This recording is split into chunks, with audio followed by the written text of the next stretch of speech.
Chapter 1629. In the space, Chizuru Kagura and the other two looked at each other and didn't know what to do. Moreover, this was a special space that could sense the existence of the serpent. If the serpent broke out of the seal and wasn't sealed, they wouldn't be able to enter and exit this space with the power of the godly artifacts. Now that the serpent was taken away, where could they seal it? Let's wait. I'm sure they'll come back soon, Chizuru Kagura said helplessly. That's our only choice, Kyo Kusanagi agreed. Kyo Kusanagi, now that the mission is over, it's time for us to fight. Ignoring their conversation, Iori Yagami challenged Kyo Kusanagi to a battle. While he spoke, waves of powerful auras were released from Iori Yagami's body.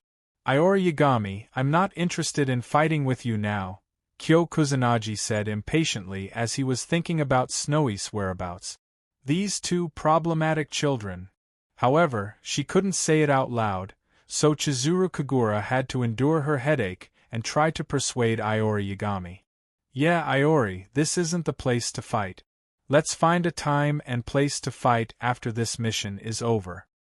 I think this place is the most suitable, Iori Yagami retorted without giving her any face. Kyo Kusanagi, are you afraid of me? Then, Iori Yagami provoked him. Sure enough, the young and aggressive Kyo Kusanagi was provoked. Huh? I'm afraid of you. I wonder who became the prodigal son back then. Kyo Kusanagi was so angry that he laughed. At the mention of the old scar, Iori Yagami's face turned gloomy. Since you're not afraid of me, let's fight. Iori Yagami said in a gloomy tone. Let's fight. Kyo Kusanagi, who also wanted to vent his frustration, said straightforwardly. Iori. Chizuru Kagura yelled anxiously. However, at this moment, the two didn't bother to pay attention to her. They jumped up and put some distance between each other. Then, they swung their arms without prior agreement. Two flames, one yellow and one purple, burned toward each other along the ground. Whoosh! Halfway, the two flames collided and annihilated each other. Then, Kyo Kusanagi and Iori Yagami rushed toward each other. A battle ensued between the two. The two of them came from the same martial arts school. Later on, due to certain reasons and their habits, they gradually split into two factions. However, the general framework was still the same, so the attacks and movements of the two were mostly the same. For example, the flames in the beginning. For example, both families had ghost roast chicken and so on. In addition, the two of them were old rivals, so it was basically clear who knew what kind of things. Therefore, the moment the battle began, the two of them entered the most intense melee combat. Bang bang bang bang, for a moment, a series of muffled sounds rang out in the space between the thunderous roars. These two guys. Chizuru Kagura gritted her teeth as she glared at Kyo Kusanagi and Iori Yagami, who were unleashing killer moves on their opponents, causing them to spurt out blood. However, compared to these two troublesome fellows, in fact, she was more worried about Orochi and Seito, who had disappeared for a while. After all, no matter which one of these two groups of people was her enemy, she couldn't be at ease. While Chizuru Kagura was distracted by her thoughts, the two of them finally unleashed the power of their respective godly artifacts. Kira Orochi! Yagami girl! In the yells, red-yellow flames formed a wave of fire that burned toward Iori Yagami. Iori Yagami turned into an afterimage. He dashed toward Kyo Kusanagi. Iori!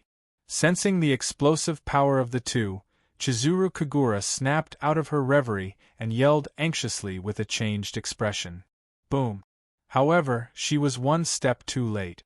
The flames collided with Iori Yagami's and exploded, sending him flying away. Then, Kyo Kusanagi didn't show any mercy and unleashed his power again, throwing Kira Orochi at Iori Yagami. Kira Orochi Orochi's basic skill. Seeing this, Chizuru Kagura couldn't suppress her anger anymore and unleashed the power of her godly artifact. She used the power that sealed the Orochi clan on Kyo Kusanagi's body, sealing the Kira Orochi that he was about to unleash. Ugh! Kyo Kusanagi turned his head and looked at Chizuru Kagura in shock. As for the seal, he was not worried at all. Because it was also a divine artifact, the effect of the seal would not last as long as it did for the serpents. After a short period of time, the seal would automatically disappear. If they were to fight against each other again within a short period of time, the seal would be even shorter. However, he didn't understand why Chizuru Kagura sealed him. Nunnery is in the wrong, but do you have to kill him? Did you forget that he's one of us? Chizuru Kagura yelled angrily. After a moment of silence, Kyo Kusanagi lowered his head and apologized. I'm sorry. I was in a bad mood, so I acted impulsively. Of course, he was apologizing to Chizuru Kagura, not Iori Yagami. He wasn't interested in apologizing to that guy. Humph. Chizuru Kagura snorted, turned around, and ran to Iori Yagami. She asked with concern, Nunnery, are you okay? Iori Yagami pushed Chizuru Kagura away ungratefully. He looked back at Kyo Kusanagi with a cold expression and yelled, Hurry up and undo the seal on you. We'll start again. Obviously, he knew Kyo Kusanagi's situation very well. Nunnery, Chizuru Kagura yelled with a dark expression. Iori Yagami ignored her and fixed his eyes on Kyo Kusanagi. Chizuru, as you can see, I'm not the one who wants to fight. It's this guy who won't give up, Kyo Kusanagi said to Chizuru Kagura. Then, Kyo Kusanagi lowered his body and used the power of the godly artifact to destroy the seal. However, at this moment, an inexplicable ripple appeared, and Orochi, Seito, CC, and Iris reappeared in the special space, breaking the tense atmosphere between Kyo Kusanagi and Iori Yagami. Seito glanced at Chizuru Kagura, and Iris and gestured to them. In the next moment, an invisible force enveloped Iori Yagami, Kyo Kusanagi, and Chizuru Kagura, grabbing them from the ground and lifting them into the air. Then, Seito raised his left hand and crooked his finger.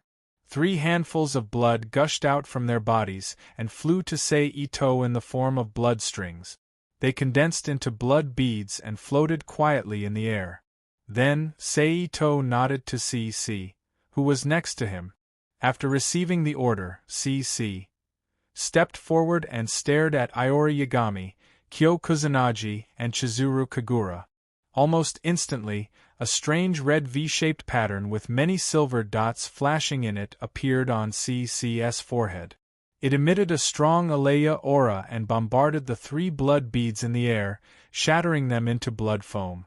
Then, it rushed toward Chizuru Kagura, and Iris with a strange substance. Then, the chests of Chizuru Kagura, Iori Yagami, and Kyo Kusanagi lit up, and a light slowly emerged from their chests. Humph! When the light appeared, Chizuru Kagura and the others immediately frowned and groaned in pain. However, the light didn't stop because of their pain and continued to separate from their bodies. In about a minute, 3 weak ripples appeared, and the 3 light balls representing the 3 divine artifacts completely separated from the bodies of Chizuru Kagura, and Iris. CC waved his hand, and the 3 light balls flew to CC, like obedient children. Seeing this, Seito released the 3 of them. Plop, plop. Chizuru Kagura and the others fell heavily to the ground. Ignoring the 3 of them, Ito-sei stretched out his hand and moved the 3 balls of light in front of him. This way, things will be simple. Seeing the patterns of a sword, a tomo, and a mirror faintly appearing in the 3 light balls, Seito turned his head and said to Orochi. The serpent nodded slightly, and then disappeared into the special space. Seeing how cooperative Orochi was, it wasn't hard to guess that they had a good negotiation. They had even gained the approval of Orochi's will, and could now devour the entire King of Fighters world. You!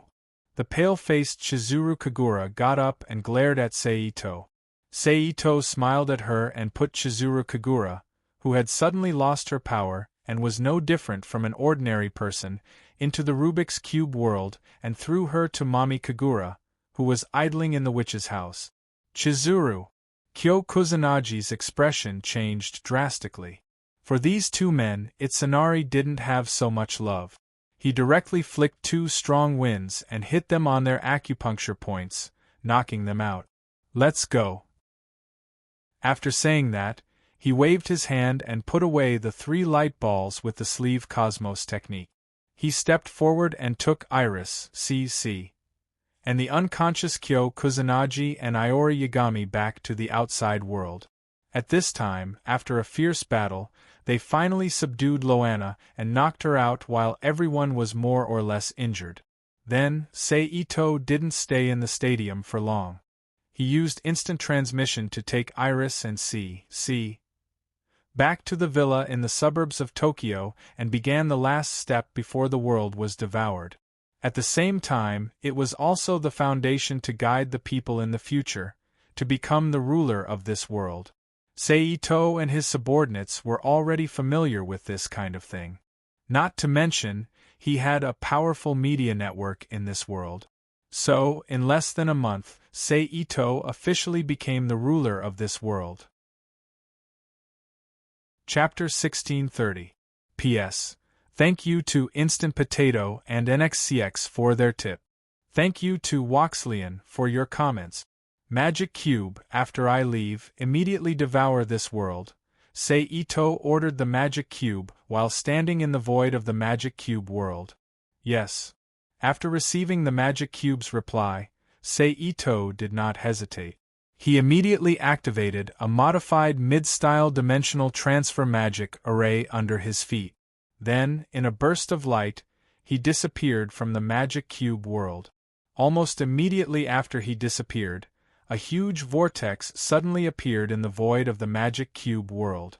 It expanded, changed, and began to devour the entire King of Fighters world. After an unknown amount of time, a beam of light suddenly fell from the sky and exploded. Seito's figure reappeared. "Phew, I'm finally back," Seito softly exhaled and muttered to himself. Then, with another thought, another middle-style dimensional transfer magic array appeared under his feet, and he disappeared in the light that soared into the sky. The next moment, on Mount Kamamoto in Akikuruno City, west of Tokyo in the main world, Seito's figure appeared in a burst of light falling from the sky. "Master!" Little Ling Meng's voice sounded in a timely manner. "How long have I been gone this time?" Seito asked. If it was in the past, Seito would never ask such an idiotic question. Because at that time travel of this degree was impossible. With his current mental state, it was impossible for time to pass excessively in the main world. It was basically the second after he left. But now, this situation was changed due to the dimensional interference caused by the rise of the Earth, causing the time fluctuations to become very unstable. In addition, he used a dimensional transfer magic array, which required him to spend some time on the way, so the time became even more uncertain. Therefore, he asked such a question. 21 hours, 44 minutes, and 15 seconds. Little Ling Meng reported the time with unique precision. "Did anything happen during this time?" Seito asked again as he walked into the room. "Everything is normal, master." "That's good." Seito nodded slightly. Then, he ignored Little Ling Meng and entered the room. In the following days, Seito accompanied Nagasawa Masami and Kuraki Mai to tour the city. She lived a shameless and alluring life. She just stayed at home and sensed the changes in the world.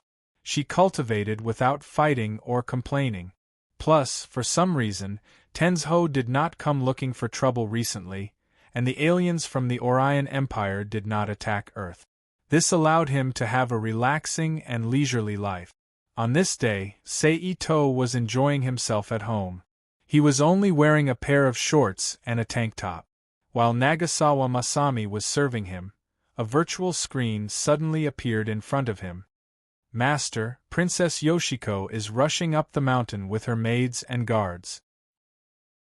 Little Ling Meng's figure jumped out from the screen and reported. Why is she here? Saito raised his eyebrows and asked. Ever since he became enemies with Amaterasu, Ito Mori had completely ignored the existence of Princess Yoshiko, who did not have much of a presence on his side. He did not know what was going on with Princess Yoshiko. However, ever since she returned to the newly built Autumn Palace, she had not come to visit him. It was as if the marriage agreement between them was fake. Masami, you go back first. I'll look for you after I'm done with this matter. Although he had some doubts, Saito did not have any ill feelings towards Princess Yoshiko. He did not intend to chase her away. After all, no matter what, there was still a marriage agreement between the two of them. They were an unmarried couple. Therefore, he turned to look at Nagasawa Masami, who was sitting next to him, and patted her butt. Okay. Nagasawa Masami nodded tactfully. She then stood up and walked into the room. There was a portal there that could allow her to return home. After about 7 or 8 minutes, a polite female voice came from outside the room. Excuse me, is Ito-sama at home? Princess Yoshiko is here to visit. Come in, Saito, who was sitting in the room, said while watching the afternoon Japanese drama on TV. Sorry to disturb, Princess Yoshiko's voice said. Then, accompanied by a series of light and slow footsteps, Kayako, who was wearing an elegant light yellow kimono with a flower pattern on the surface, and her black hair tied up high behind her head, walked into the room with 2 young maids in beige kimono. As for the guards mentioned in Little Ling Meng's report, they were stopped outside the room. Greetings, Lord. Seeing Saito, Princess Yoshiko and the 2 maids saluted and greeted him. Sit. Saito pointed to the tatami on the side and said. Princess Yoshiko bowed again and sat down elegantly. At the same time, a maid walked to the kitchen and made tea for the 2. Why did you think of coming up the mountain today? Saito asked softly. Hearing this, Jiazi's cheeks became rosy, and she lowered her head in embarrassment.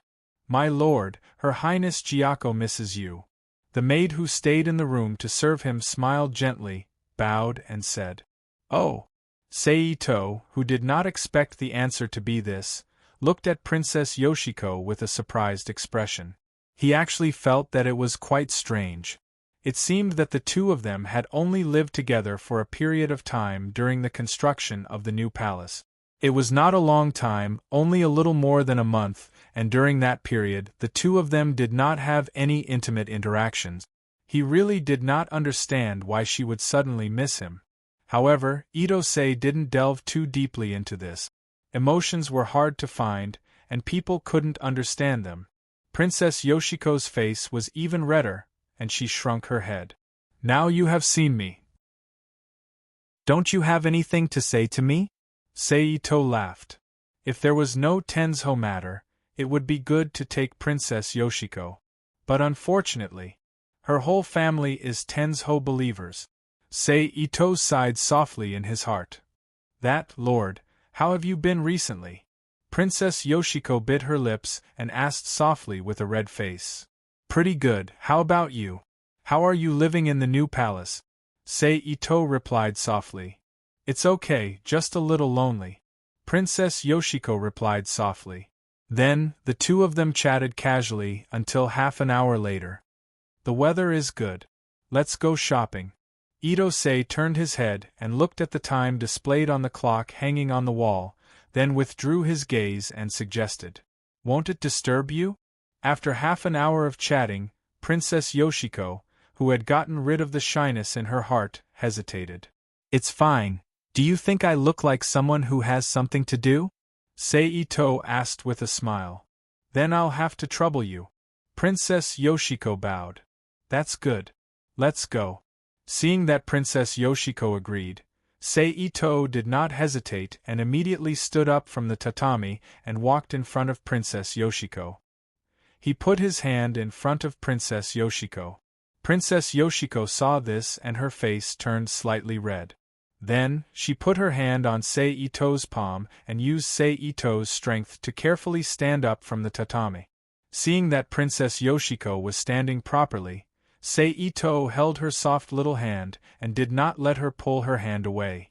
Just like that, he led her out of the room. At the entrance, the maid who followed behind helped her put on her shoes. Then, accompanied by the 2 female guards, they walked down the mountain. They were not affected by the changes in the outside world. At this time, Princess Yoshiko was still very lively. Along the way, Princess Yoshiko, who was gradually aroused by her feminine nature, browsed the dazzling lineup of goods in the shops with her eyes shining. At the same time, she was calculating the amount of money in her small wallet with a tangled expression. She was thinking about how to choose. But soon, Princess Yoshiko was no longer tangled. Because the big landlord beside her, Seito, said, "Just buy whatever you like. Treat it as my apology for not visiting you during this time." Although she received Seito's promise, Princess Yoshiko, who was raised according to the standards of Yamato Nadeko, did not buy indiscriminately. Instead, she still carefully chose things without extravagance or waste. Seeing this, Seito nodded slightly. His recognition of Princess Yoshiko increased a little. In this way, accompanied by Seito, the two not only strolled for a long time, bought a lot of things, but also watched a movie together and had dinner together in a Chinese restaurant outside. Until 10 o'clock in the evening, Seito sent the crazy and tired Princess Yoshiko back to the new palace. "Well, you rest, I'm leaving." After sitting in the new palace for a while, Seito, who drank a cup of matcha, got up and said, "I'll send you." Princess Yoshiko got up and said. Seito nodded and did not refuse. Then, accompanied by Princess Yoshiko and a female maid, Seito left the new palace and gradually disappeared into the night. "Your Highness, the night is cold, go back to the room," the maid on the side said to Princess Yoshiko, who was standing at the door in a daze. "Oh, okay." Princess Yoshiko, who came back to her senses, casually responded, then withdrew her gaze and returned to the new palace with the maid. Creak! The door of the new palace was slowly closed by the guards inside. Bang! 20 minutes later, Seito, who moved by foot, finally returned to the shrine. He went straight to the large bathroom in the back room, took off his clothes, and got into the pool that was maintained at a temperature of about 40 degrees, and soaked comfortably. However, not long after, Seito, who was soaking, suddenly frowned deeply, and a touch of abnormal paleness appeared on his face. "I was plotted against." Seito opened his eyes, which were full of fierce cold light, and said fiercely. However, Seito didn't dwell on this for long, and then closed his eyes and concentrated on solving the problem in his body. At this time, in Seito's body, a green and black substance mixed in with his energy. It was slowly but faintly eroding the energy at a speed visible to the naked eye, transforming it into a new substance, and destroying his body, organs, and even his godhead. It must be known that although Seito's realm was at the first level of God and immortal, he walked a different power system, so his power was completely different from the so-called divine power. It was a kind of power purer in nature than divine power. But even so, this kind of thing that entered his body at an unknown time and suddenly erupted at this moment was still able to corrode his power. If this happened to other immortals or gods, how could it be? It can be seen how difficult and strange this kind of thing was. Fortunately, the person who plotted against him didn't understand his situation, so they didn't expect Seito to have the ability to get rid of this kind of thing from his body. At this time, with a thought, Seito circulated all the energy back to his core dantian, and compressed it into a sphere with great strength. Then, with a clench of his right hand in front of his abdomen, a ball of dazzling silver energy appeared in his palm. Along with this action, an extreme sense of emptiness emerged from his body, causing Seito's face to become even paler. Then, Ito-Ching contacted the magic cube and transferred a wisp of the power of the world from the magic cube. This wisp of world power evolved into his own strength and fell into his dantian, filling up the emptiness in his body. Then, Sei-Ito, who had regained his strength, waved his hand and cut the ball of energy in his hand into several pieces, completely separating the contaminated energy from the other parts, and completely sealing it with the space seal. "The guy who plotted against me, I hope you have the antidote for this thing." Sei-Ito sneered as he put away the sealed ball of energy. Then, Sei-Ito didn't stop there. He used the space seal to firmly seal the other balls of energy that seemed clean, but he wasn't sure if they were. Then, he put them away with the space seal. Phew! Sei-Ito, who had finished dealing with the energy in his hand, let out a long breath. But when did I get plotted against? Sei-Ito, who opened his eyes again, frowned and thought silently. Almost in an instant, the image of a person was fixed in his mind, Princess Yoshiko. Is it really her? Sei-Ito narrowed his eyes and thought. It seems that I have to get to know her better. Then, Sei-Ito put these temporarily useless thoughts aside, closed his eyes, and entered a state of cultivation with a special breathing technique. He borrowed the dragon vein under his feet, the world chi of the outside world, and a small amount of world force to recover his losses. After all, in his current state, especially when there was someone plotting against him, not maintaining his strength at its peak state was really asking for trouble. In this way, the night passed in the blink of an eye as he meditated. However, because he hadn't fully recovered, Sei-Ito still maintained a state of cultivation and continued to soak in his bathroom. "Master, there is a woman who claims to be the guard of Princess Yoshiko." However, at about 10:30 in the morning, little Ling Meng's voice suddenly sounded in his mind, reporting. Chapter 1631. Hearing little Ling Meng's report, Sei-Ito's eyelids moved slightly, and he slowly withdrew from his state of cultivation. At this time, after a night of cultivation, the strength in his body had recovered to about 40%. Although it was a small amount, the quality was there. Crushing a legend would not be a problem. Gently opening his eyes, Sei-Ito stood up from the bath and walked to the side of the pool. He asked softly, "Is that Giaco's guard?" "It has been verified through the database. It is indeed Princess Giaco's guard." Little Ling Meng replied. "I understand." Walking to the side of the shelf, Sei-Ito picked up a clean towel and wiped his body. He nodded slightly and said. Seeing that Sei-Ito understood, little Ling Meng immediately closed her mouth. A few minutes later, Sei-Ito dried his body and threw the cat back on the shelf. He picked up the bathrobe and walked out of the bathroom. He put the bathrobe on his body and tied it with a belt. Sei-Ito walked out of the bathroom and slowly walked into the living room. Immediately, a short-haired woman wearing a decent woman's dress appeared before his eyes. "You are Giaco's guard?" Sei-Ito did not look at the female guard as he walked into the room and asked casually. Secretly, Sei-Ito, who had become suspicious of Giaco because of the plot, released his mental power and enveloped the female guard. He used his mental power to eavesdrop on her heart. Immediately, a strange color flashed through Sei-Ito's eyes. "Yes, sir."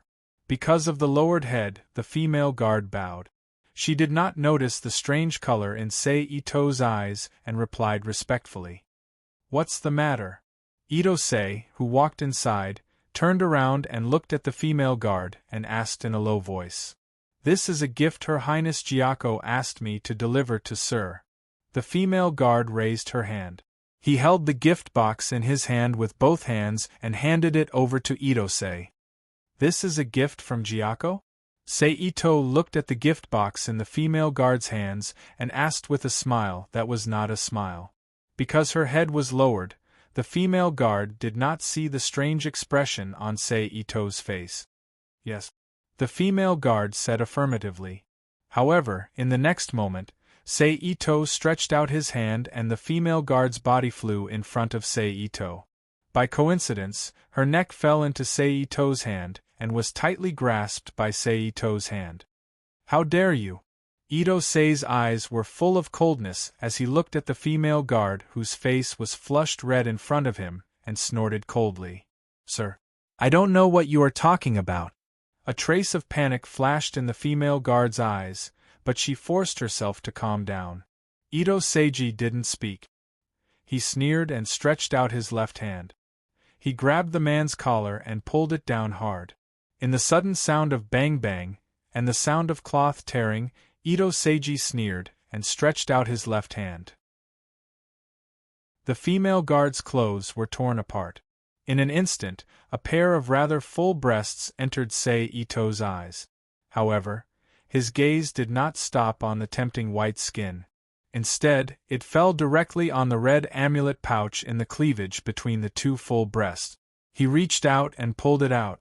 Seeing the amulet snatched away by Sei Ito, a trace of despair appeared on the female guard's face. But soon, her eyes became firm. As if she had made some kind of decision, she bit her cheeks tightly. Clear traces of muscle tension appeared on the female guard's face. "You want to die? It won't be that easy." Sei Ito, who knew the female guard's thoughts from his telepathy, sneered. He clenched his fist and punched her in the abdomen. Bang!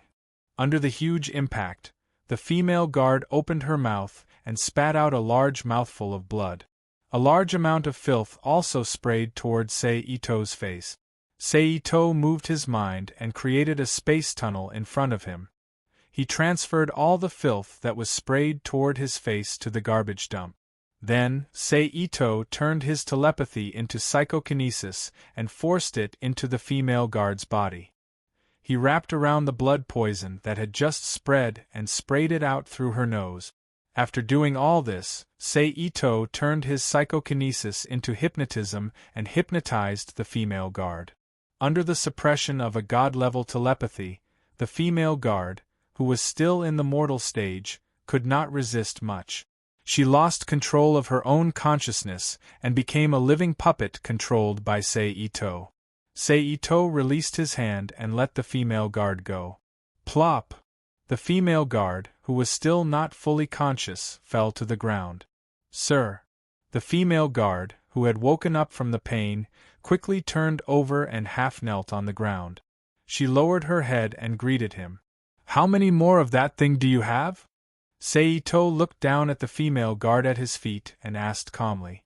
"1 or 2 more," the female guard replied. "Go get it and give it to me," Sei Ito ordered. "Yes," the female guard replied with her head lowered. Then she stood up and turned to leave. "Wait!" Sei Ito called out to the female guard. "Sir." The female guard turned around and called out with a puzzled look in her eyes. Sei Ito did not say anything. He stood up and walked to the front of the female guard. Under her puzzled gaze, he reached out and pressed his hand on her shoulder. Then, in the next moment, a large amount of electricity jumped out from Sei Ito's palm and covered the female guard's body in an instant. Then, under the influence of the electricity, the torn clothes on the female guard's body were restored as if by magic. If it was not for the fact that she still felt empty inside, the female guard would have thought that what happened just now was an illusion. "Go get it," Sei Ito said calmly. "Yes," the female guard replied respectfully and immediately turned to leave the room. "Tensho, you sure used a lot of strength." Sei Ito, who saw the female guard leave, looked down at the amulet in his hand and sneered. It turned out that from the female guard's consciousness, Sei Ito finally understood the ins and outs of the matter. Just as he suspected, the person who plotted against him was none other than the innocent Princess Yoshiko. However, as the culprit, Yoshiko herself did not know that she had unknowingly poisoned Sei Ito. This was because all of this was done by the female guard in private. And the mastermind was the enemy that Sei Ito had always been wary of, Tensho. Ever since he sent Ling Dai to attack Akiyuko and suffered a loss, Tensho seemed to have calmed down on the surface. However, secretly, Tensho was always thinking of ways to deal with Sei Ito. Coincidentally, the news of the Japanese imperial family and Sei Ito's involvement somehow fell into Tenshu's ears. Then, Tensho felt that there was an opportunity to take advantage of, so he took advantage of the opportunity to appear on the statue on the ancestral altar in the palace and collude with the Japanese imperial family. Coincidentally, the Japanese imperial family also did not like Sei-Ito, who did not listen to them, did not respect them, and was very powerful. In addition, with the support of their ancestor, Tensho, they jointly devised a plan to harm Sei-Ito. They used the upper realm's forbidden drug, spirit-devouring poison, which was a terrifying poison that could directly kill gods, to poison Sei-Ito through Yoshiko. However, the method was to poison him through his scent. This was because the spirit-devouring poison could not only be directly ingested, but it could also be spread through the air for a certain period of time. However, the method of spreading through the air was a bit slower than the method of directly ingesting it. Furthermore, it required two people to be together for a long period of time. This was the reason why Prince Yoshiko came looking for him. As for how to get Prince Yoshiko to come to the door, the method was even simpler. Let her sister, Prince Yoshiko, introduce her experience to encourage her, or let Yoshiko's maids persuade her. Basically, it would be done. As for why the female guard was here today, the reason was simple. She was here to check on Sei-Ito's situation.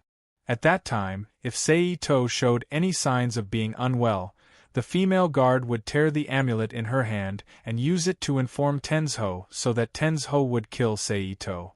Otherwise, she would give the gift box in her hand. As for the things in the gift box, they were also snacks mixed with spirit-devouring poison. It could be said that the entire plan was linked to one another. Then, he flipped his hand and put away the amulet. He bent down and picked up the gift box that had fallen on the ground. A poison that works on gods.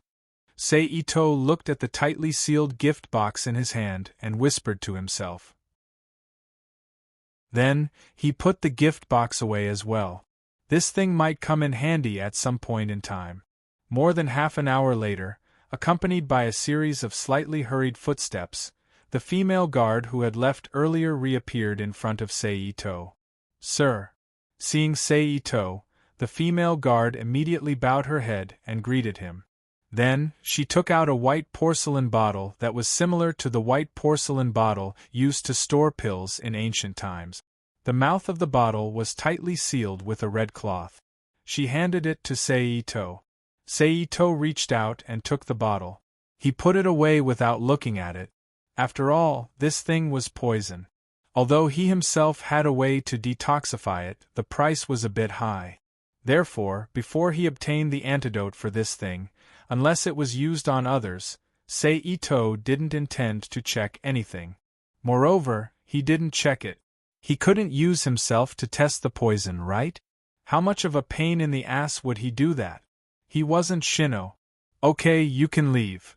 Sei-Ito waved his hand and dismissed her. "Yes." The female guard who had become Sei-Ito's loyal servant didn't object to his attitude. She immediately said respectfully and turned to leave the room.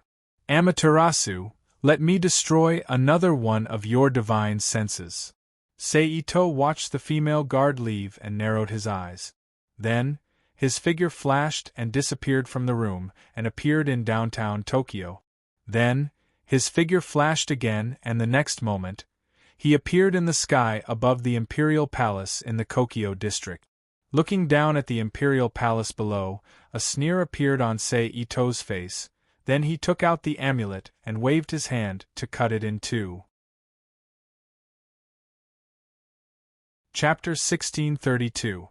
Almost at the moment when Ito-sei waved his hand and cut the amulet into two pieces, a powerful holy aura spread out from the amulet. "Who dares to trespass into the palace?" At the same time, a loud voice could be heard from the palace below. Then, a dozen figures of men, women, and children appeared in the air, standing on the top of the surrounding palace buildings. They looked up at the sky with overflowing auras. "How dare you? Who are you? How dare you fly above the palace? Don't you know it's a taboo?" One of the old men shouted at Sei-Ito. However, as soon as his voice fell, the already majestic divine aura surged again. Then, a golden light shot out like the sun, directly bombarding the golden light emitted by the broken protective clothing. Boom! A powerful divine aura spread across the sky. Puft, puft, puft, puft. Plop, plop, plop, plop. Under the attack of this powerful pressure, the expressions of the men and women below changed. They spat out mouthfuls of blood, and then they fell to the ground one by one. The divine aura spread and pressed down on the palace below. However, it was blocked by a barrier that appeared above the palace.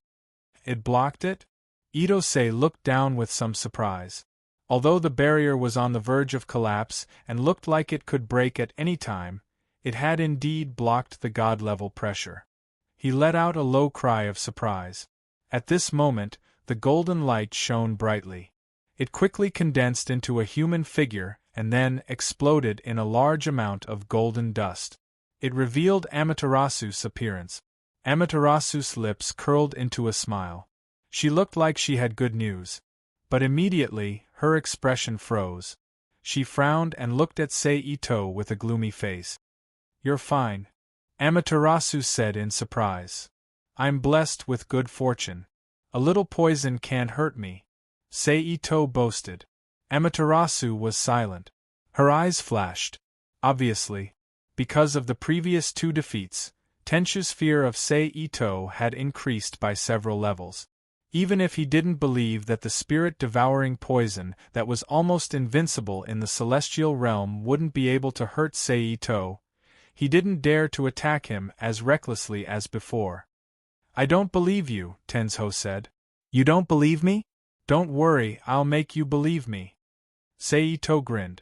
With that, Seito appeared behind Tensho. She threw a punch at her spirit clone. Amaterasu also appeared on the other side in an instant. He waved his hand and summoned several light balls, which blasted a blazing light beam toward Itose. As the light beam flew, spatial ripples appeared around it. Obviously, the energy contained in these rays of light had caused the space molecules to move violently, which was why this phenomenon had occurred. Seito's body turned into lightning and exploded. Then, dozens of Seitos appeared and attacked Amaterasu together. Amaterasu narrowed her eyes. She waved her hand and created a sea of fire around her. Then, one of the Seito's body was covered by another Seito. Suddenly, he threw a crystal into the sea of fire. Then, with a loud bang, the entire world seemed to tremble, and a silver-white mushroom cloud comparable to that formed when an atomic bomb exploded rapidly rose into the air, standing tall in mid-air. At the same time, under the influence of this huge explosion, the enchantment that shrouded the Japanese imperial palace below instantly shattered and fell to the ground. Then, the wind howled and raged like a Category 12 typhoon, blowing away the roof of the imperial palace and other imperial palace buildings and collapsing and destroying them. During this process, a large number of spirit clans swept over, searching for any information in this space. But at this time, in addition to the spiritual energy turbulence, spatial fluctuations, and natural storms, there was nothing worthy of their attention. So after a while, they retreated one after another, leaving only a few curious fellows who continued to search here with their divine sense. But it didn't last long. They retracted their spirit clans when they couldn't find anything. The crystal that caused such an exaggerated explosion was none other than Itosei's own energy that he had sealed after dividing it. Since they couldn't be sure if there was any spirit-devouring poison in it, it was best to use it as a grenade. 10 minutes later, the dazzling light disappeared. The huge mushroom cloud still stood in the sky, but Amaterasu's figure was no longer visible. Seito, who reappeared in the battlefield, raised his eyebrows and silently sensed Amaterasu's aura. Unfortunately, there was none. But thinking about it, Tensho had only sent down a spiritual clone this time. It didn't even have anything to rely on. Even without this battle, it wouldn't have been able to stay in the real world for long. Not to mention, the explosion had the power to severely injure the spiritual clone after spirit descent. A mere spiritual clone was even more useless. It would be inconceivable if she could survive. I destroyed another one of Amaterasu's divine sense. She must be furious right now. Itose said to himself with a chuckle. But I didn't expect the explosion to be so powerful. It almost shattered the space of the main world. I have to be careful when using it in the future. Seito sighed as he recalled the previous explosion. He couldn't help but sigh. Although this energy came from him, it was usually used to launch other attacks. Moreover, the power was not so much. It was the first time he had used it for a one-time use. He didn't expect it to be so powerful, and it gave him a big fright. Excluding the one with the spirit-devouring poison, there are 3 more. I have to think carefully about how to use it in the future. Who knows, it might even be a killer move. Seito said in a low voice with a sneaky smile on his face. Then Seito looked down at the ruined Japanese imperial palace. Humph! With a cold snort, Seito waved his hand and pushed it down. In an instant, a huge palm that could be seen with the naked eye appeared in the sky and slammed down like a meteor. Boom! With a loud roar, a huge palm print appeared in the area where the Japanese imperial palace used to be and sunk deep into the ground. In this sunken palm print, the palace materials and the people living in it that were smashed into pieces became fillers, filling up the depression. However, although there were many buildings in the palace, there was still a huge gap between the size of the depression created by the palm after they were turned into powder. Therefore, other than filling up the depth of the palm to a certain extent, the entire palm print could not be filled up. After doing all this, Seito ignored the impact of the death of the Emperor of Japan and the members of the royal family living in the Kokyo. In a flash, he returned to his home at the shrine in Akizuruno. Daji, Seito said in surprise when he saw Kyubi appear in the house. You fought with Amaterasu again? Kyubi looked back at Seito and asked in a tone that seemed to be questioning but was actually affirmative. Did you feel it? Seito smiled as he walked into the house. Only a blind man wouldn't be able to detect such a huge fluctuation of power. Kyubi sneered as if she did not expect Seito to ask such a stupid question. What happened? Kyubi then put away her expression and asked in a serious tone. After losing Kyoto, the base of the Monster Clan, and most of the Monster Clan's subordinates were absorbed by Inari.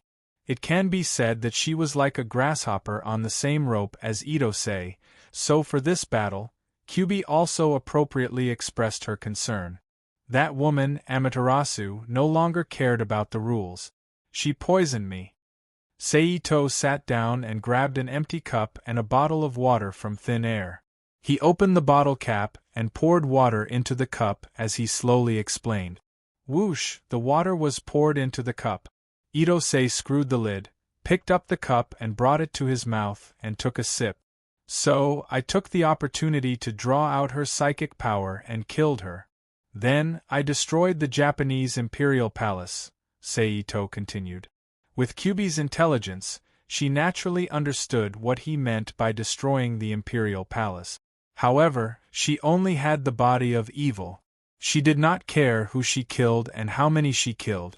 Not to mention, they were a bunch of people that had nothing to do with her. You have a huge grudge against her, Kyubi reminded him as she knew how important the Japanese imperial palace was to Amaterasu. When I destroyed her first sprite commandeering doppelganger, this hatred was already formed.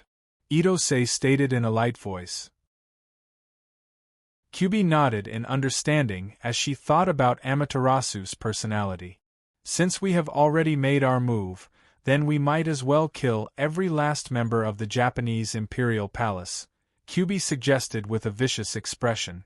She was referring to the princes that did not live in the Kokyo. Instead, they lived in their own palaces. For example, Prince Yoshiko of the Akikuruno Palace in Akikuruno City. Can we kill them all? Don't forget that in every dynasty, there would be a group of Japanese imperial family members who would be stripped of their right to inherit the throne. Then, there would be that stallion from the Monogatari. Even if we killed half of the current population, we would not be able to wipe them all out, Seito said as he shook his head. Kyubi frowned even though she knew that Seito was telling the truth. Forget it. Don't think too much about it. We'll just have to deal with whatever comes our way. As long as the upper limit of the human realm is not at the level of a golden immortal, Amaterasu's threat is nothing. Right now, the real threat to us is the group of aliens and the gods that meet the upper limit and can descend in their true form, Seito said calmly. Chapter 1633. P.S. Thank you to Sacred Knight for your precious monthly vote. Thank you to NXCX, Instacle Potato, Once Handsome, and Luckfi for your tips. Oh right, have you heard of the spirit devouring poison?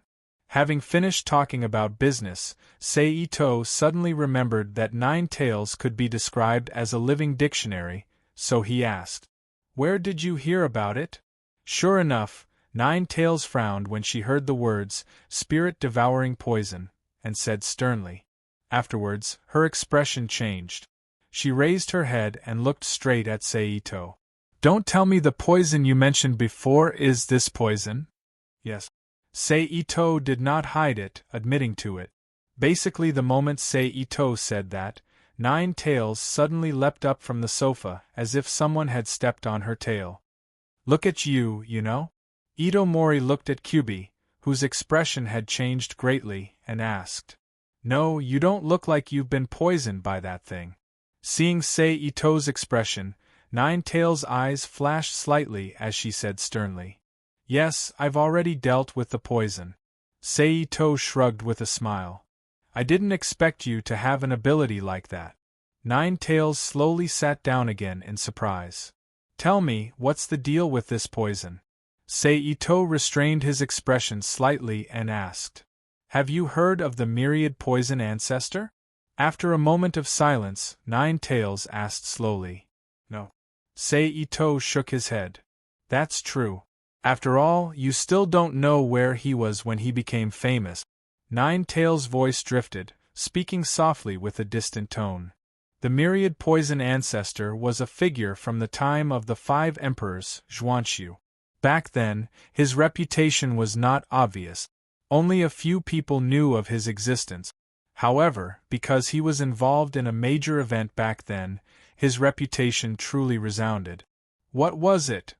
Seito asked very cooperatively. "Shaman slaying." Nine Tails answered indifferently. Seito's pupils shrank, and his expression turned serious. This was the first time he had heard the word shaman, which represented a race, other than the web novels he read in his previous life and the legends of the classic of mountains and seas. And the weapon he used to exterminate the shamans was the spirit-devouring poison. Ignoring Seito's changing expression, Nine Tails continued. "In other words, the spirit-devouring poison was originally used to kill shamans?" Seito raised his eyebrows and asked. "Yes," Nine Tails affirmed. "However, it is precisely because he participated in such a major event. Therefore, he also brought about a fatal disaster for himself." Then, without waiting for Itose to ask again, Kyubi continued to narrate. Around the 8th year after the destruction of the shamans, the great shaman, Jiufeng, who had escaped from Emperor Zhuanxu and the human soldiers in the past, suddenly killed his way into his lair. Not only did he kill the myriad poison ancestor who was researching a new poison back then, but he also wiped out his soul. He even ignored his own injuries and directly destroyed the legacy the myriad poison ancestor had left behind to prevent future troubles. However, perhaps it was fate, or perhaps the myriad poison ancestor's lineage was quite lucky. A young disciple who just happened to be sent out to deliver a letter under the myriad poison ancestor's orders managed to survive by coincidence, inheriting part of the myriad poison ancestor's legacy. Among them was something like the spirit-devouring poison. But unfortunately, the young disciple's talent was lacking, and he was deeply immersed in the inner demons of hatred, so he failed to achieve anything with cultivation his entire life. Instead, his disciple's performance was startling and brilliant. It was also him who modified the spirit-devouring poison in order to avoid the enemy's pursuit. He turned the spiritual poison that was originally only effective against shamans into a new type of spirit-devouring poison that has wondrous effects on cultivators, especially cultivators at the soul-nascent soul realm and above. In the ancient times where there were no soul-nascent soul cultivation methods, which were basically unorthodox cultivation methods, every single almighty who had reached the soul-nascent soul realm was basically an expert who had refined their soul to the immortal realm. In other words, they were masters close to the level of immortals, which corresponded to the current level of gods. However, if this happened in the present, it would be effective against all cultivators at the soul-nascent soul realm and above. It could be described as an absolute weapon of mass destruction. Just the thought of it was terrifying enough. "I think that person's fate must have been horrible, right?" Seito said. Although it was a question, his tone was filled with certainty. Thinking about it, the reasoning behind it was very simple.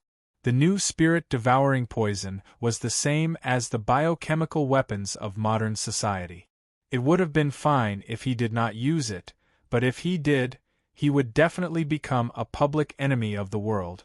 After all, it was a great poison that was indiscriminate against soul-nascent soul cultivators. What if he fell for it one day? That's right. In the end, he was hunted down by the combined forces of the cultivation world back then. He ended up in the same fate as his founding master, Nine Tails sneered. But how did this poison end up in the hands of the Tensho? Seito asked doubtfully. Who knows? Nine Tails glanced at Seito as if he was an idiot and sneered. Seito did not mind and shrugged indifferently. Since you have nothing else to do here, I won't stay any longer. Goodbye. Nine Tails stood up and said goodbye. All right, Seito also stood up and said goodbye. In the next moment, Nine Tails' body flashed and turned into a stream of light, disappearing before his eyes. Fox light escape technique. There was no such thing as an airtight wall in the world. Soon, the news that the Kokyo in Tokyo and most of the imperial family living there had been killed spread through other channels. Ordinary Japanese people, especially those living in downtown Tokyo who had personally experienced the shocking impact of the short battle, were filled with panic. They ignored the dangers of the monsters that had not been completely cleared out and fled to other cities with their families. Among them, the first choice was Akakuruno City, which had an extremely high level of security and environment. A large number of people continuously poured into Akakuruno City, providing a lot of motivation for the development of Akakuruno City's humanities. At the same time, in the Akakuruno Palace in Nara Prefecture, Yoshiko's parents, elder sister, younger brother, and a small number of imperial family members who lived nearby gathered here, their faces gloomy. Everyone, tell us. The master of the Akakuruno Palace, Yoshiko's father, and the son of the emperor who had been killed by Seito, Prince Mongren sat on the main seat and looked at everyone in the room and sighed. Everyone looked at each other. They didn't know what to do. Father, do you want to ask for the divine will of Amaterasu Amikami? Seeing everyone silent, Prince Mongren couldn't help but suggest. Amikami. Prince Mongren frowned and thought. Absolutely not. An old man who looked to be in his 50s or 60s hurriedly stood up and said anxiously. In an instant, everyone's eyes fell on him. Why? Prince Mongren asked. Did you forget? Why was the Kokyo destroyed? The old man reminded. In an instant, everyone's mind recalled the contents of the information they had received before. The enemy defeated the avatar of Amikami and then vented on the Kokyo, destroying it with great force. In other words, because of Amikami, the enemy implicated their imperial family. Then what do you think we should do? Another young man who looked to be in his 40s with shiny black hair asked in a deep voice. The old man's face showed an awkward expression. He sat down dejectedly. For a moment the room fell silent again. Only the sound of each other's breathing could be heard in the room. That, about Her Highness Yoshiko. At this time, another man spoke up. What? Prince Mongren frowned and asked. Prince Mongren's head was full of questions regarding Prince Yoshiko. After all, according to the information he had received, the murderer who killed his father, destroyed the Kokyo, and indirectly killed a large number of imperial family members was Yoshiko's nominal fiancé, Seito. Logically speaking, he should have ordered Yoshiko to be recalled, and then cut off all contact with Seito. But when he thought of the other party's ability to defeat even Amaterasu Amikami, Prince Mongren hesitated. When Ren had to hesitate again. You must know that this kind of unilateral action was a very serious insult. If he didn't wait for Kako to come back, their family would follow in the footsteps of the royal family in the Tokyo imperial residence. Therefore, he didn't dare to act rashly. He didn't even dare to tell Kako that Ito-sei was the murderer. He simply said that the royal family was attacked and suffered heavy casualties. He was afraid that Kako's mood was not right, which would make the other party unhappy and implicate them. It could be said that he was now afraid that someone would mention Yoshiko's matter in front of him. Can we let Her Highness Yoshiko test that person's attitude? See what his attitude is towards us? The man carefully looked at Prince Mongren, who didn't look too good, and proposed. Hearing this, everyone's expression changed slightly. Obviously, they were very interested in this proposal. In addition, if that person is willing to help, perhaps Wang Ning can directly surpass His Highness Crown Prince Mongren. With the help of that person, the Emperor's authority will be restored, instead of being separated from the cabinet as it is now. Then, the man continued. In an instant, everyone's eyes fell on Prince Mongren. Since this group of people present came to the Autumn Palace to gather at this time, in addition to living close to each other, it was also because they were close to Prince Mongren and were afraid of Seito. Therefore, if they could take advantage of the death of the Emperor, it was not impossible. After all, in the hearts of these members of the royal family, there had always been such a wild ambition, that was to restore the glory of the Emperor during the Meiji period. In fact, since the emergence of Amaterasu, their royal family's prestige had been restored a lot. At least the cabinet now treated the royal family's orders as perfunctorily as before. However, it was still a lot worse than the Meiji period when the government's orders came from the imperial palace, so the members of the royal family didn't have much to gain. This made them, who already had a big backer, feel very unwilling. But there was no other way. After 80 to 90 years of tossing and turning, the new interest group had already formed.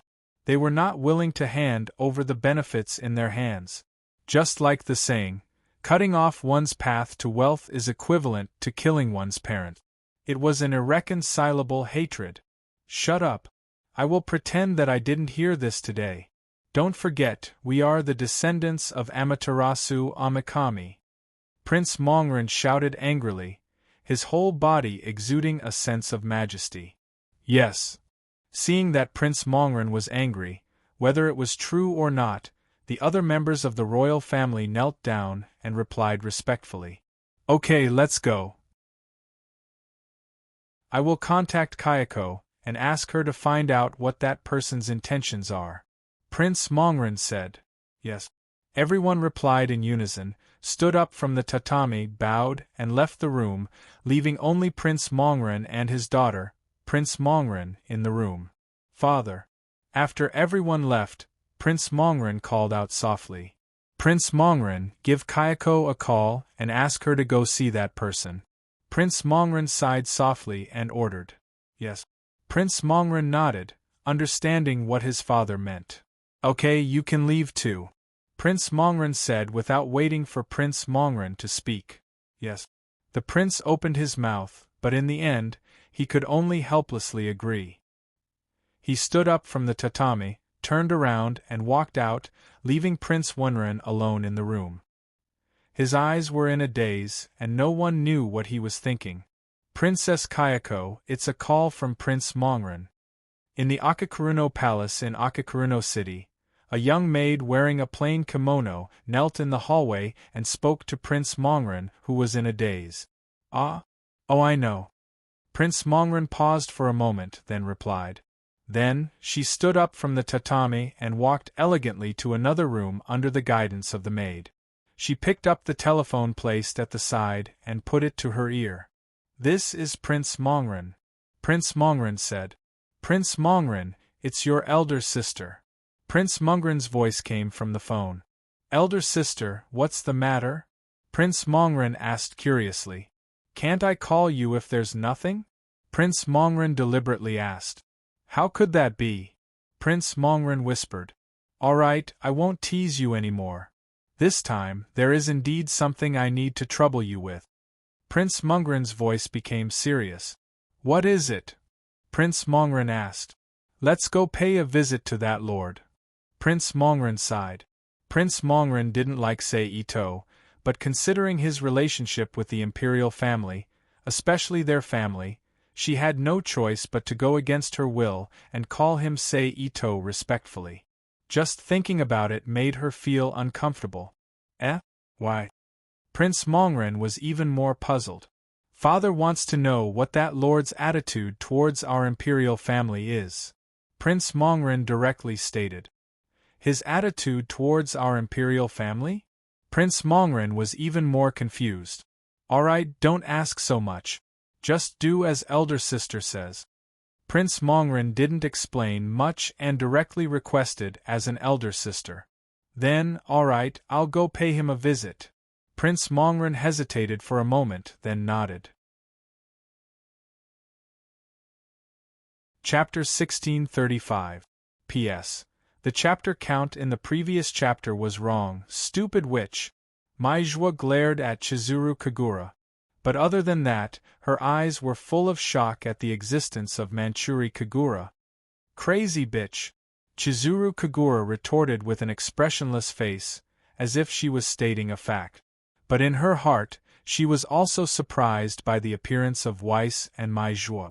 But when she thought about her sister's situation, Chizuru Kagura immediately felt relieved. She turned her head and looked at Charmy, who was also supposed to be dead, but was still alive and kicking, and Storm Wind, who was dressed like a gonet. Charmy looked at the two groups of people with great interest.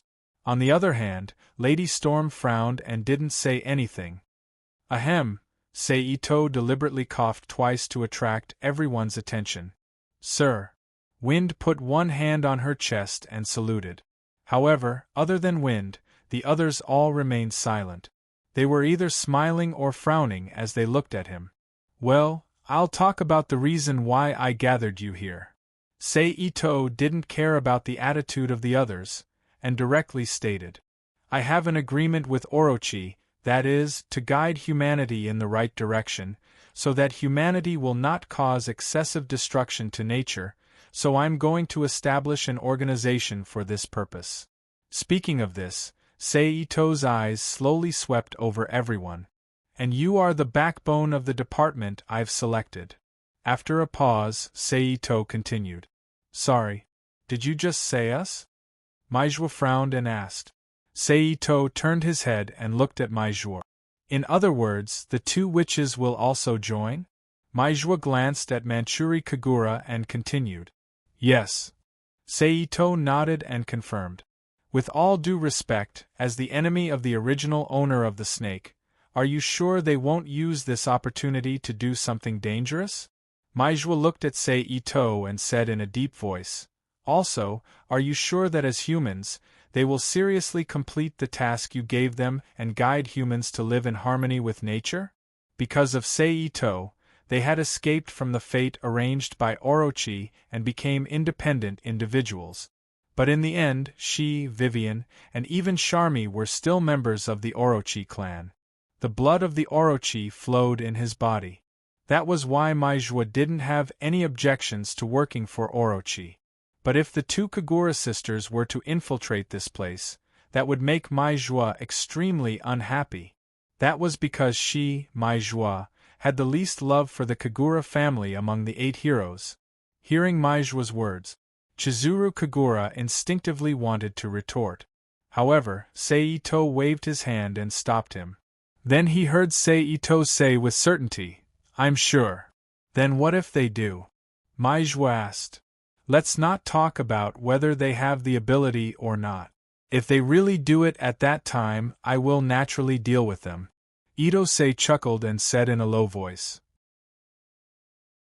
What Maijua was worried about was that as a divine artifact, Chizuru Kagura would one day contact the descendants of the divine artifacts of the Kusanagi clan and Yagami clan. Suddenly attacking them and sealing them wasn't a problem for Seito at all, because long before the King of Fighters world was devoured, he had already taken the 3 divine artifacts from Chizuru Kagura and the others. Even if they wanted to do something, they could only do it by force, not by relying on the restraining power of the divine artifacts. As for the problem of not being able to guide them properly, that was even less of a problem. Unless they wanted to wipe out the entire human race, they were basically no different from ordinary grandmasters of combat. It was only because their martial arts style was strange that Kagura and Chizuru Kagura, who had a longer history, wouldn't cause trouble and affect the guidance mission. Then the next question is, who will be the leader of this organization? If it's them, please forgive me for refusing. Maijua slightly frowned and changed the question. Very simple, I will be the leader of this organization. Seito answered. Then I have no more questions. Maijua glanced at Mamoru Kagura and Chizuru Kagura and stopped nitpicking. Any more questions? Seito looked at the others and asked. Everyone was silent. Since there are no more questions, I will arrange your division of labor. Seito nodded and said seriously. Generally speaking, the entire organization could be divided into 4 parts: financial resources, publicity, intelligence gathering, and execution. There wasn't much to talk about in terms of financial resources. After all, no matter what kind of organization it was, it couldn't operate without money. That was why Seito arranged for Maijua, who had an MBA, to be in charge of this department. The publicity department was managed by the Kagura sisters, who were divine artifacts and had great influence among the human race because of Seito's previous operations. Intelligence gathering was left to Wei Si, who was quite talented in this field. As for execution, it was left to Charmy, who was born as a heavenly king, and the female Stormwind. Then, Seito roughly explained the arrangements for each department to everyone. He then teleported them to the official residence that he had built ever since he became the master of the King of Fighters world. He then began the preparation work for the organization. Under Seito's orders, donations from various large financial groups entered the account of the financial department. Chizuru Kagura's figure began to appear in the newspapers, magazines, television, and the internet owned by various media groups. At the same time, with the assistance of the military and civilian intelligence systems of various countries, one seriously polluted factory after another was closed down, and the bosses were thrown into prison for a time. The entire King of Fighters world became lively. However, these were only the things on the surface. In secret, Seito summoned C.C., who could connect with Alea into the King of Fighters world. She secretly guided the consciousness of this group of people who had become a branch of Alea's consciousness, silently changing their minds. Of course, whether it was on the surface or in secret, all of this would take a long time to carry out. So after the organization structure was roughly established, Seito left a shadow clone to continue presiding over the work here, while he returned to his home in the southern ecological city to accompany his family. In the outside world, in the sky above Japan, a silver-white stream of light flew rapidly in the direction of Akakuruno City like a meteor. Flying at such a high speed, It didn't take long for the silver light to appear in the airspace of Akikuruno City. Then, the silver light paused for a moment, and shot diagonally down towards Akikuruno City below. When the silver light was only 3 to 4 kilometers away from the ground, the artificial angel, who had been in an invisible state all this time, suddenly revealed herself. She raised her head and looked at the other party with her emotionless golden eyes. In an instant, a transparent barrier appeared in front of the silver light, blocking it with a clang. Then, the artificial angel waved its arm lightly, and a large amount of energy gathered in the energy weapon barrels set up all over Akitsune City. Then, under the artificial angel's command, the energy weapons all shot toward the silver light in the air. A large amount of energy beams of red, green, yellow, and purple, which seemed to be thick or thin, bombarded the silver light in a straight line. The silver light trembled slightly, then suddenly changed direction and rushed up into the sky. Boom! The beams of light that had missed collided with each other, causing a loud explosion. Then, a huge energy cloud that looked like an artificial sun appeared in the sky, forming a shockwave that completely blew away the few clouds in the sky, revealing the blue sky. Fortunately, in the instant that the shockwave was released, a barrier appeared above Akitsuno City. Aside from feeling blinded, the entire city's citizens weren't affected in any way. Wait, please stop, I'm not hostile. Just when the artificial angel was about to launch a second attack, a voice was transmitted to the artificial angel's ear in a straight line. The artificial angel's action paused, but she still didn't remove the energy gathering of the energy weapon, just maintaining it in a state of waiting to fire.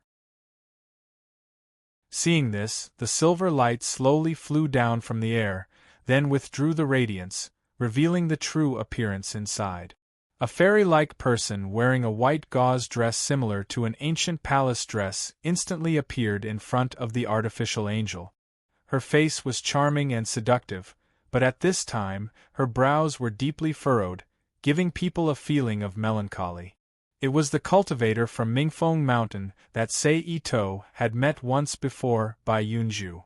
Unfortunately, the artificial angel had almost no emotions, so her performance didn't cause any changes in the artificial angel. This one is by Yunju. I have a matter to ask to see Mr. Sei Ito. Please help me pass on the message, Bai Yunju said in a soft voice. Perhaps he can really help me. Looking at the artificial angel in front of her, Bai Yunju, who couldn't sense any aura from the artificial angel, suddenly felt a sense of hope. The artificial angel nodded slightly, then used her thoughts to inform Little Spirit Dream of the situation, here through the hover cyclotron system. Almost immediately after the message was transmitted, a pair of photon particles gathered, and Little Spirit Dream's figure appeared beside the artificial angel. However, unlike usual, Little Spirit Dream no longer had her usual small and delicate appearance. Instead, she was the size of a real person. My master is not here right now. If you want to see him, you'll have to wait for some time, Little Spirit Dream said politely. How long will it take for your master to return? Bai Yunju asked with a frown. I don't know. Maybe the next moment or maybe a day later. It depends on my master's mood, Little Spirit Dream replied. Chapter 1636. P.S. Thanks to Ominous Black Cat for his precious monthly vote. Thanks to Instant Potato, Once Handsome Soar, and Marseille for their tip. In the Akiyuko city of the origin world, Bai Yunju's figure appeared in an independent house on the edge of the city near a mountain forest. She was sitting cross-legged on a bed with a worried expression on her face. It had been more than half a day since she had rushed to Akiyuko City. Because Sei Ito wasn't there, she could only accept Little Ling Meng's suggestion to stay in the city and wait for Sei Ito's return. Sigh. Bai Yunju, who wasn't in the mood to cultivate, sighed softly. She opened her legs and stood up from the bed. Turning around, she walked to the window and opened it to look outside. In an instant, the peaceful and comfortable city and the figures of the people, with relaxed and happy smiles, appeared before her eyes. Looking at the environment before her, Bai Yunju couldn't help but let out a soft sigh as she thought of her sect that had been seized, her eldest senior sister that had been captured, and her scattered disciples. Sigh. I hope he is willing to help me, Bai Yunju thought to herself. It was clear that she had doubts about whether she could ask Sei Ito to help her. But thinking about it, the two of them were neither relatives nor friends. At most, they had met once and chatted with each other in a friendly manner. Other than that, there was no other interaction between them. Why would a legendary expert like him help Linley? Moreover, it was in a situation where she would have to become enemies with another power. If this matter were to happen to her, she wouldn't agree. Unless there were enough benefits to move the other party's heart. But now that her sect had been seized and her sect had been scattered, what benefits did she have to offer? Thinking of this, Bai Yunju's expression became even more worried. Her body unconsciously emitted an aura of grief and indignation. After an unknown period of time. After recovering from her grief and indignation, Bai Yunju adjusted her mood. Closing the window in front of her, she turned around and walked to the side of the bed. Lowering her body, she sat down cross-legged. Once again, she closed her eyes and entered a meditative state. In an instant, Bai Yunju's body emitted a faint, otherworldly aura. Time flowed, day and night changed, and in the blink of an eye, it was already the second day. Then, on this afternoon, a large cluster of photon particles suddenly appeared out of thin air and exploded. The adult version of little Ling Meng appeared in Bai Yunju's room and stood before Bai Yunju. Master invites you over, little Ling Meng said as she looked at Bai Yunju's relaxed expression. He's back. Bai Yunju's expression changed upon hearing this. She said with a look of surprise. Little Ling Meng nodded and confirmed Bai Yunju's words. Please come with me, little Ling Meng said again. All right. Bai Yunju, who knew that she had acted a little too hastily just now, smiled awkwardly and agreed. Then, little Ling Meng's figure flashed and appeared outside the house. Seeing this, Bai Yunju quickly rushed over. He hastily walked to the side of the window and leapt out of it. Then, he followed behind little Ling Meng and flew towards the shrine together. In less than a minute, the two of them arrived at the shrine and landed in front of the house in the backyard. You can go in. Master is inside, little Ling Meng said to Bai Yunju who was beside her. After that, her figure scattered and transformed into countless photon particles, which gradually melted into the air. Bai Yunju was no longer surprised by little Ling Meng's ability to scatter and break her hand. She took a deep breath and moved her right hand's 5 fingers to form a body-cleansing art. She cleaned up her spotless body. Then, she adjusted her expression and stepped into the house. Soon, Seito appeared before Bai Yunju's eyes. He was dressed casually and did not emit any aura. He looked just like an ordinary youth. Greetings, Mr. Ito. Bai Yunju stopped in her tracks. She saluted with a solemn expression. She no longer had the charm and maturity she had when they first met. Instead, she gave off a clear sense of alienation. Sit down, Sister Bai.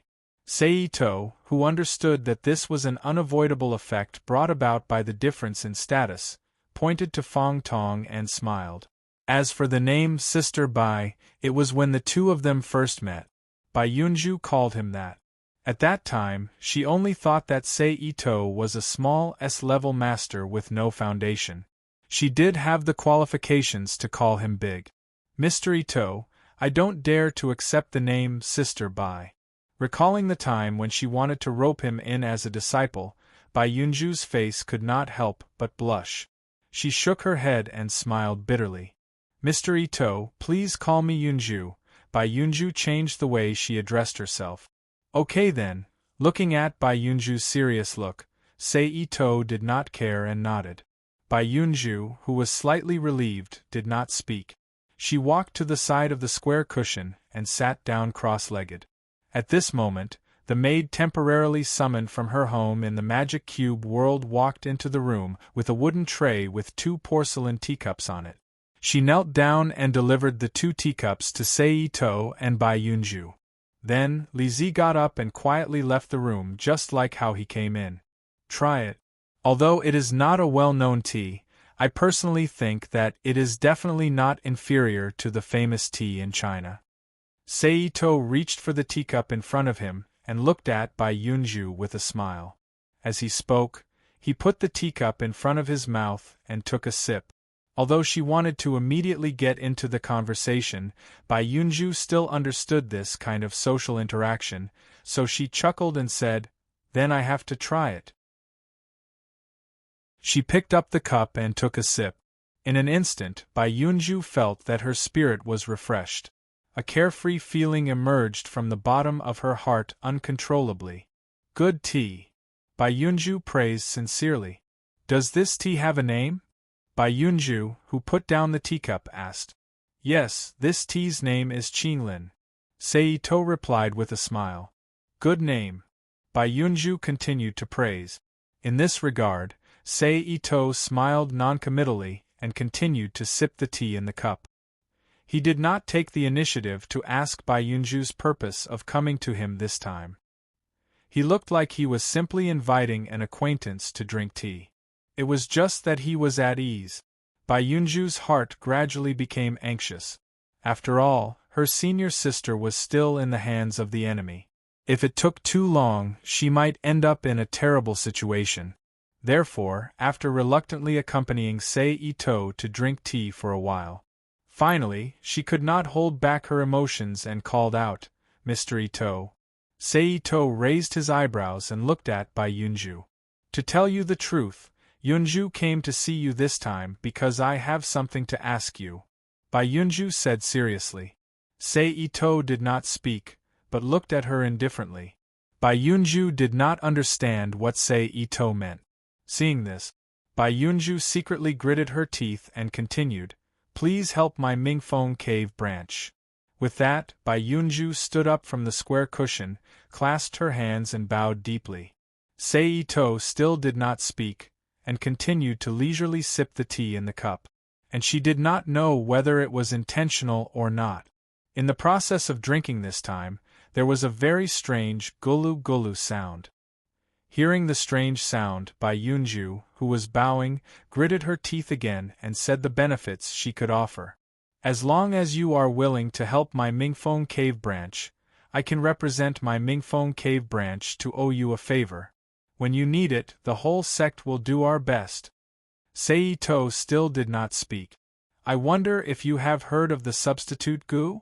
Bai Yunju, who still did not get a reply from Sei-Ito, turned pale. She said sadly, "No." This time, Sei-Ito finally spoke. As the name suggests, life substitution gu is a gu worm that can replace its master to die once. As long as Mr. is willing to help my Phoenix Cry Cave branch, I can make the decision on behalf of my Phoenix Cry Cave branch and give Mr. the sect's greatest treasure, life substitution gu," Bai Yunju said in a deep voice. Clearly, Bai Yunju had made up her mind this time. She had even given away the sect's signature treasure. In addition to the cultivation method of the substitute gu, and the right to open the sutra depository for 3 days. Sei-Ito said lightly. "This." Bai Yunju's face revealed an awkward expression. "What?" Sei-Ito raised his eyebrows. "It's like this. 200 years ago, my Mingfeng cave met with a calamity, causing the cultivation method of the substitute gu to be lost. Only a few fragments have been passed down," Bai Yunju explained. Sei-Ito looked at Bai Yunju quietly. The latter did not avoid his gaze. Her gaze was pure as she looked back at him. After a moment, after confirming that Bai Yunju was not lying to him, Sei-Ito nodded and said, "Then I will open the sutra depository for 1 more day." What kind of place was the sutra depository? It was where the inheritance of a sect was. Other than the most important foundation of the sect, the basic techniques and miscellaneous knowledge passed down in the sect, as well as the ancient books collected by the seniors since the sect was founded, were all stored there. In this way, opening the sutra depository was equivalent to exposing the sect's inheritance to outsiders without any concealment. This could be said to be something that could shake the sect's foundation. However, now that the mountain gate had been occupied, the sect master's senior sister had been captured, and the disciples were scattered in all directions. It was as if the sect was about to be exterminated. It was no longer a big deal to have a sutra depository whose protective formation had been broken. In any case, if they couldn't rescue her, the inheritance would be lost anyway. They might as well use it to exchange for a chance to continue the sect. More importantly, because of the unique situation of the Mingfeng Cave's inheritance, the cultivation methods were mostly feminine and unorthodox. They were different from the mainstream and were not suitable for men to cultivate. They were also not afraid of Sei Ito looking through them. Therefore, Bai Yunju put on a hesitant expression and finally seemed to make up her mind and nodded heavily in agreement. Okay. Lizzie, bring 2 more cups of tea. Sei Ito saw this and smiled slightly and shouted. Yes. Lizzie's voice sounded in response. Sit down and tell me about the situation between you and the enemy, as well as the reason why you two fought. Sei Ito asked. Yes. Bai Yunju got up and sat cross-legged again. She organized her words and said, It's like this. Through Bai Yunju's explanation, Sei Ito roughly understood the whole story. The cause started from the rise of the earth. In the beginning, the world was dark. Like the many sects and clans hidden in the world, Mingfeng Cave basically maintained a state of seclusion and ignored the changes in the outside world. However, as the world changed, more and more sects and clans appeared in the world to recruit people and expand their forces. Some people in Mingfeng Cave also had the idea of appearing in the world.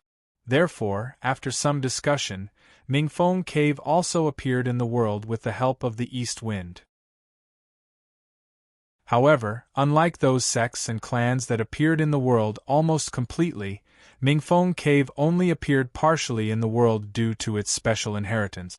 Moreover, the people it targeted were the Miao clan's Miao village disciples at the foot of the mountain. Therefore, to the outside world, Mingfeng Cave was still the same Mingfeng Cave and did not attract much attention. However, this situation changed after the rise of the Earth intensified, causing the auxiliary space and the small world's flying continent to appear. It was hard to say whether it was the luck of Phoenix Cry Cave or something else, but a flying land that had obviously been developed by someone before, filled with precious spirit plants and herbs that were considered precious in modern times, and kept a small number of rare beasts and precious minerals, had arrived near the entrance of Phoenix Cry Cave. Everyone in Mingfeng Cave was naturally overjoyed by such a heaven-sent fortune, thinking that the day of Mingfeng Cave's prosperity had finally arrived. However, the good times did not last long. In a moment of carelessness, the news of Mingfeng Cave obtaining a heaven-sent fortune was spread through the mouth of a Miao clan girl who had just joined the sect. After 4 or 5 rounds, it was heard by a disciple of a certain clan in Dian province and reported to their master. Needless to say, the master was naturally tempted by the fortune. The next day, he went to Mingfeng Cave to discuss the matter of sharing the fortune. The Miao clan girls were known for their fierce temperament. Moreover, this was obviously something that had fallen into their hands. How could they be willing to share it with others? Naturally, the negotiation did not reach an agreement and they parted on bad terms in the end. However, what Bai Yunju and the others did not expect was that the master of this clan was actually so vicious. He thought that if he could not obtain it, then they would not be able to either. He directly spread the news and attracted the attention of the cultivation world and sects in Guizhou and Guangxi. Then, the development of the situation became simple. Trouble came knocking on their door. Mingfeng Cave fell, the hot-tempered third elder was killed on the spot, the sect master's eldest senior sister was imprisoned, and the second senior sister, Bai Yunju, was severely injured. However, she managed to escape with her life thanks to a fortuitous encounter she had obtained during her travels. The fourth junior sister and the cold-tempered fifth junior sister led their core disciples and scattered in all directions to avoid being hunted down. Before I came here, I heard that the large sects in Guizhou and Guangxi had already reached an agreement to share this fortune, Bai Yunju said in the end. In other words, if I make a move, I will offend two large cultivation world sects at once? Seito said with a frown. Chapter 1637. Hearing Seito's words, Bai Yunju's expression stiffened, but she still nodded and admitted, yes. Then, without waiting for Seito to speak, she quickly explained, but don't worry, Dian province is not the base of the two sections. Therefore, the ones left in our Phoenix Cry Cave are only some disciples and elders in charge. The strongest one is only a golden core cultivator. If you act fast enough, you don't have to worry about being exposed at all. Furthermore, I believe that after this incident, they will focus their investigation on our Phoenix Cry Cave lineage. They shouldn't implicate you, sir. It could be said that Seito was the only savior that Bai Yunju could think of. Therefore, in order to prevent Seito from changing his mind, Bai Yunju tried her best to persuade Seito. Seito did not speak. He only frowned and tapped his thigh with his fingers. Although this situation was silent, his raised and lowered fingers were like small hammers, accurately tapping Bai Yunju's heart, multiplying the psychological pressure on her. After a moment, Seito stopped tapping his fingers and raised his head to ask, "What is the cultivation level of the person with the highest cultivation level in these two sects?" The nascent soul stage. Although the world has changed greatly, it hasn't been long. Some restrictions have not been lifted, so the nascent soul stage is still the backbone of these large sections. Bai Yunju replied with certainty.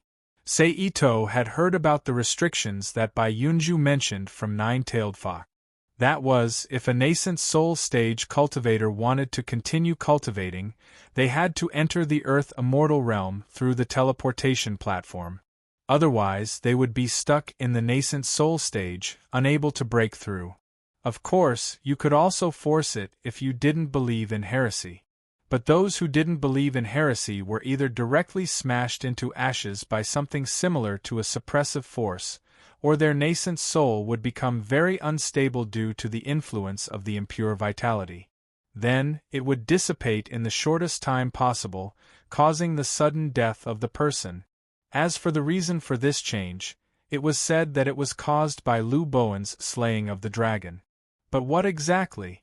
At that time, Nine Tails, who was still sealed, did not know.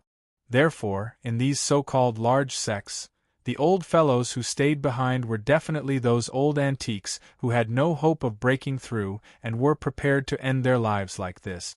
Moreover, there were very few of them, only one or two people. After all, no matter how bad one's aptitude was, everyone wanted to live longer. They didn't want to give up hope just like that. Therefore, other than those who didn't have a strong background, bad luck, or those who were attached to the mortal world, no one was willing to stay in this realm. Seito nodded with a faint smile on his face. As long as those people from the Earth Immortal Realm didn't come back, let alone one or two nascent soul cultivators, even if there were two more, he wouldn't be afraid. Okay, I'll do it, Seito decided. Thank you, Mr. Ito. Upon hearing this, Bai Yunju stood up from the square cushion. Her eyes were red, and she thanked him repeatedly with a face full of excitement. There's no need for that. We're just taking what we need. Seito casually waved his hand and said. Bai Yunju looked at Seito deeply and didn't say anything. She turned her head and raised her hand to wipe the tears from her eyes. Mr. Ito, when are we leaving? Then, Bai Yunju turned her head again and asked while suppressing the excitement in her heart. It's better to save people sooner rather than later. Let's do it now. Seito pondered for a little while. Then, he suddenly waved his hand and lightly patted his thigh.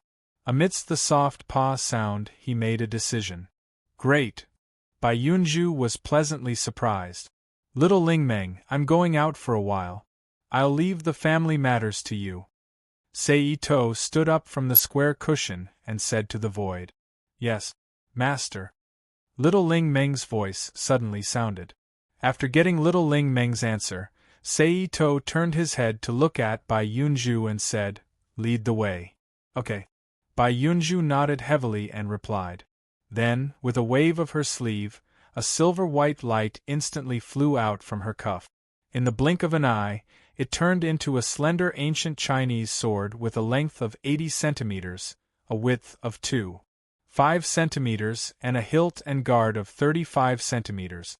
It floated in front of Bai Yunju. Then, Bai Yunju turned her head to look at Seito. The latter nodded and a silver-white bright light burst out from his body. It mixed with the sword light and formed a thick silver light that shot into the sky like a meteor. This was the long-distance flying technique that the cultivators of the Central Plains, especially the sword cultivators, loved to use, the sword evasion technique. Seeing this, Seito smiled gently. Then, his body quickly exploded and turned into a cluster of lightning. With a loud rumbling sound, he chased after her. The lightning evasion technique. Hearing the sound, Bai Yunju, who was flying in front, subconsciously turned her head and looked back. What an exquisite escape technique! I didn't expect him to have grasped such a profound Dao technique. Bai Yunju's eyes were filled with amazement as she looked at the lightning that quickly flew to her side. Evasive techniques were not rare in the Central Plains. However, most of them were similar to the sword evasion technique that Bai Yunju was using and the blood evasion technique used by the evil sections. They were common goods and unorthodox evasive technique. They were very different from the great evasive techniques that had been passed down since ancient times. At the very least, they couldn't compare in terms of speed and scope of application. The most important thing was that they were basically lost. Only some small tricks of evasive techniques like dancing in the wind and playing with fire were left in the world. But now, an outsider had suddenly mastered such a profound Taoist secret technique. This made Bai Yunju, who was a descendant of Huaxia, feel jealous and helpless. In the end, she simply ignored him and urged her Jindan to speed up and fly toward the mainland. For a time, a silver light and a lightning light crossed the sky at an extremely fast speed, intertwining with each other as they moved forward. However, in order to avoid trouble, Bai Yunju did not lead Seito directly through the Beijing-Tianjin area and fly directly to Dian province. Instead, after flying out of Japan, they immediately turned south and moved along the coastline to Vietnam and Myanmar, preparing to return to Dian province from there. It had to be said that this choice was very correct. Along the way, the two of them did not encounter any trouble and returned to Dian province peacefully. However, it was also because of this that they spent more time on the journey than usual. Therefore, when the two of them sneaked into the territory around Mount Mingfeng, the sky had already turned completely dark, and waves of cold and humid air filled the air. One party was anxious to save people and did not care about exhaustion, while the other party was powerful and did not care about the consumption of energy. Therefore, the two of them did not have any intention of resting after entering the territory and directly headed toward Mount Mingfeng in the middle of the night. The two black figures were like two mountain demons as they shuttled through the forest and moved forward. After a while, a group of ancient buildings that were filled with the style of a minority ethnic group appeared in front of Seito and Bai Yunju, hidden in the darkness. There were many lights inside, announcing its existence to the world. "We're here." Bai Yunju's face was filled with uncontrollable excitement. "Follow my footsteps later," Bai Yunju whispered again. After saying that, she prepared to take a step forward and lead Seito into the group of buildings. However, at this moment, Seito stretched out his hand and stopped her. Bai Yunju frowned slightly and looked at Seito with a puzzled expression. "Take a good look. Are you sure that this is your sect's mountain-protecting formation and not a formation set up by the new sect? Sei Ito's eyes flickered as he pointed at the void in front of him. Bai Yunju's face turned red when she heard this. She knew that because she was anxious to save people, she had lost control of her actions. However, she was a cultivator who had stepped into the Golden Core realm after all. She quickly adjusted her mood and focused her gaze on the void in front of her. In an instant, strands of wandering spirit lines appeared in front of Bai Yunju's eyes. The Bai Yunju slowly rotated to check the situation of the array. After a moment, Bai Yunju withdrew her gaze and turned to Sei Ito and said, "That's right, this is the mountain-protecting formation of Phoenix Cry Cave. Alright, lead the way." Sei Ito nodded. He had also observed the mountain-protecting formation of Phoenix Cry Mountain while Bai Yunju was inspecting the formation. "Mister, please follow my footsteps," Bai Yunju reminded. After Sei Ito nodded in response, she stepped into the formation in front of her. Sei Ito didn't hesitate and immediately followed after her. In almost an instant, the two figures suddenly disappeared into the dense forest.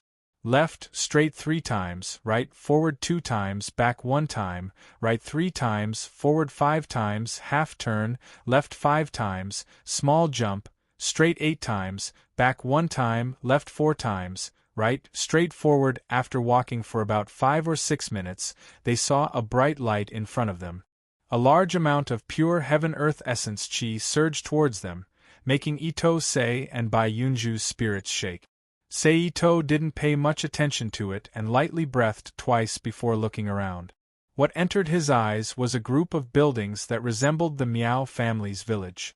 There were small wooden houses next to each other, with roads and side roads between them. At the innermost part of the main road, near the mountain, there was a pavilion standing there. Obviously, that was the main building of Phoenix Cry Mountain used for meetings. On the 2 sides of the main building, there were houses that were much larger than normal and didn't look like they were used for living. They were built at a carefully calculated distance.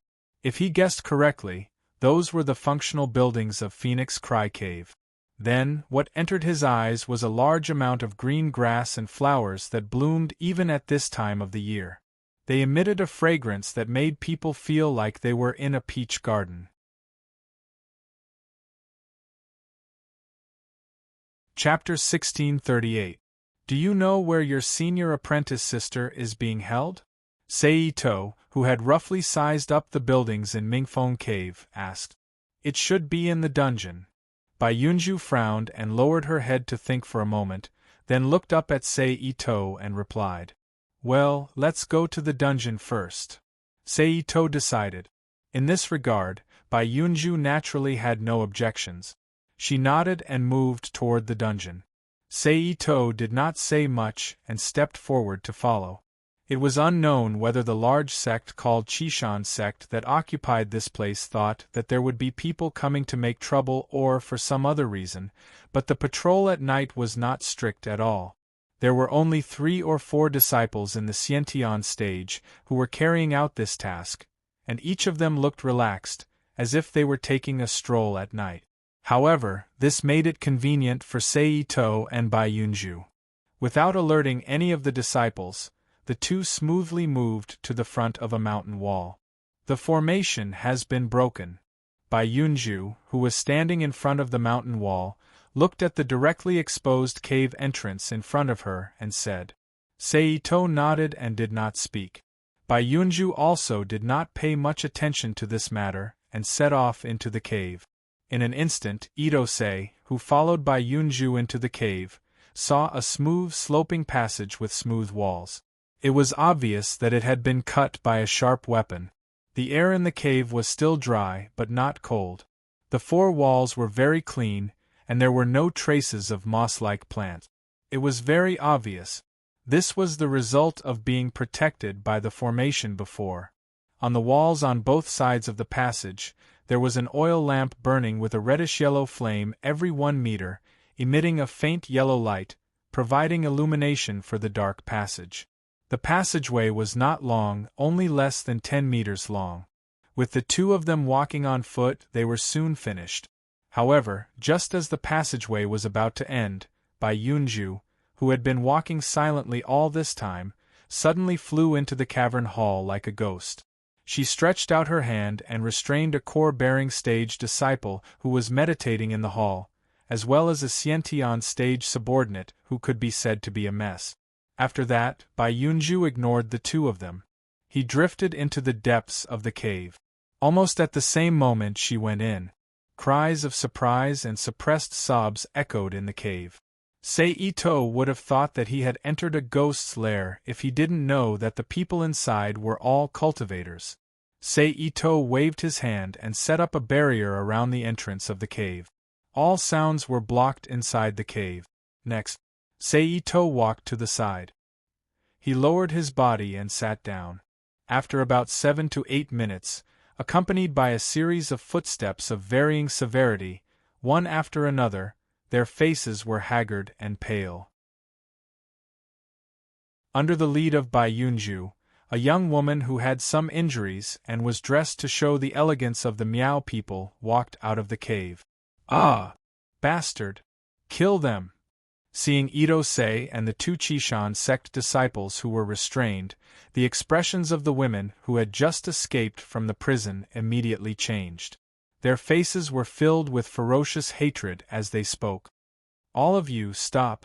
Just as they were about to step forward and fight, Bai Yunju's anxious voice finally sounded and stopped them. "Marshal and Bai?" Some of the female disciples were puzzled. "Have you found your senior sister?" Seito, who ignored the Phoenix Cry Cave disciples, stood up and asked. "No." Bai Yunju shook her head and said with a sorrowful expression. Hearing the question and answer of Bai Yunju and Seito, these female disciples finally understood that Seito was not an enemy. One by one, they turned their eyes away and looked at the two men who were immobilized and wearing the Chishan sect's uniform. They gritted their teeth and looked like they wanted to kill them. "What's wrong?" Seito asked with a frown. "Fifth junior sister is dead," Bai Yunju replied sadly. Hearing Bai Yunju's words, Seito understood that among the group of rescued female disciples, there must be someone who followed Bai Yunju's fifth junior sister to escape. But in the end, they could not escape the pursuit and were imprisoned in the Phoenix Cry Cave for some unknown reason. "Since your senior sister is not here, where is she?" Seito nodded slightly and asked. "She should be in the meeting building. I heard from these disciples that senior sister is being guarded by a golden core elder who stays here." Bai Yunju composed herself and said bitterly, "Are you going to arrange for them?" Seito did not care about golden core cultivators as long as he knew where they were. Therefore, after getting the exact information, Seito's gaze fell on the female disciples present and asked, "Marshal Aunt Bai, I'm willing to go with you to save the sect leader." A female disciple said with a stern expression. "Yes, Marshal Aunt Bai, uncle, we are also willing to go with you to save the sect leader." The other disciples quickly echoed. "Nonsense." Bai Yunju frowned. Her charming face was full of dignity as she shouted in a low voice, "Why don't you take a look at your current state? Based on your current state, you might not even be able to defeat the enemy's disciples. What right do you have to save the sect leader, who is being guarded by a golden core elder?" Hearing Bai Yunju's words, the disciples who had calmed down could not help but lower their heads. "Now listen to my orders. All of you are to stay here and have a good rest. You are not to leave this place until you see me. Do you understand?" Bai Yunju said again when she saw that the disciples had calmed down. "Yes." The disciples looked at each other and replied in unison. However, there was some unwillingness and helplessness in their voices. After calming the disciples, Bai Yunju turned to look at Seito and said, "Mister, let's go. I'll have to trouble you later." Seito nodded in agreement. "Be careful. Don't make too much noise. Don't let the guys outside hear you." Bai Yunju, who looked at the disciples around her again, reminded them worriedly. Yes. The disciples responded honestly. Seeing this, Bai Yunju did not say anything and walked out of the cave with Seito. After a while, they disappeared into the dark passage. Without Bai Yunju's suppression, the female disciples once again looked at the Qishan disciples who were left in the cave. Sisters, kill these beasts. A female disciple whose eyes were full of hatred said hatefully. Kill them! Kill them! The other disciples echoed. Then, under the female disciples' command, they rushed to the two Qishan sect disciples who were being restrained. They used their hands, mouths, and other tools to attack the Qishan sect disciples who were unable to resist. On the other side, the two people who quietly walked out of the cave sneaked carefully to the main building under the cover of the night. They sneaked into the building through the door that no one was guarding against. However, at this moment, a pressure suddenly unfolded in the building, pressing down on Seito and Bai Yunju. At the same time, a loud shout came from the building. Who is it? You deal with the disciples who rushed over. Leave the old guy to me. Seito ordered casually. Okay. Understanding that it was difficult to take down the other party with her strength, Bai Yunju did not hesitate. She immediately agreed and floated to the door of the building. At this moment, accompanied by a flash of light, a white-haired, red-faced old man wearing a gray cloth robe made of precious materials appeared in the hall of the main building. Seeing the old man come out, Seito did not talk nonsense and directly grabbed forward with one hand. The golden core old man's face changed in shock. Like an ordinary person holding a cup, he calmly and easily captured the golden core old man. You, who are you? The golden core old man's eyes were full of fear as he shouted in panic. Bai Yunju, who had turned her head to see how the two of them were fighting, also had a look of horror on her face. However, Bai Yunju's face flashed with a touch of relief. She was glad that Seito was her friend and not her enemy.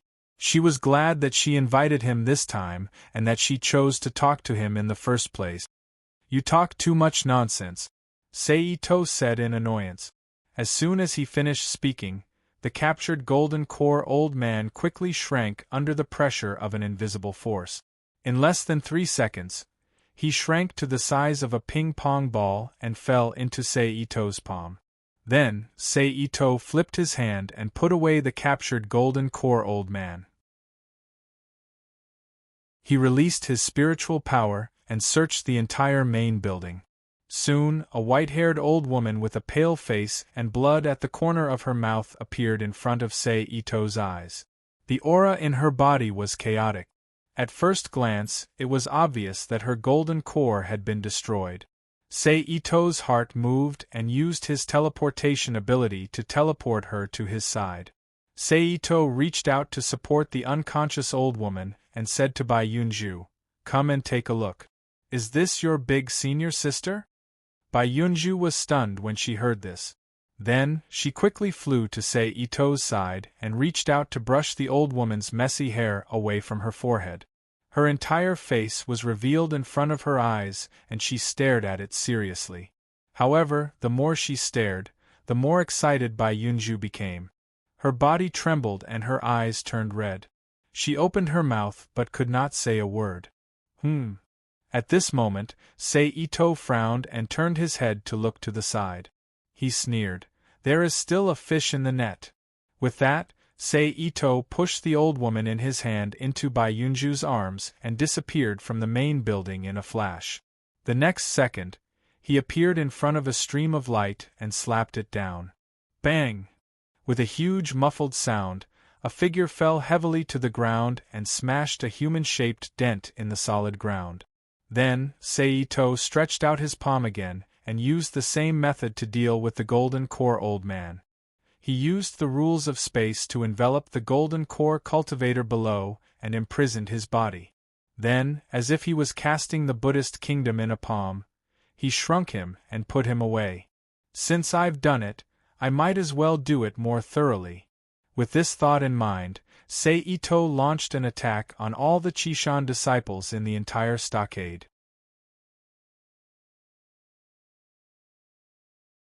Chapter 1639. P.S. Thank you to Shirley for your precious monthly votes. Thank you to NXCX, Instant Potato, and Once So Handsome for their tips. Junior by. Outside a green-tiled house in a quaint building surrounded by clouds and mist, a young man dressed in a light green robe with his hair tied up in a bun and a gentle smile on his fair and clean face, greeted the young man with a gentle smile. The junior brother by that he spoke of was a short and stout young man with a stocky build. At this moment, he was sitting cross-legged on a praying mat in the green-tiled room with a solemn look on his face. It seemed that he was meditating and cultivating. However, based on the man's understanding of him, he understood that this fellow was slacking off and dozing off again. Hearing someone greet him, the short and stout young man called Junior by quickly woke up from his half-asleep state. So it's Senior Zhao. Seeing the person who came, Junior by stood up from the praying mat with an embarrassed expression and greeted him with a silly smile. Is it time to change shifts already? Junior by looked up at the sky outside and said excitedly. Clearly, this Junior by was like a white-collar worker in the secular world who was full of enthusiasm for rest. Yes. Senior Zhao smiled and affirmed. Great, I can finally go back to sleep. Junior by spoke in a tone as if he was relieved. Then, he nimbly took out a green and white jade slip from his bosom and handed it to Senior Zhao. Since I'm done with the handover, I'll be leaving first, Senior Zhao. Junior by looked at Senior Zhao with an expectant expression. Okay, go. Senior Zhao shook his head helplessly and smiled bitterly. Hee, I'll leave the spirit hall to Senior Zhao. I'm leaving. Junior by chuckled and quickly ran out of the green-tiled house. Not long after, he disappeared into the thick darkness of the night. Senior Marshal Brother Zhao shook his head helplessly and raised his head to look at the spirit station hall. In an instant, lamps that looked like ancient copper oil lamps with brass bases and small flames burning on them appeared in front of his eyes. They were arranged in rows and placed on tall or short wooden shelves. These oil lamps had a scientific name. They were called Soul Awakening Lamp. As the name implied, each flame on the lamp represented whether a person's soul was complete or not. If there was a mishap, it meant that the connection would be severed, such as death. There would be an oil lamp that would automatically extinguish. Through this method, they would report their situation to Senior Marshal Brother Zhao, Junior Marshal Brother Bai, and the others who were guarding this place, in order to attract the attention of the sect. Brother Zhao looked at the many intact oil lamps and nodded slightly. Then, he turned around and walked to a futon nearby and sat down with his legs crossed. However, just as he was about to close his eyes and begin to meditate, an oil lamp suddenly went out with a "hoo" sound. Seeing this, Senior Brother Zhao paused. A look of astonishment appeared on his face. However, in the next moment, the flames on the oil lamps were extinguished one after another. Senior Marshal Brother Zhao's lips trembled as he stared blankly at the several dozen extinguished soul lamps in the spirit stop hall. The world is about to change. Who? Another oil lamp went out. Seeing this, Senior Marshal Brother Zhao immediately came back to his senses. He jumped off the futon and hurriedly walked to the extinguished oil lamp. He took out the green and white jade slip that Junior Marshal Brother Bai had given him. He formed a seal with one hand and guided the wisps of smoke from the extinguished oil lamps to the jade slip. In the next moment, familiar and unfamiliar names appeared on the surface of the jade slip. Then, Senior Marshal Brother Zhao didn't dare to hesitate. Holding the jade slip in his hand, he quickly rushed to the palace where the elder on night duty was. In less than a minute, Senior Marshal Brother Zhao appeared in front of a magnificent ancient building. Senior Marshal Brother Zhao stood still and said with a respectful attitude, "Zhao Shoren on duty at the Spirit Stop Hall requests to see Elder Wang. This one has an urgent report." After the voice, the building in front of him was calm. Zhao Shoren didn't rush him. He still maintained a bowing posture and waited outside the door. Then, after about 10 seconds, there was a strange creaking sound. The tightly shut door in front of Zhao Shoren slowly opened to both sides.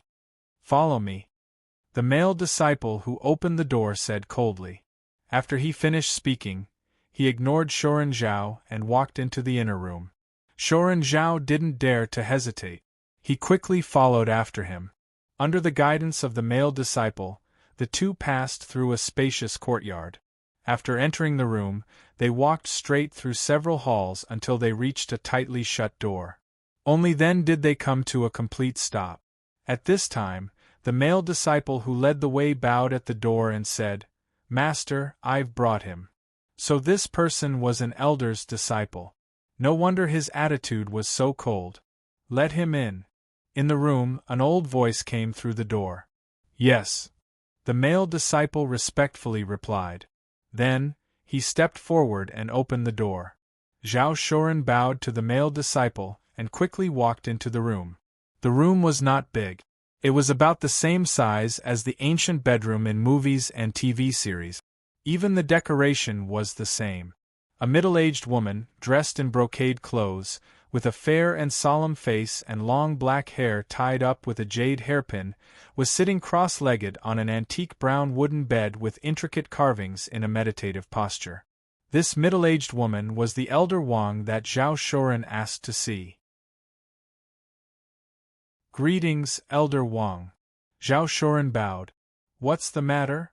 Elder Wang didn't move and didn't open her eyes.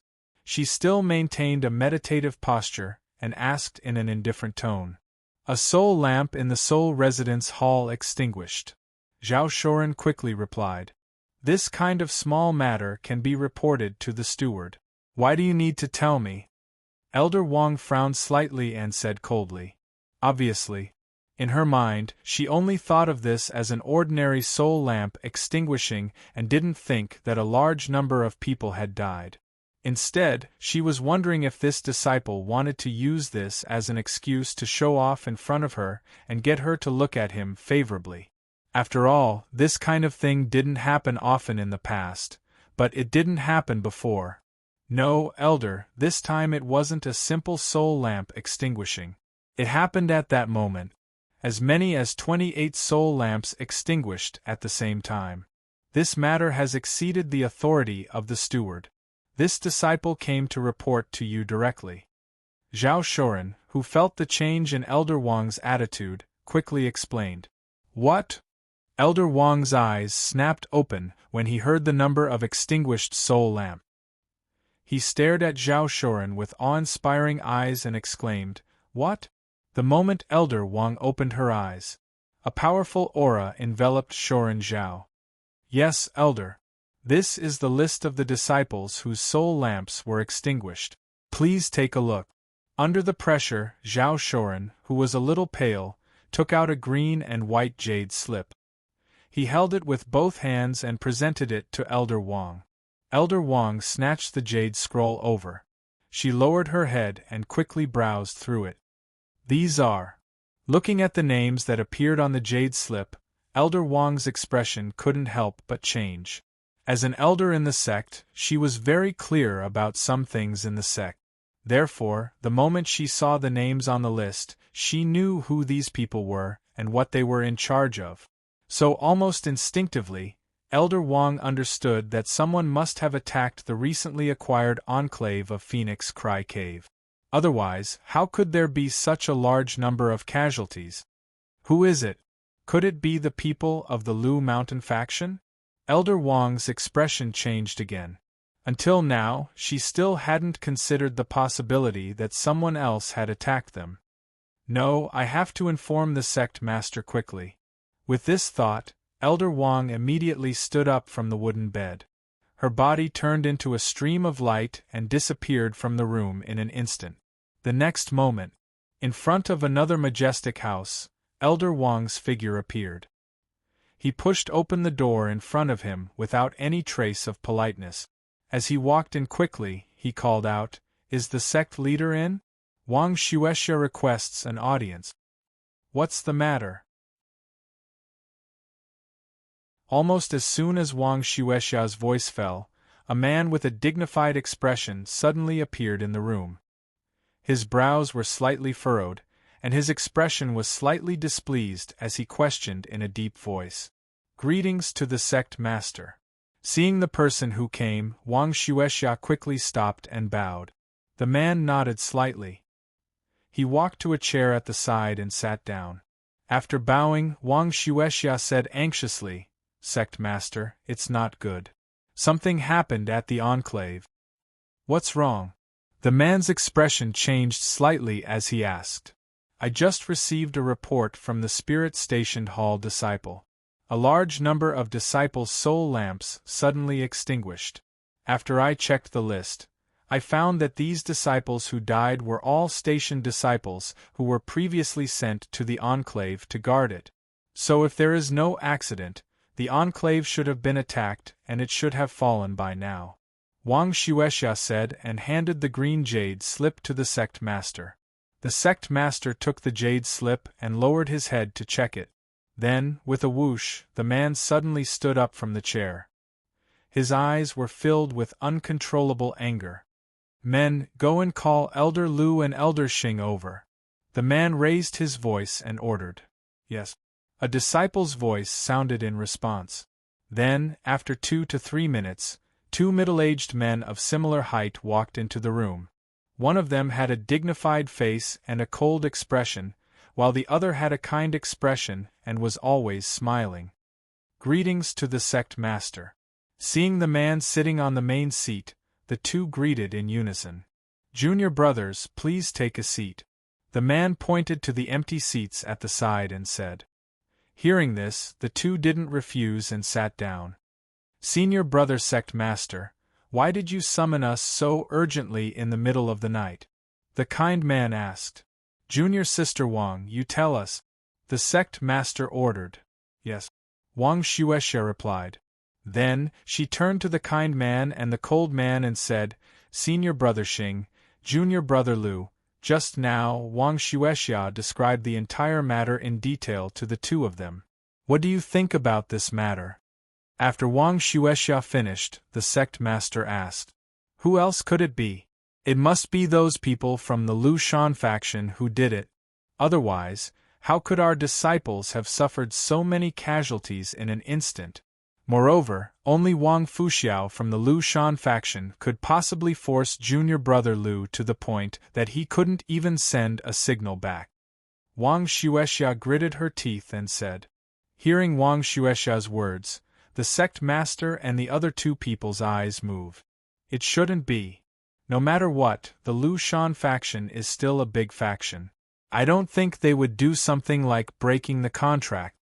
The kind man with a smile said hesitantly. This was also the reason why the sect master and the other person didn't immediately make a decision. Junior brother Lu, wealth moves people. Wang Xuexia shook her head and said. Wealth moves people's hearts. We've already distributed everything that we can.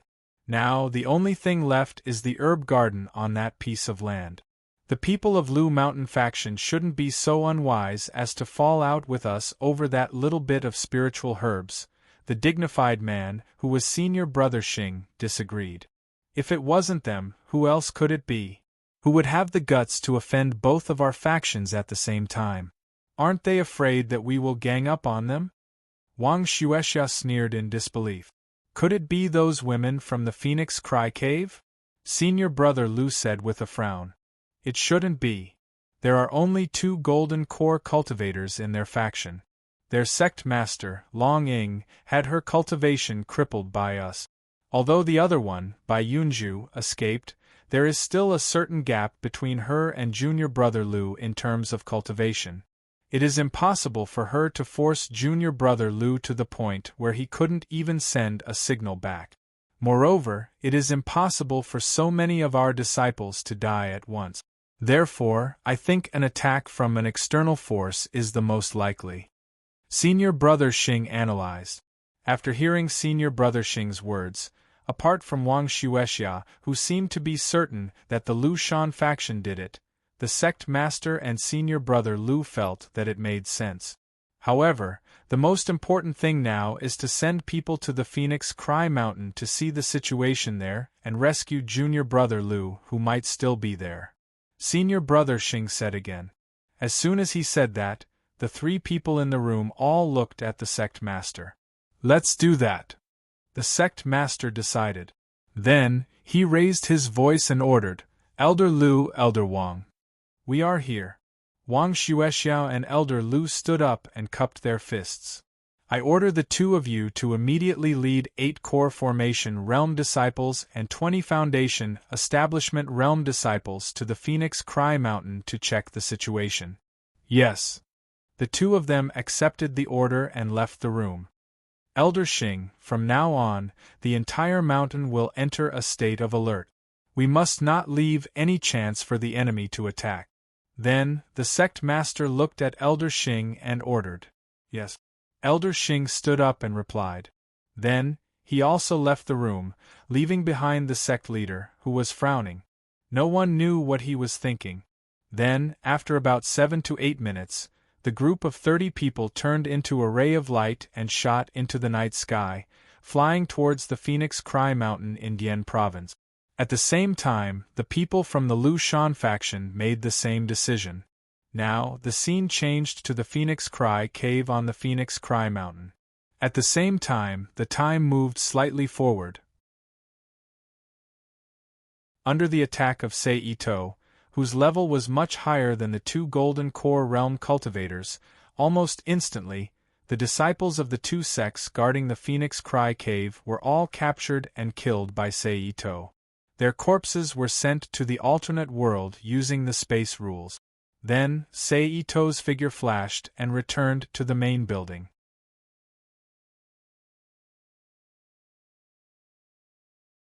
Chapter 1640. Yunju, you have to promise me.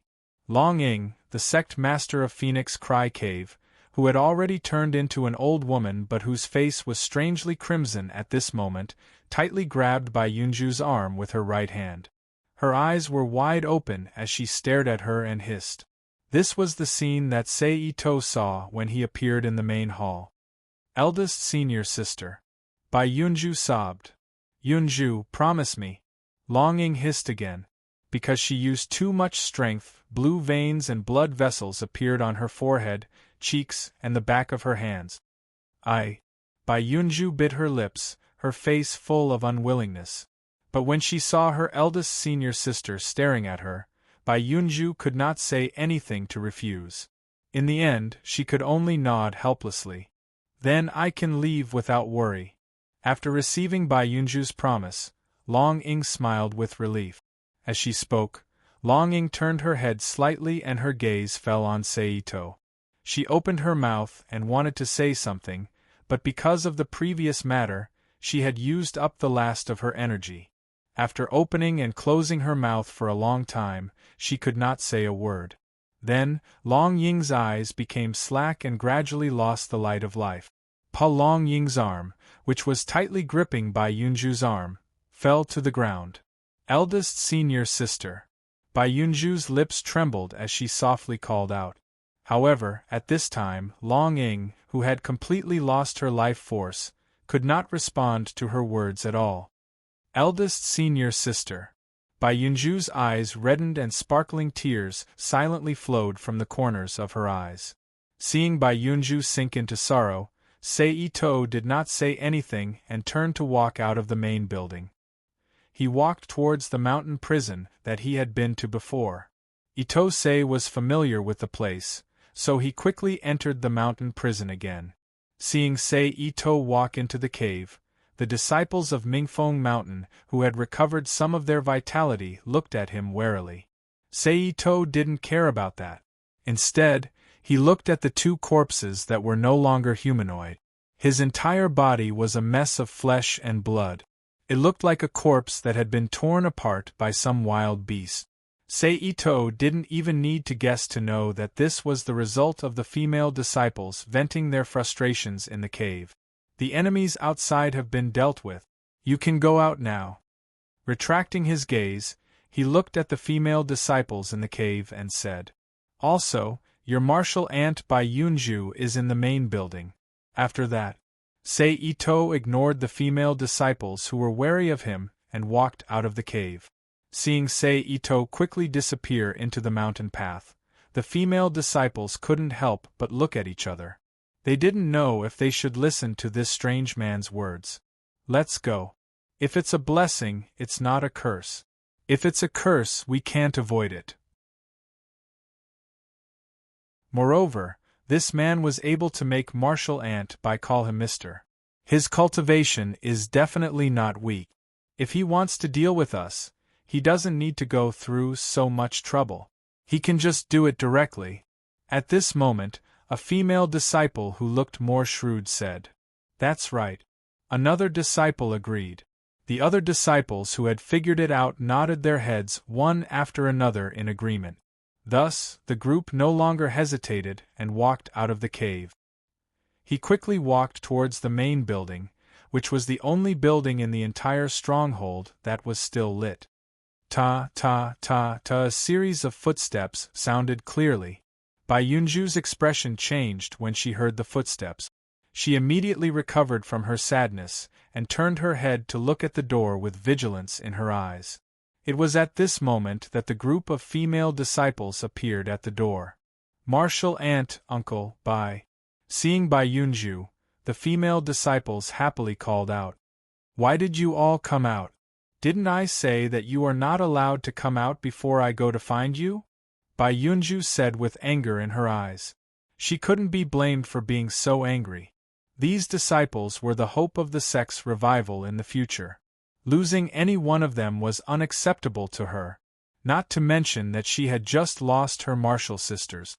She, who had deep feelings for these disciples, didn't want to see anyone in trouble. Therefore, it was no surprise that she was so angry at these disciples who didn't listen to her orders and risked their lives to come out. Hearing Bai Yunju's reprimand, the expressions on the faces of the female disciples couldn't help but stagnate. They lowered their heads one after another. "I asked them to come out." But at this moment, Sei Ito's voice sounded. Bai Yunju frowned. She turned her head to look at Sei Ito. Obviously, Sei Ito's actions this time made her feel very dissatisfied.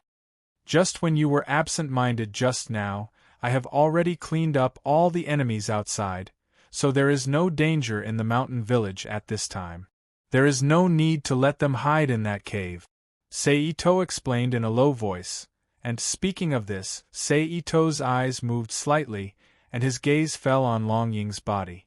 Seeing Sei Ito's gaze, Bai Yunju's expression changed slightly.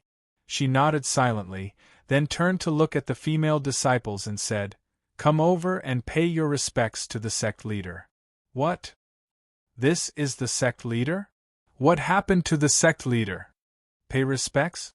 Could it be? Cries of disbelief and discussions immediately rang out from the crowd of disciples. Bai Yunju nodded slightly, confirming their words. "Sect leader." Seeing Bai Yunju's actions, the female disciples cried out in grief. One by one rushed to Bai Yunju's side with a sad face, knelt down, and cried softly. In an instant, the entire main building was filled with a sad atmosphere. Fortunately, Bai Yunju, who had recovered from her absent-minded state, had also recovered to the state that a gold core cultivator should have. She understood that this was not a place to stay for long, so she quickly stopped the crying of the disciples and began to arrange for them to pack up the entire mountain village, and began to arrange for them to pack up the valuable items that only they knew about. Then, Bai Yunju, who had sent the disciples out, had a thought and put Long Ying's body into her 100 treasures pouch. "Mr. Ito, please follow me." Bai Yunju, who stood up, exuded a cold aura that kept people away, and said lightly. Then, without waiting for Sei Ito's response, she turned and walked out directly. Sei Ito, who knew that she had just experienced a great sorrow, didn't care about her attitude, curled his lips, and slowly followed. Under the lead of Bai Yunju, the two left the main building, and walked along a slope on the right side of the main building. After walking for about 10 meters, they turned left, and a very hidden mountain path appeared in front of the two. The two walked on the path, and after walking for about a minute or so, they stopped in front of a female statue embedded in a huge stone wall. Yunju stepped forward and respectfully bowed to the female statue, then walked to the front of the female statue, bent down and squatted down, and threw away the soil under the female statue's left foot. Under Yunju's digging, not long after, a jar-shaped object covered with talismans was pulled out. It had to be said that this method of hiding things was really unconventional. Probably no one would have thought that a cultivation sect's most precious treasure would be buried in a place as simple as an ordinary person raising poisonous insects, without any restrictions or formations to hide it. Yunju, who was holding the jar, stood up, turned around, and returned to Sei-Ito's side, and handed the jar to Sei-Ito, and said, "This is the secret altar that seals the substitute poisonous insect. When you need to use it, just open the seal and wake up the poisonous insect inside. But you need to pay attention to one thing. Before it wakes up, soak it in your blood, so that the poisonous insect will feed on your blood after it wakes up and form a connection with you." The method is simple. Sei-Ito, who took the jar, chuckled. "This is for you." Then, Yunju took out a jade slip from her treasure pouch and threw it to Sei-Ito. "What is this?" Sei-Ito, who casually took the jade slip, was puzzled. "It's my Mingfeng Cave's sacrificial method. Without it, even if you form a connection with the substitute poisonous insect, you won't be able to absorb the poisonous insect into your body and use it to prolong life," Yunju said faintly. Sei-Ito nodded, and put away the poisonous insect altar and jade slip.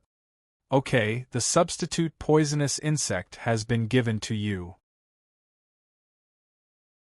As for the remaining scriptures in the scripture pavilion, I will give them to you when we are safe," Yunju continued. "Okay." Sei-Ito agreed. Then, Yunju filled the hole she had dug before, and bowed to the female statue again before returning to the village with Sei-Ito. But this time, Yunju didn't directly return to the main building, but continued to walk in another direction. Sei-Ito didn't say anything and silently followed. Just like this, accompanied by a surge of spirit energy, a large garden full of all kinds of spirit herbs and spirit plants appeared in front of Sei-Ito and Yunju's eyes. This is the source of everything, that enclave. Yunju looked at the unusually beautiful garden in front of her with a face full of resentment, and she couldn't suppress the resentment in her voice. After saying this, she ignored Sei-Ito and walked straight into the garden.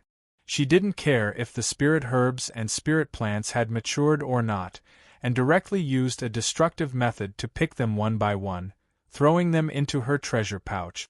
Clearly, even if she was resentful of these things, Yunju still knew that these things were beneficial to the revival of the sect, so she didn't want to let her enemy get away with it, so she directly used a destructive harvest.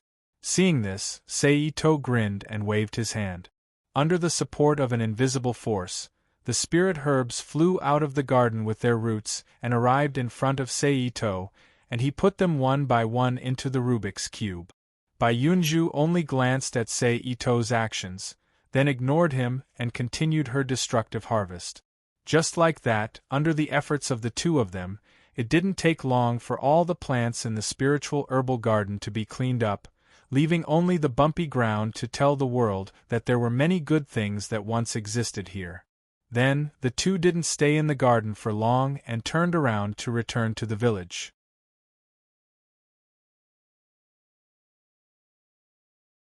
Chapter 1641. Is everything ready? In the main hall of the main building of the stronghold on Phoenix Cry Mountain, Yunju looked at the disciples in front of her and inquired. "Everything is ready, Martial Aunt, Uncle," the female disciples replied in unison. "Good, then let's go," Yunju announced. However, right at this moment, Yunju's expression suddenly changed. She turned her head and looked to the side. Her gaze seemed to be able to penetrate the barrier and look towards the sky. At this moment, in the sky outside, a group of about 40 cultivators were rapidly approaching the stronghold. "Mister, please lend me a hand." Yunju turned around and looked toward Seito. She cupped her fists and bowed. The female disciples to the side were baffled. They didn't know what was going on with Martial Aunt, Uncle, Bai. "Since I'm helping you, I'll help you to the end." "All right, I'll help you this time." Seito looked at the female disciples of Phoenix Cry Mountain and shook his head slightly. "Yunju and the Phoenix Cry Cave will forever be grateful for Mister's kindness," Yunju said gratefully. Seito waved his hand towards Yunju. Then, his figure flashed and disappeared from the main hall. In the next second, he appeared in front of the group of cultivators that had already arrived above Phoenix Cry Mountain and were about to descend towards the Phoenix Cry Cave. "Who is it?" a golden core stage cultivator in the group of cultivators shouted. His expression changed. "Seal the heavens and lock the earth." What answered him was a soft shout that resounded through the heavens and earth. In the next moment, the entire world shook slightly. Transparent lines visible to the naked eye appeared in the air. The lines connected to each other and formed a huge cube with a diameter of over 100 meters. It enveloped all the cultivators in the group of cultivators. "Withdraw." At this moment, another soft shout resounded through the heavens and earth. Following this soft shout, the group of cultivators in the group of cultivators. At this moment, the transparent cube that enveloped the group of cultivators moved again. It compressed at a speed visible to the naked eye. In a short 4 to 5 seconds, it had shrunk from its original diameter of over 100 meters to a diameter of less than 100 meters. Then, it continued to compress at a rapid pace. "Look at this." The expressions of these cultivators finally changed. "Everyone, listen to my command. Target the bottom left attack." The leading golden core stage cultivator shouted. At the same time, the gold core stage cultivator threw out a spinning golden ball, which turned into a streak of light and shot towards the lower left corner. Behind the golden ball was a flying sword that had evolved into a fire dragon. A large number of fire elemental, lightning elemental, and ice elemental daos also blasted toward the bottom left. Boom! A violent explosion immediately reverberated in the enclosed space. However, what made these self-cultivators, especially the 2 Aurus Core stage self-cultivators, change their countenances, was that such a powerful joint attack was actually unable to shake the barrier of this space at all. It did not even succeed in stopping it for a moment.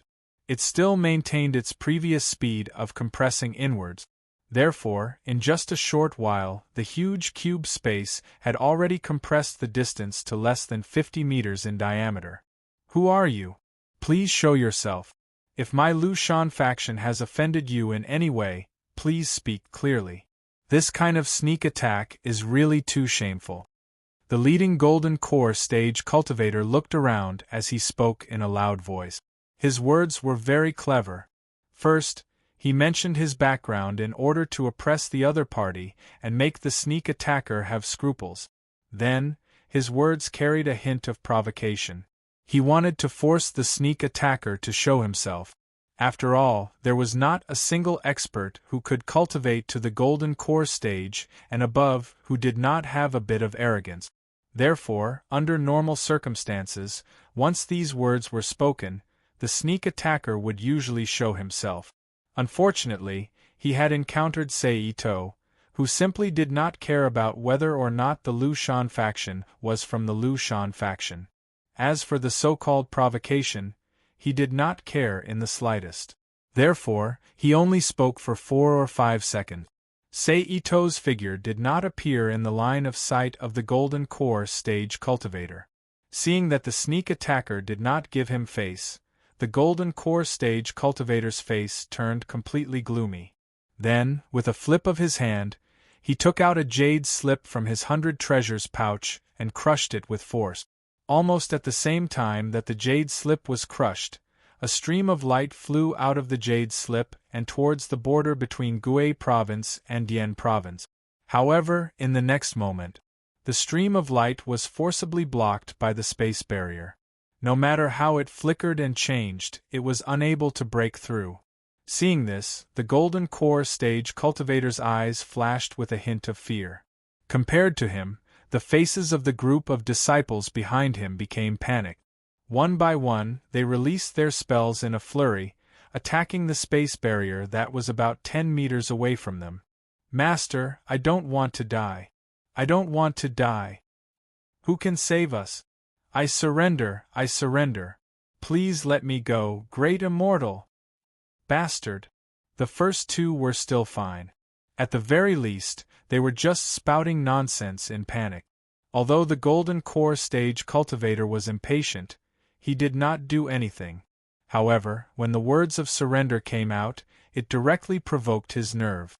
With a roar, he waved his hand and slapped that disciple. Puh! In an instant there was a light sound. That disciple's neck was immediately twisted 720 degrees. His eyes were wide open, and he could not be more dead. Seeing the Golden Core stage cultivator's actions, all the disciples were stunned and did not dare to make any more noise. "Old friend, since the other party doesn't want us to live, we might as well let them have it easy," the Golden Core stage cultivator said in a deep voice. "What do you want to do?" the other Golden Core stage cultivator asked. "Let's self-destruct." Okay. Seeing that the space had been compressed to less than 5 meters, the Golden Core stage cultivator knew that he was going to die without a doubt and agreed with hatred. Then, the two of them madly urged the golden cores in their bodies. They used a secret technique to compress the energy to death, and then suddenly released it. Boom! With a loud bang, 2 violent auras of power erupted from the 2 Golden Core stage cultivators, forming a powerful energy shock wave that spread in all directions. Under the impact of this powerful shock wave, the nearby Lu Mountain disciples were immediately blown into minced meat. Their flesh and blood mixed with the shock wave, and together, they rushed toward the surrounding space barrier. Bang! A violent vibration immediately appeared on the space barrier.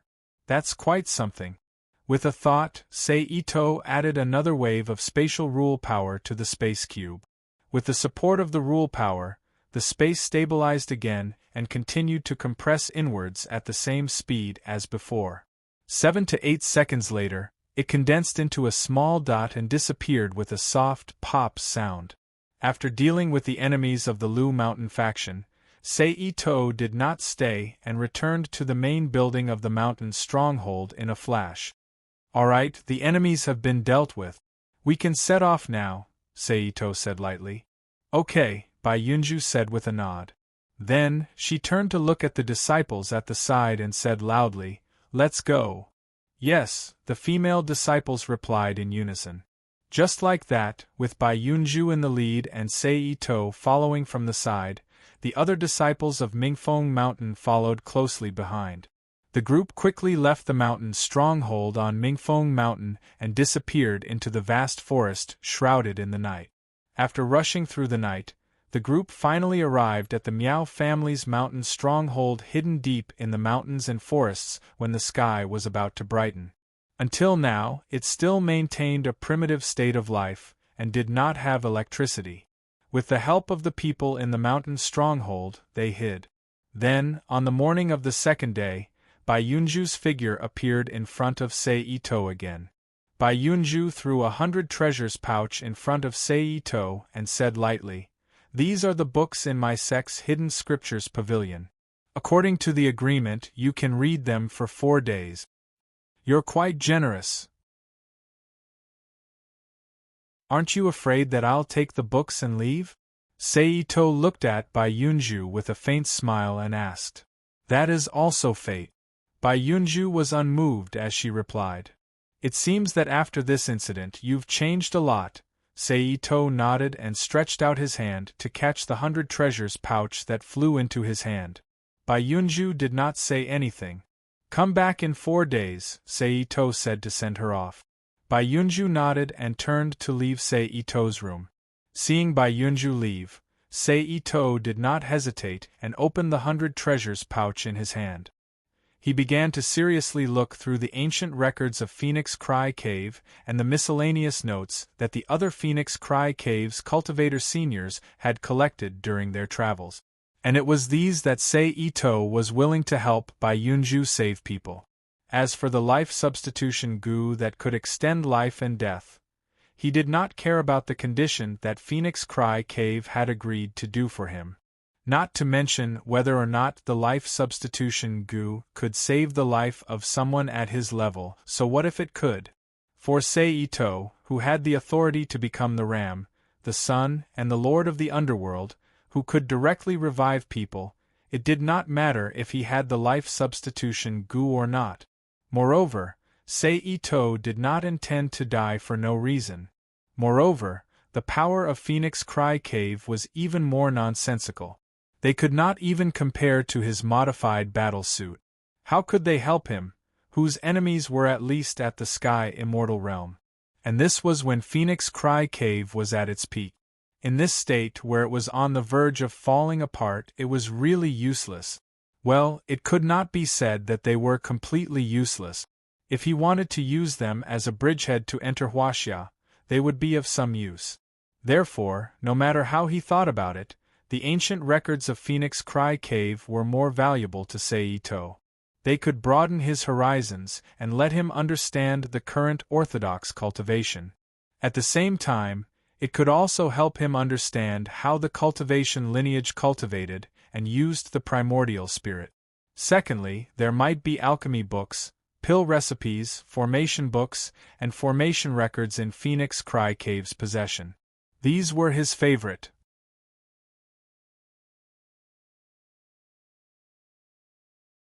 Chapter 1642. P.S. Thank you to Nickfinney and The Silencer for their precious monthly votes. Thank you to Seckle Potato for your tip. Phew, Sei-to, who withdrew his spiritual power from the jade slip in his hand, exhaled a long breath of foul air. Sei-to, who threw the jade slip in his hand into the 100 treasures pouch, sighed in his heart, as expected of the Miao family of Nanjiang. Their skills in treating insects and poisons are really unique. At this time, 4 days had passed since he and the people of Mingfeng Cave hid in the Miao family's mountain pavilion. In the past 4 days, Sei-to did not sleep or rest. He devoted himself to absorbing knowledge and browsing books. Finally, he had just finished browsing all the secret books collected by the Mingfeng Cave in the 100 treasures pouch. The harvest was very significant. Because the Miao family was passed down from generation to generation, Sei-to did not benefit much in terms of formations and secret cultivation methods. However, in terms of alchemy, because of the Miao family's use of insects and their peculiar understanding of poisonous herbs, Sei-to greatly broadened his horizons and obtained many interesting elixir recipes. I think Lu Miaozi will be very interested after seeing these things. Sei-to chuckled.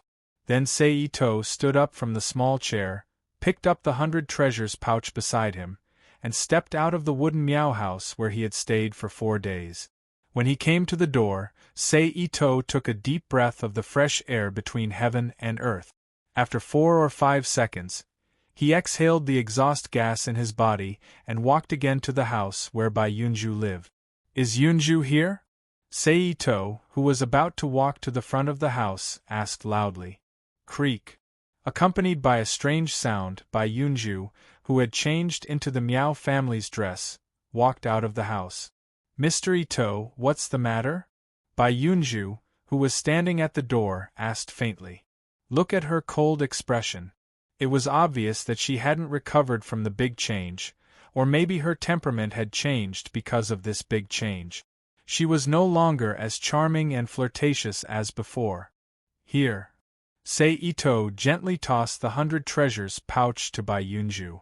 I've already finished reading it, Sei-to explained. After receiving the 100 treasures pouch, Bai Yunju nodded and put it away with a flip of her hand. Our agreement has been fulfilled. I should be leaving, so let's part ways here, Sei-to said softly to Bai Yunju. Yunju is very grateful for Mr. Ito's help. Yunju and my sect will always remember your kindness. If Mr. Ito needs us in the future, just let us know. My Mingfeng cave will help Mr. Ito even if we have to go through water and tread on fire. This is the promise that I, Bai Yunju, and Mingfeng cave give to Mr. Ito. Bai Yunju said to Sei Ito with a solemn expression. I understand. Sei Ito nodded in response.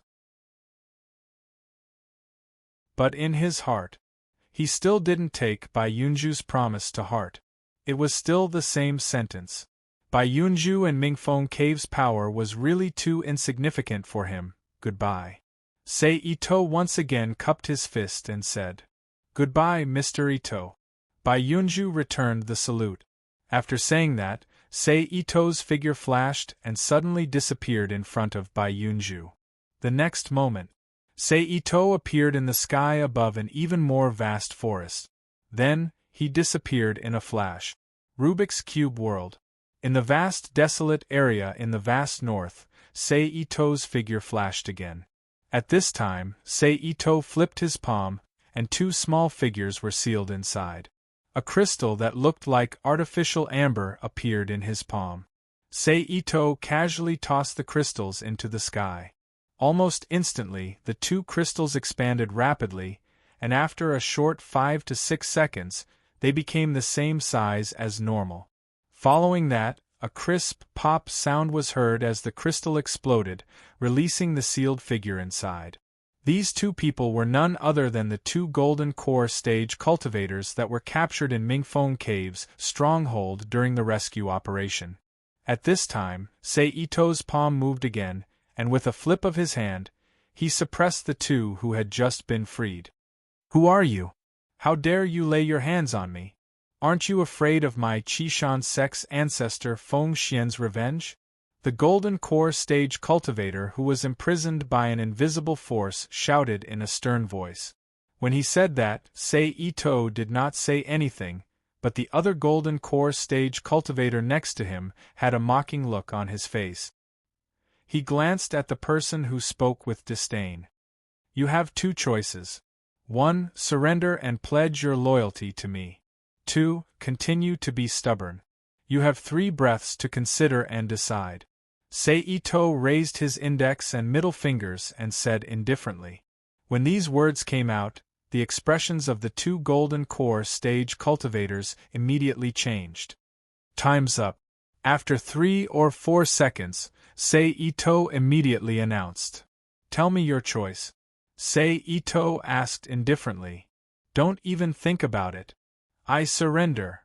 The voices of the two golden core stage cultivators sounded at the same time, but the content of their words was worlds apart.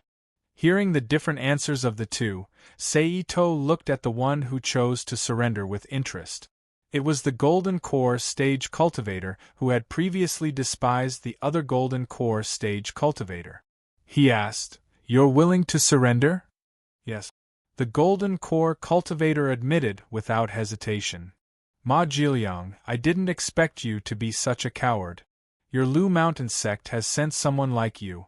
You're the shame of the Lu Mountain sect. The golden core stage cultivator of the Qishan sect, who had chosen to refuse to surrender, looked at Ma Jiliang with a mocking expression and scolded him. So what if you're a coward? Don't tell me you don't want to live, Lu Zhen? Ma Jiliang glanced at the golden core stage cultivator who refused to surrender with disdain. The reason you insist on surrendering is that you're afraid of being discovered. They'll come after your family members in the Qishan sect. Oh? You're not afraid? Sei Ito raised his eyebrows and asked with interest. I'm all alone. What's there to be afraid of? Ma Jiliang laughed. Sei Ito nodded and turned his gaze back to Lu Zhen, whose face was still full of anger. Then, he reached out and grabbed Lu Zhen, whose magic power and mobility had been sealed, into his hand. Pa!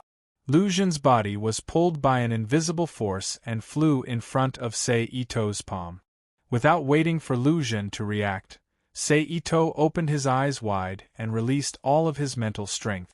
Like a biting cold autumn wind blowing away fallen leaves, his mental strength rushed into Lu Xun's mind through his eyes. Using a method similar to the Devil Path's soul-searching technique, he forcibly searched Lu Xun's memories. In an instant, a large amount of chaotic information surged into Sei Ito's mind through his mental strength. Under the influence of the soul-searching technique, Lu Xun's eyes rolled back and he foamed at the mouth. His entire body twitched violently as if he were having an epileptic seizure. Ma Jilyang, who was watching from the side, paled. His eyes were filled with fear and relief. After about a quarter of an hour, Ito Sei retracted his spiritual force, and a small embryonic form was formed. Lu Xun's soul was already in tatters, but he threw it to the side. Plop! Like an idiot, Lu Xun's lifeless body fell heavily to the ground. Another 5 minutes or so passed. Sei Ito let out a long breath. He opened his eyes once more. This method of searching memories is convenient, but it's a bit troublesome to clean up afterward. Itosei thought to himself as he burned away all the useless information from Lu Xun's memories with his spiritual flame, excluding the information he wanted. It's your turn. Sei Ito turned his head. He smiled as he looked at Ma Jilyang. Although it was a very kind smile, in the eyes of Ma Jilyang, who had just witnessed how he turned a golden core cultivator into an idiot, it seemed very dangerous no matter how he looked at it, causing Ma Jilyang's body to tremble subconsciously. Your Excellency, what are your orders? Ma Jilyang dryly laughed.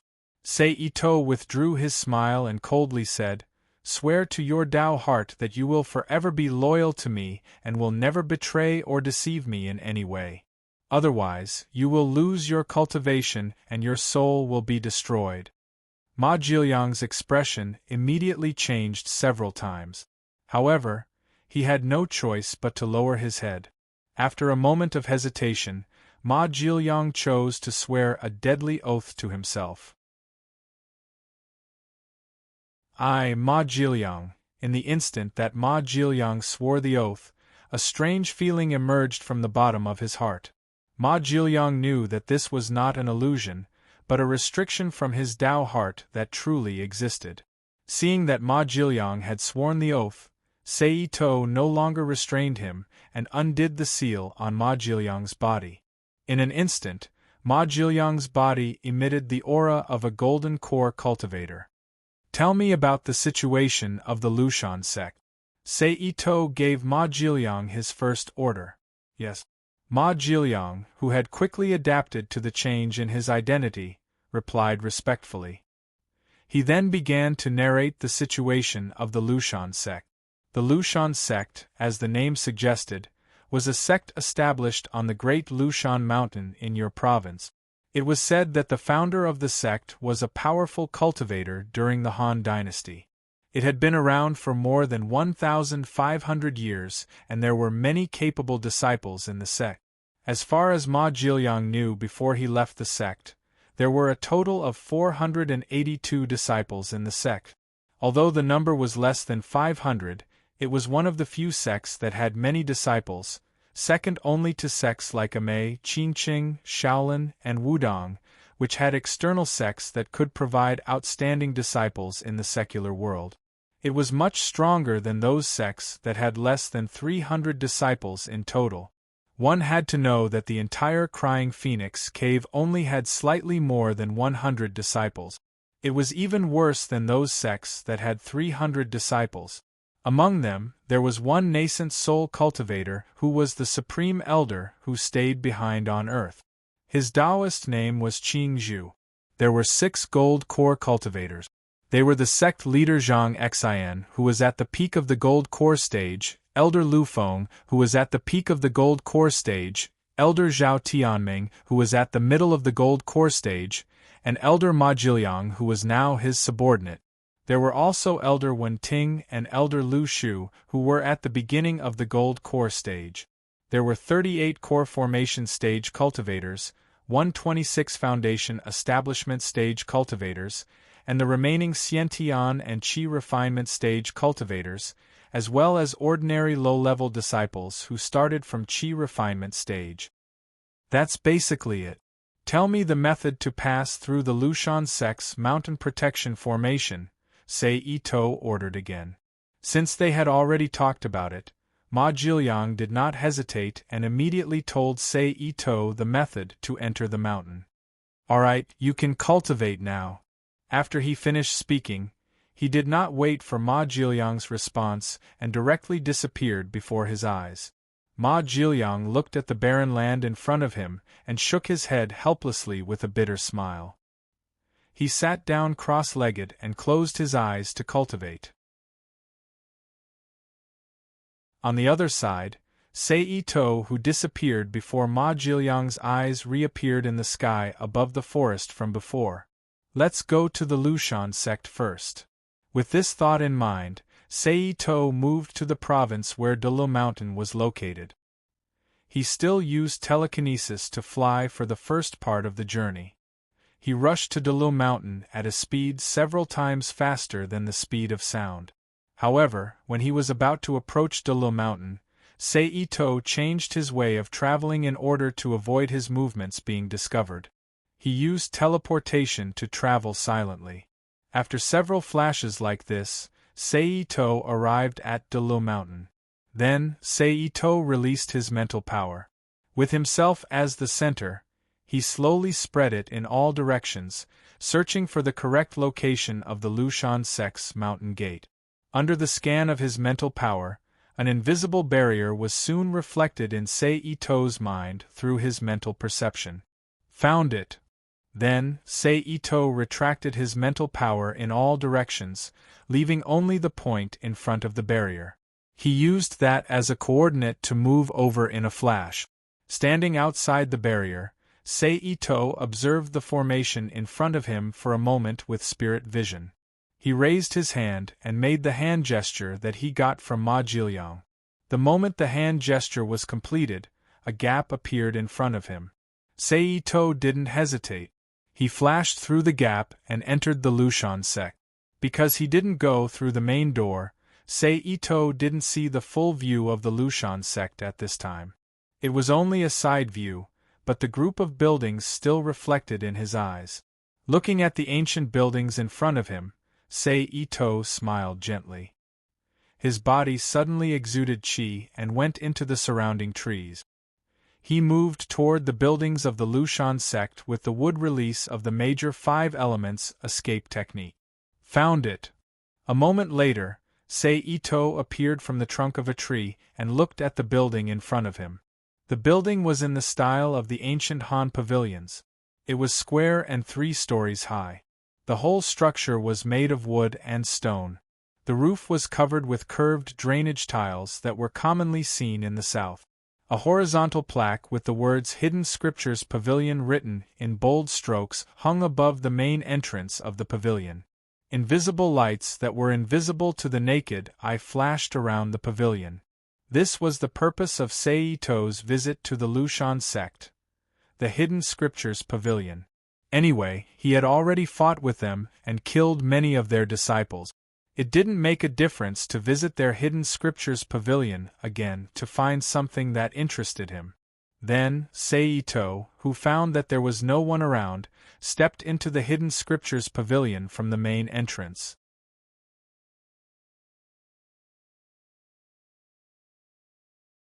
Chapter 1643. Should I say that it's worthy of being a large sect with a heritage of more than 1,500 years? There are really a lot of books. Ito-sei looked at the neatly arranged bookshelves in front of him, as well as the books lying flat on the shelves, and said softly.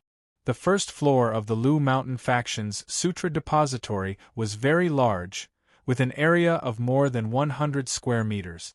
There were rows of thick brown wood bookshelves that were 2 meters tall and 50 centimeters wide placed vertically. Between them, there was a small path that was large enough for 2 people to walk side by side. Sei Ito casually glanced at the Sutra Depository and found that there were only a few Xiantian and Qi refining disciples looking for books in front of the bookshelf. Sei Ito smiled and walked straight through one of the small paths.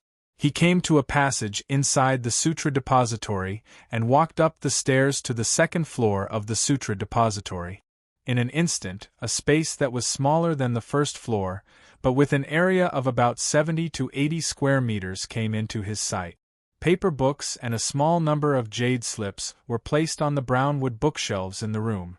It was just that compared to the first floor, be it in terms of quantity or scale, it was much smaller. Seito stood at the door and casually glanced at the situation on the second floor.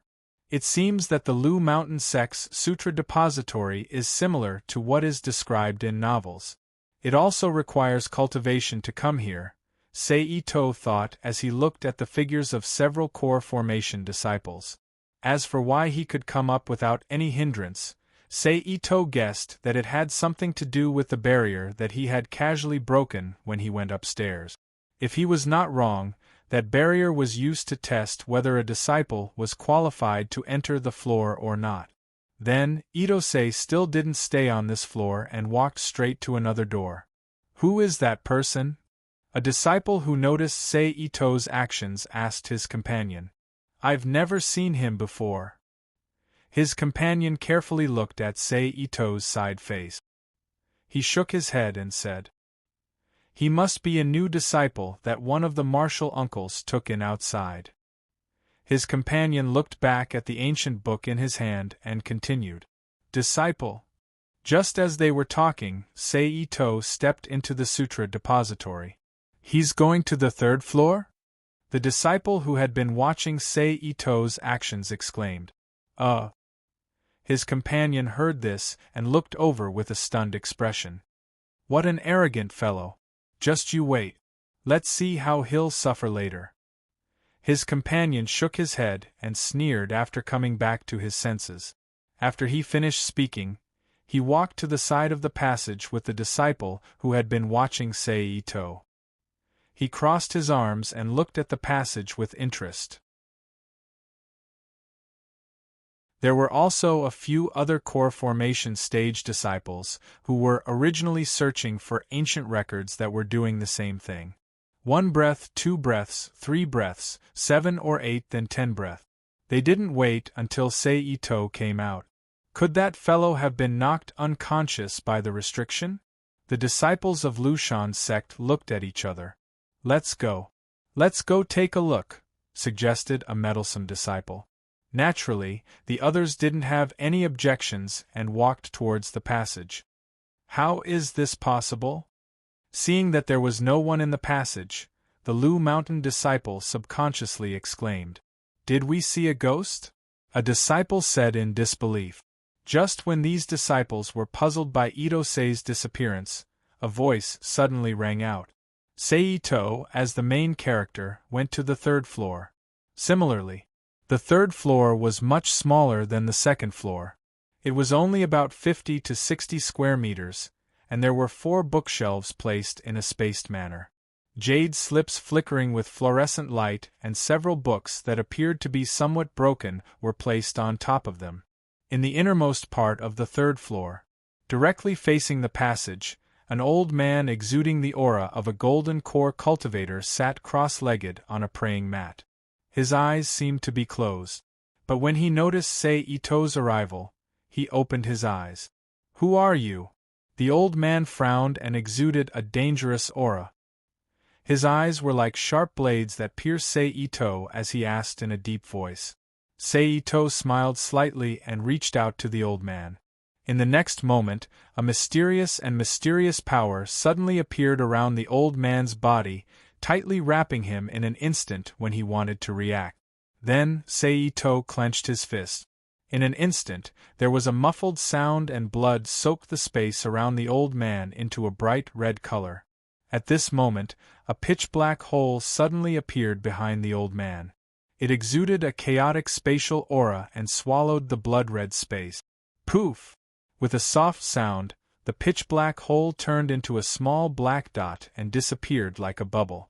After getting rid of the elder guarding the pavilion, Seito did not hesitate and began to plunder the Lushan sect's scripture pavilion. Under Seito's powerful actions, The small restrictions that protected the books and jade slips from damage were broken one by one. Then, the books and the shelves were put into the Rubik's Cube world. In less than half a minute, the entire third floor was emptied. Then, Seito returned to the second floor. First, he killed the group of Lu Shansek's core formation realm disciples who came up on their own accord. He didn't know if they wanted to make friends with him or not. Then, he moved the things on the second floor into the Rubik's Cube world. However, just as he was about to go down to the first floor, a core formation realm disciple of Lu Shan's sect suddenly walked up. Seeing this, Seito didn't talk nonsense. He used a different dimension to send the core formation realm disciple who didn't react because of the changes on the second floor into a different space. After casually dealing with the accident, Seito didn't stop and went to the first floor. This time, it was even simpler. He only used a large-scale mental intimidation to knock out all the disciples who were reading books on the first floor whose overall strength didn't exceed grade A+.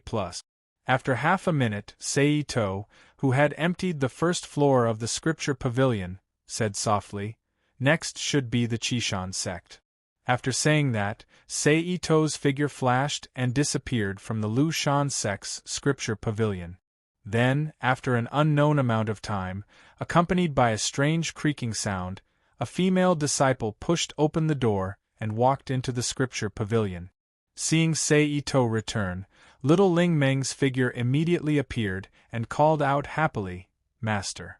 At this time, more than half a day had passed since he emptied the Lu Shan sect's scripture pavilion. After emptying the Lu Shan sect's scripture pavilion, Seito did as he said and sneaked into the Chishan sect's scripture pavilion. Using the same method, he also emptied the Chishan sect's scripture pavilion. Then, he used the Flying Thunder God technique to directly return to the shrine in Akazuno City. "Did anything happen while I was gone for a few days?" Seito casually asked as he walked into the house. "Nothing major, but there were two small matters," little Ling Meng replied. "Oh!" Seito let out a soft sound of surprise. "During the few days Master was gone, Princess Yoshiko and a woman called Maeda Atsuko came to visit you," little Ling Meng replied. "Did they say what it was for?" Seito, who had already entered the house, sat down cross-legged. Princess Yoshiko observed through the monitoring and found that it was just a simple visit. As for Miss Maeda Atsuko, she did not explain the reason, but since that day, she has lived in the house she bought during the previous incident. The so-called incident mentioned by little Ling Meng referred to the monster tide.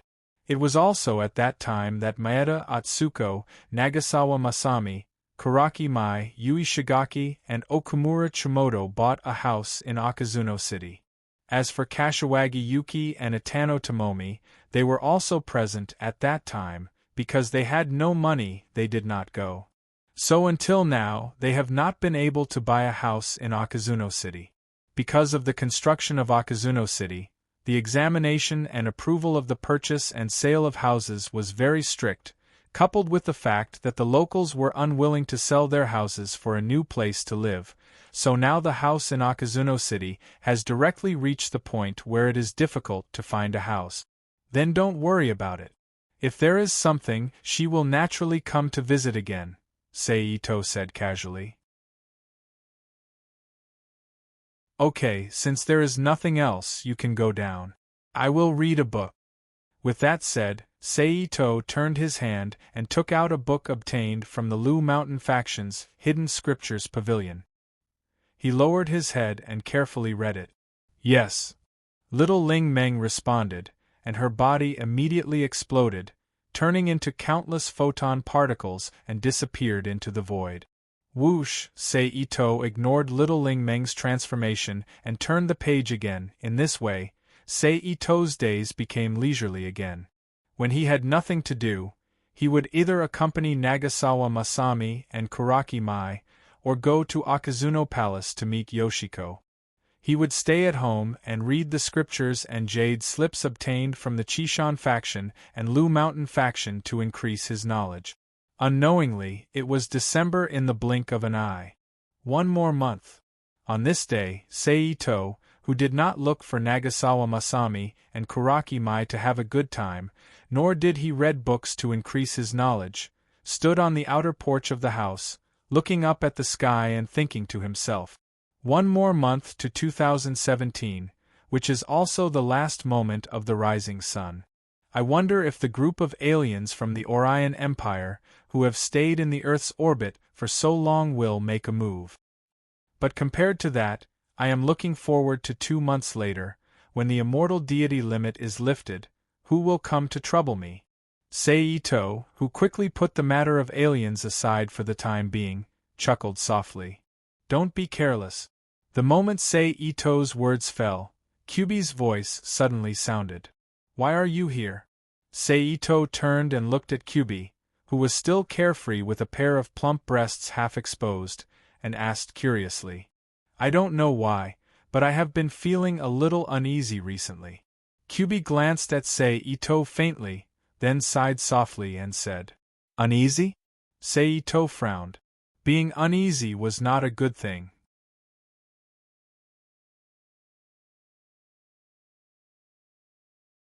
Chapter 1644.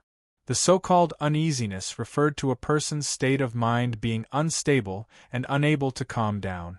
It was as if something was about to happen. If this was explained scientifically, it would mean that humans were affected by the magnetic waves of the environment, causing some kind of change in their brain waves. However, in terms of cultivation, it was a sense of danger.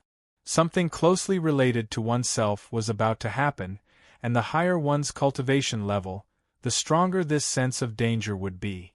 Therefore, there were not many cases of uneasiness, especially when the person who was uneasy was Kyubi, a veteran legend. She was also a pseudo-demigod creature with divinity in her body. Is it serious? Seito asked with a serious expression. It's okay. Kyubi frowned. What do you mean by okay? Seito was surprised. It means your life is not in danger, Kyubi replied. That's good. Seito breathed a sigh of relief. As long as the person did not die, everything else was trivial. Even if the person was seriously injured, he was confident that he could save the person. Kyubi did not speak, but she did not look very good. Obviously, she was very concerned about her uneasiness. Otherwise, she would not have suddenly come to Seito to chat.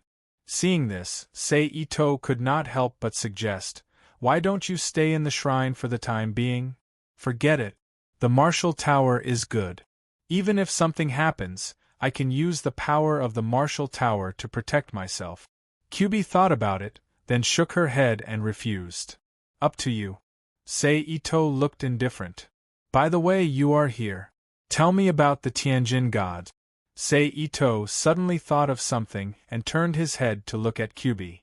I am not familiar with the situation of the Japanese god. Kyubi frowned and said, Seito was stunned.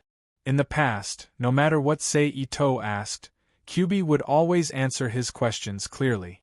Unconsciously, Seito treated Kyubi as a living encyclopedia. Therefore, Seito instinctively thought that Kyubi should know something about the Japanese god. However, he neglected the fact that although Kyubi was a famous monster in Japan, she was still a demonic fox from China. Furthermore, the information he asked before was related to the ancient secret history of China. Kyubi looked up at Seito and quietly said, Although I don't know, there is a guy who knows a lot about the Japanese god spirits. Who? Seito asked curiously. Inari god. Kyubi's eyes flashed. He replied, Look at me. I actually forgot about this guy.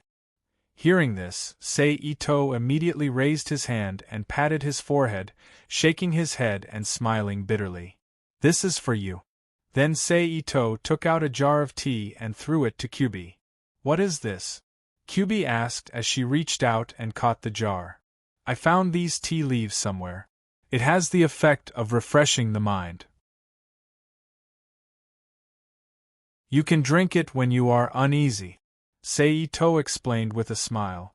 Kyubi heard this. She took the tea leaves without hesitation. Well, I will go to Kyoto to see Inari God. Seeing Kyubi put away the tea leaves, Seito looked in the direction of Kyoto. His eyes seemed to be able to penetrate the void. Be careful. Don't be fooled by the other party, and help the other party count the money. Kyubi sneered.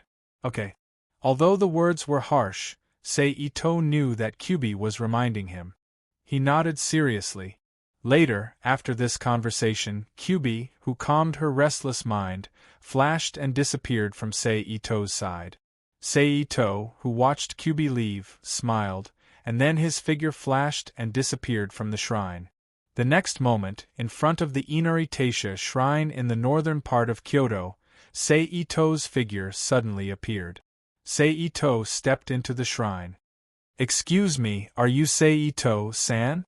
Not long after Seijin Ito entered the shrine, a young priestess wearing red trousers and white clothes quickly walked to his side and asked respectfully. It's me. Seito nodded to confirm.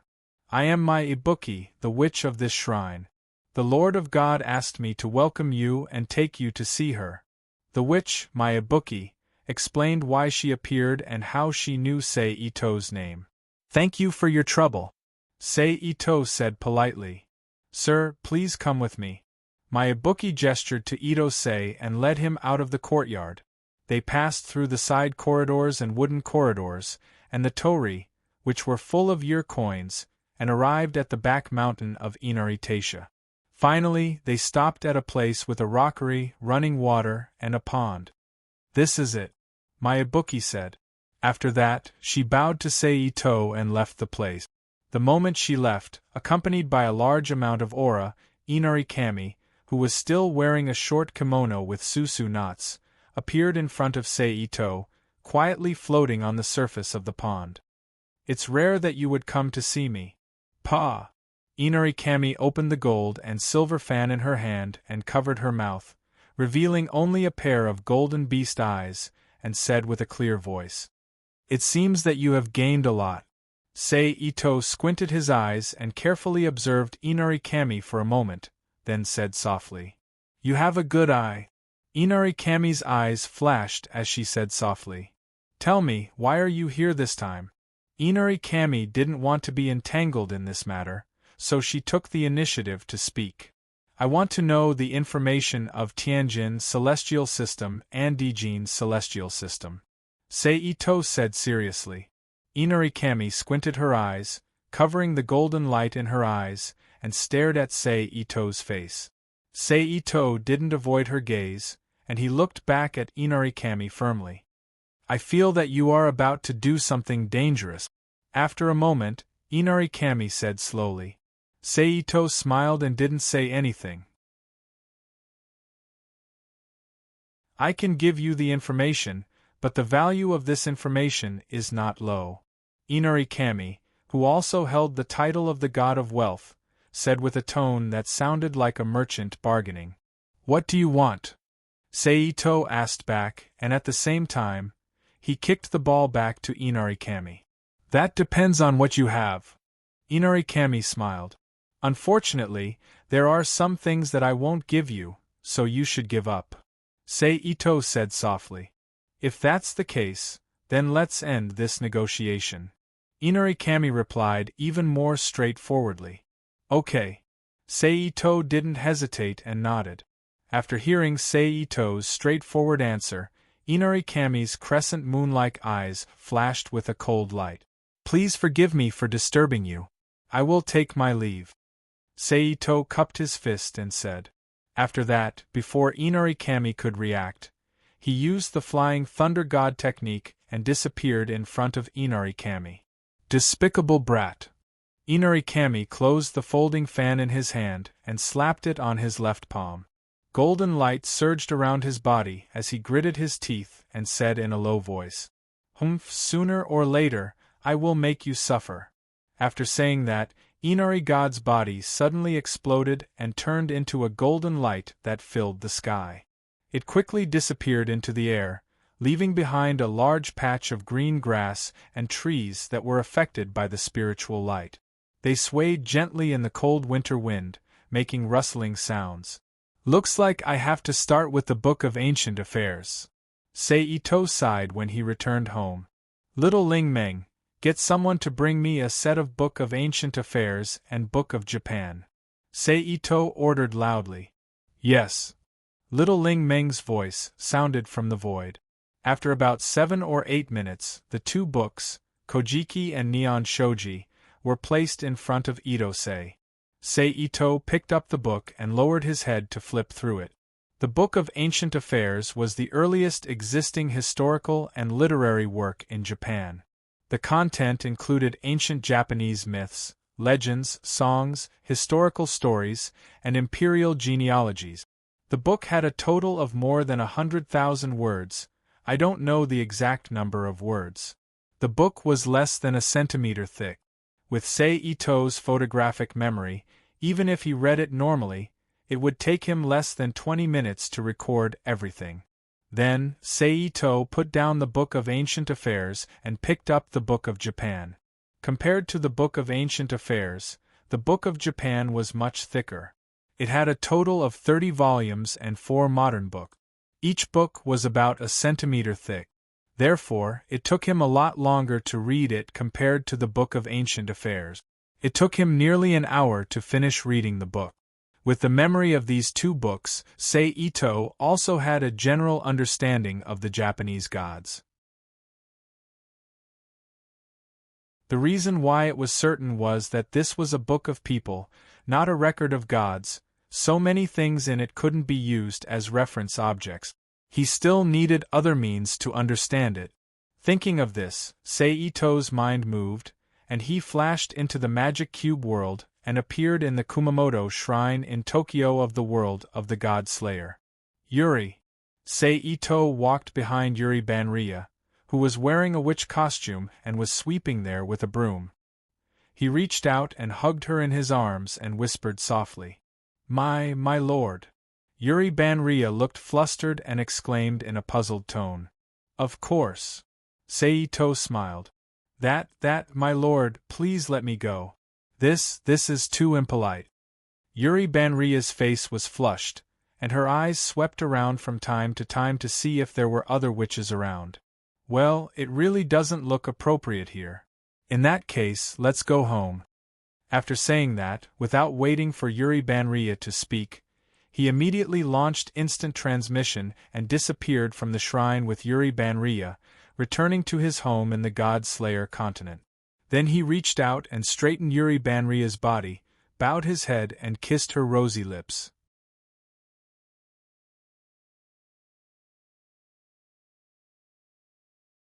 Chapter 1645. P.S. Thank you to NXCX and Instant Potato for their tip. What a mess! Seito said as he shook his head helplessly. After the explanation of Yuri Banria, the orthodox Musashino witch, Seito finally had a general understanding of the Japanese god system.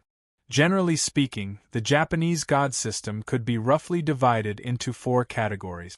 There was the Takamajihara's Tianjin god, led by the traditional Amaterasu Amakami, the Izumos Kojin god, earth god, led by Susanoo Nanming, the Netherworld's Hades god system, led by Tsukuyami, and the Buddhist god system derived from foreign Buddhism.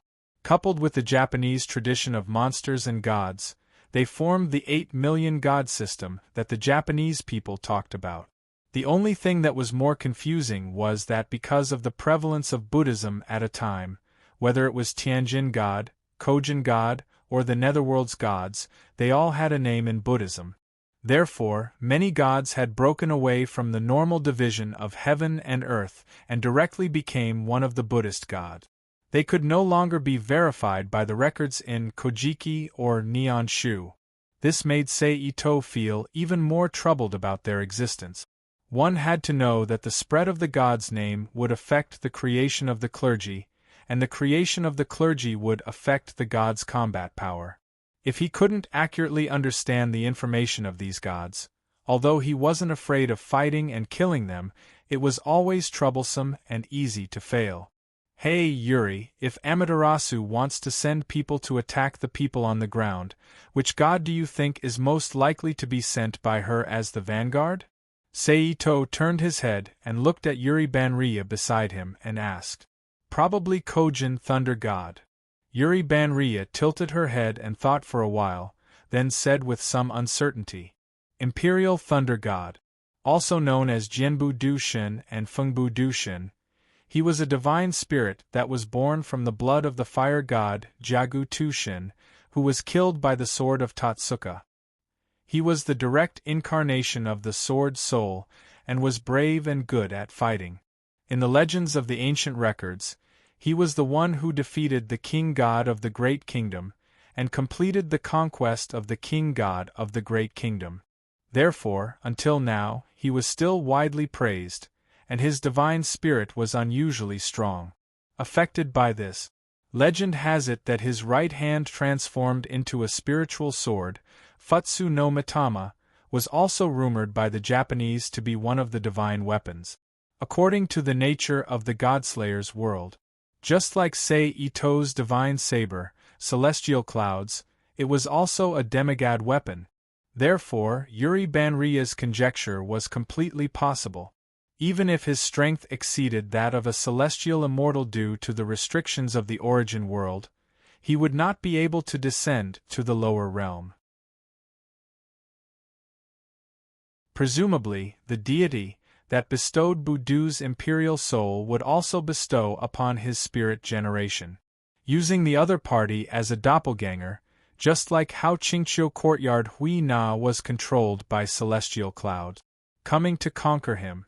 Thinking of this possibility, Seito couldn't help but nod his head. Then, besides the imperial thunder god, which other god is more likely? Seito asked again. Besides the imperial thunder god, probably only the heavenly fire bright god of Amaterasu Bijou may be able to fight. Yuri Banria speculated. The so-called heavenly fire bright god was the son of Tennin swear god and Takagi god's daughter, Amaterasu's grandson, and the ancestor of the later generations of Owari. He had half of his ancestor, Amaterasu's sun god, and his Tennin swear god's agriculture god priesthood. In terms of popularity, it wasn't widespread, so very few people knew about him. Even in the entire origin world, only the true Kyoto shrine in Ichinomiya City, Aichi Prefecture worshipped him. The power of the godhood was very low. But even so, he inherited the divine priesthood of the Amaterasu sun god, so he had some combat power, so it wasn't impossible for him to be sent out. By the way, my lord, why are you asking about this kind of thing? Yuri Banria, who answered 2 questions in a row, was puzzled. Because I may have to fight with the gods of Tianjin God's faction, Seito said lightly. When Wanli Guyuli heard this, his face revealed a worried expression. Seito saw this and smiled gently, reached out and hugged Yuri Banria's slender waist and joked, "Don't worry, don't forget that your lord is a powerful godslayer. A mere god is my prey." But now, Seito turned his head and looked at Yuri Banria with a burning gaze. Although Yuri Banria didn't know what was going to happen, he knew that Yuri Banria was going to do something naughty to him. Therefore, without any surprise, Yuri Banria's face suddenly became rosy, which made him look very cute. Seito moved his head closer to Yuri Banria and whispered, "Use your art of bestowment to teach me the information of the 2 gods, Jainuli God and Skyfire Bright God. Didn't my lord already learn it?" Yuri Banria avoided eye contact and said in a flustered tone. "I forgot," Seito replied without hesitation. "My lord." Yuri Banria whispered. Seito didn't talk nonsense and kissed Yuri Banria's lip. His tongue entered Yuri Banria's mouth and tangled with hers. Yuri Banria instinctively let out a low moan from his throat. After the initial contact, Yuri Banria, who was immersed in kissing, reached out and hugged Seito's body. His 10 fingers tightly grasped Seito's skin. After a moment, the two separated slightly. Yuri Banria's face was flushed red, and his chest was rising and falling rapidly. Then, after Yuri Banria caught his breath, Sei Ito kissed him again. This time, Yuri Banria finally remembered what he should do at this time. He hurriedly used the imparted spell and transmitted the legends, origins, and information about the two gods into Sei Ito's mind through the entanglement of their tongues. In an instant, a large amount of information began to appear in his mind. During this process, Sei Ito didn't pay attention to the information that kept appearing in his mind. Instead, his hands began to grope Yuri Banria's body. He broke through Yuri Banria's clothes and invaded her private territory. He took over it. His palms changed, kneading the bulges on Wanli Guyuli's private territory into various irregular shapes. My lord! After a moment, Yuri Banria, who separated again, looked at Sei Ito with watery eyes and called out softly. Sei Ito didn't answer and kissed him again. After going back and forth for more than 10 minutes, Ito Sei reluctantly let go of Wanli Guyuli, who had fallen softly in his arms, and let her slowly recover. It was also until this time that Sei Ito slowly recalled the information that Yuri Banria sent to him before, and carried out the second memory. The information was very complicated. There were folk history and myth. Even folk legends, songs, and praises were included in it. The entire information of the Imperial Thunder God and the Skyfire Bright God was imprinted in Sei Ito's memory. And under this influence, the warrior who was one of the 10 incarnations of the war god, Welaslana's golden sword also became brighter, as if he was ready to slay the gods at any time. My lord, can you let go of me? At this time, Yuri Banria's voice quietly sounded. That's it. Sei Ito lowered his head, looking at Yuri, who was lying in his arms. Wanli Guyuli, whose face was flushed, said with a stern face. How can you do this? Yuri Banria said with grievance. I like it. Sei Ito replied in a domineering manner. Yuri Banria was speechless. She could only close her eyes and continue to lie in Sei Ito's arms with a red face. Sei Ito saw this and smiled slightly, and then closed his eyes again to absorb the information in his mind. It couldn't be helped. There was too much information. Without spending a few hours, it was impossible to record all of it. Time passed like this, and in the blink of an eye, it was 5 o'clock in the afternoon. My lord, let me go. I should go and cook. After this short period of time, Yuri Banria, who was no longer blushing, said softly. It's already this time? Okay. Sei Ito opened his eyes and looked at the time clock hanging on the wall and agreed. Then Sei Ito let go of Yuri Banria's arm and let her go. Yuri Banria, who was free, quickly sat up, stood up, and said, I'm going to cook. Then she ran out of the room like she was escaping. Seeing Yuri Banria run away, Sei Ito retracted his gaze and closed his eyes again to continue organizing the information. But this time, while organizing the information, Sei Ito had to start thinking about other things. Although Japan claims to have 8 million gods, most of them are natural spirits similar to A-level masters, and the incarnations of monsters that have been falsely reported. Those who can truly reach the level of gods are those who have been worshipped for a long time, which is the current Buddhist gods such as Mahakala and Vashaman, and the traditional gods worshipped by the Shinto sects. The number is roughly between 300 to 400. Among them, the Buddhist gods are the most, with a total of more than 200. The rest are Tianjin god and Kunijin god, plus a small number of Hades god, and the 3 earth gods. That is to say, in the end, there are less than 50 gods who can be correctly classified as Tianjin god. Thinking of this, Sei Ito was slightly relieved, but soon, he frowned slightly.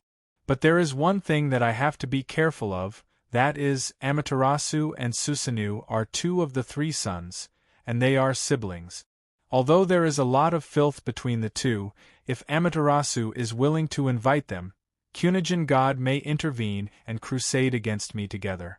After all, no matter what, Amaterasu is the master of all gods, the great royal god. Coupled with the fact that the restrictions on celestial immortals and deities have been lifted, when the time comes, the Tensho can let a group of low-level celestial gods lead a group of soul soldiers who may not be at the level of a deity, but they are all A-class and above. Just thinking about it gives me a headache. Seito sighed softly. So, I still need to continue to strengthen my strength. As soon as this idea came to mind, the idea of going to other worlds to plunder resources involuntarily jumped out again. First, eliminate those worlds that are not of much use to me, and pick out the worlds that can help me improve my strength. First, I have to be strong, then it's the turn of the people and soldiers in the worlds in my hands. Seito has been very thorough in implementing this point. After all, only when he is alive can his soldiers have the possibility to go further. On the other hand, if he dies, even if he gives them heaven-defying strength, it will be useless. Therefore, Seito has always put strengthening himself first. Of course, at the beginning of this decision, it was inevitable that he wanted to become a higher existence. I am now at the level of an immortal/god, so there are only a few worlds that can help me. The Shushan world, the D&D world, the Journey to the West world, the Apatheosized world, the Problem Child world, my Goddess world, the Saint Seiya world, and other worlds with immortals and gods. Secondly, I have to rely on painstaking efforts to devour low-end worlds, through strengthening Aleya, the world will, and the ultimate primordial spirit of the multiverse, the Great Path. There is no other way in this regard. It's just that the path of the Great Path is too long, and it can't be achieved in a short time. It's a long path of cultivation, so I don't have to worry too much about it for now. At most, when I choose the worlds to go to, I will choose those that can be conquered. Therefore, the worlds that can improve my strength in a short time are the first choice. Thinking of this, Seito began to think of the situations of the worlds for his own reference. Just like this, he did not know how much time had passed until Yuri Banria entered the room again, and he was interrupted. "Sir, it's time to eat." Yuri Banria called out like a little wife. "Oh, okay, coming." Seito smiled. Then he stood up, walked out of the room slowly, and went into the bathroom to wash his hands. After washing, he came out of the bathroom, went straight to the living room, and sat down at the dining table that was already prepared with a lot of food. At the right time, Yuri Banria handed a bowl filled with white rice to Seito. "Thank you." Seito reached out and took the bowl. Opposite him, Yuri Banria also pulled out a chair and sat down, and enjoyed dinner with Seito. During this process, the two of them chatted casually. Half an hour later, the two of them finished eating. Yuri Banria really took the initiative to clean up the dishes like a little wife, took them one by one to the kitchen to wash, dry, and put them on the cupboard on the side, then returned to the living room to say goodbye to Seito. "I'll see you out," Seito said. "Okay." Yuri Banria first looked up at Seito, then quickly lowered his head and whispered.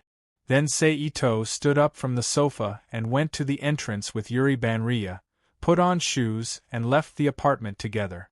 Like a young couple in anime, they walked forward side by side. Along the way, the two of them whispered and enjoyed this warm time. After a while, Yuri Banria stopped in front of a 2-story building and whispered, "We're here." "Okay, go in, I'll come to see you next time." Seito reached out and rubbed Yuri Banria's head and smiled. "Okay." Yuri Banria's cheeks blushed and whispered. Then, he turned around and quickly walked into the apartment building, disappearing behind the closed door. Bang.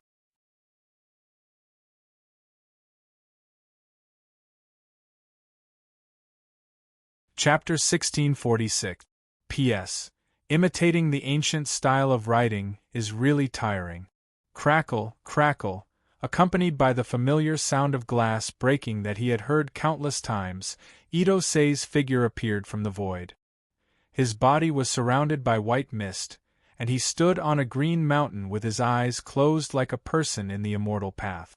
This situation lasted for 3 or 4 minutes before it suddenly changed. The white mist shrunk back into Ito-sei's body, completely revealing his face. Phew! Sei-Ito let out a long breath. Good air, good spiritual power. Sei-Ito slowly opened his eyes and praised. Then, his eyes went blank, and he stood in place as if his mind had wandered off. After 4 or 5 breaths, he regathered his divine light and walked out with a smile on his face. In an instant, Sei-Ito's figure suddenly disappeared. In an unknown place, in a small village formed by 100 or so guardians, Sei-Ito's figure suddenly appeared on the dusty street. Long gown, short gown, I forgot to change before coming. No wonder these people looked at me like that. Seeing the strange gazes that were secretly looking at him from time to time and the women whispering, Sei-Ito couldn't help but shake his head and chuckle. Then, he strode into an alley not far away and hid himself. When he reappeared, he was covered in a cyan gown. However, when paired with his strangely short hair, he looked very different from the rest of the group. Sei-Ito didn't care about this and waved the fan in his hand. With his other hand behind his back, he wobbled forward like an ancient scholar. However, it was the turn of autumn and winter. It was the time when the wind was bitterly cold, making his actions look a bit funny. However, the surrounding people didn't seem to be surprised and completely ignored him. However, others didn't care, but some people did. "Brat, stop right there." At this moment, a shout came from afar. Sei-Ito stopped in surprise and turned his head to look. In the blink of an eye, 4 or 5 people in dark robes that had been washed so many times that the color had faded. Sheathed padeos hung at their waist. A man wearing a round red hat entered his eyes. His appearance was clearly that of an ancient yamen runner. Judging from his appearance, he was a servant of the Manchurian Qing. Just as Sei-Ito focused his gaze, the 4 or 5 government servants walked in front of him. "Monk?" The leading man frowned and asked. The large man opened his mouth. A strong stench of alcohol gushed out of his mouth. Sei-Ito, with his sensitive 5 senses, didn't want to smell this stench. He immediately raised his fan. He placed his hands in front of his face and dodged backwards at the same time. Seeing Sei-Ito's actions, the man's face immediately became gloomy. "Take out your index card. I want to check it," the man said in a deep voice. The scroll was an ancient identification card. Without it, you couldn't leave the county. Even if you left the county, you couldn't enter other cities. Moreover, if you were caught, you could be sent to prison without any reason. As for whether you would be sentenced to exile or be sent to the market, it depended on the mood of the official. "I don't have it," Sei-Ito said indifferently. "As expected. I've long seen that you're a traitor. Brothers, seize him." The man's eyes lit up and he shouted loudly. "Yes." The government servants on both sides shouted and immediately rushed forward to capture Sei-Ito. Based on their understanding, wouldn't it be easy to capture a skinny brat like him? However, the situation changed in an instant and they were greatly shocked.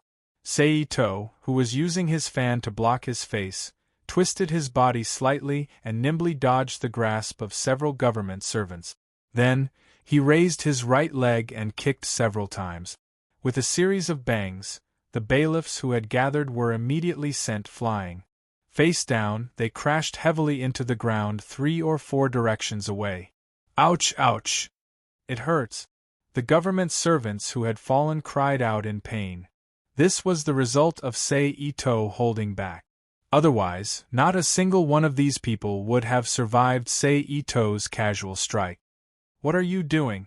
The leading man's face turned pale, and he shouted at Sei-Ito, who was looking at him. However, his wandering eyes completely revealed the panic in his heart. "I'll ask and you'll answer. If you answer well, this silver tail is yours. If you don't, you can prepare to spend the rest of your life in bed." Ito flipped his hand and a small piece of silver appeared in his palm. He tossed it into the air as he spoke. Please, please ask. The man's expression changed, but the temptation of silver and the threat of martial strength quickly defeated the small amount of official status he had in his heart. He hurriedly bowed and smiled. Where is this place and what year is it? Ito asked indifferently. Replying to this lord, this is Liujia town near the Jingmen of Jingchu. It is currently the 2nd year of Qianlong. The government servant hurriedly replied. The 2nd year of Qianlong, this time of year again? It seems that the story is about to begin. Ito thought to himself after hearing the government servant's reply. With that thought, Ito no longer hesitated. He casually tossed the silver tael in his hand to the government servant and disappeared in a flash. Seeing how Ito had suddenly disappeared, the government servant immediately sat down on the ground and muttered to himself, Did I meet an immortal? To the side, the townspeople who had been watching the commotion felt their hearts skip a beat when they saw this. Some of the more devout ones even knelt on the ground and kowtowed as they begged. Putting aside the immortal legend that had started to spread in Liujia town, Ito was using the art of Chimenduanjia to divine the secrets of the heavens. At the same time, he used the art of Chimenduanjia to sense the mysteries of the heavens. It didn't take long for Ito to appear in the territory of Sichuan under this exaggerated method of teleportation. Ito didn't stop moving.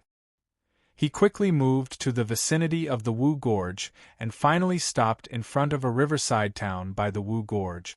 This should be the place. Ito silently calculated with his fingers as he searched for the secrets of the heavens. Ito then stopped his hand gestures and walked to the river nearby. He found a rock that was half the height of a person and smoothed the top of the rock with his hand. As Ito's hand moved, a handful of dust fell from the rock. When he stopped, the originally jagged rock immediately became abnormally flat, as if it had been sliced by a sharp blade. Ito waved his sleeve to get rid of the dust and jumped onto the rock. He leisurely admired the scenery of the river. 1 day, 2 days, 3 days, gradually, the rumor that there was a dumb scholar in the river began to spread among the villages and towns along the river. The rumor continued to spread to the villages and towns along the Wu Gorge when the boats stopped by occasionally. In the calm Wu Gorge River, a small boat carrying people was going against the flow of the river. The little boat did not answer. It was only about 3 meters long and 1 meter wide. It was made of gray, not coarse, linen and rattan to create a canopy for people to rest and shelter from the rain. In terms of style, it was somewhat similar to the black canopied boats that fishermen in Jiangnan who relied on fishing for a living lived on. There were 3 people standing on the boat. One of them was an old man wearing a bamboo hat and holding a bamboo pole. He stood at the front of the boat and steered the boat. Needless to say, this old man was definitely the owner of the boat. He was very old. The other 2 people were a man and a woman. The man was dressed in a long robe and carried a long bag that seemed to be loaded with something heavy on his shoulder. Half of his hair was white and his face was weathered. Judging from his appearance, he looked to be in his 50s. However, his black and white eyes were clear and bright. His eyes were bright and full of spirit.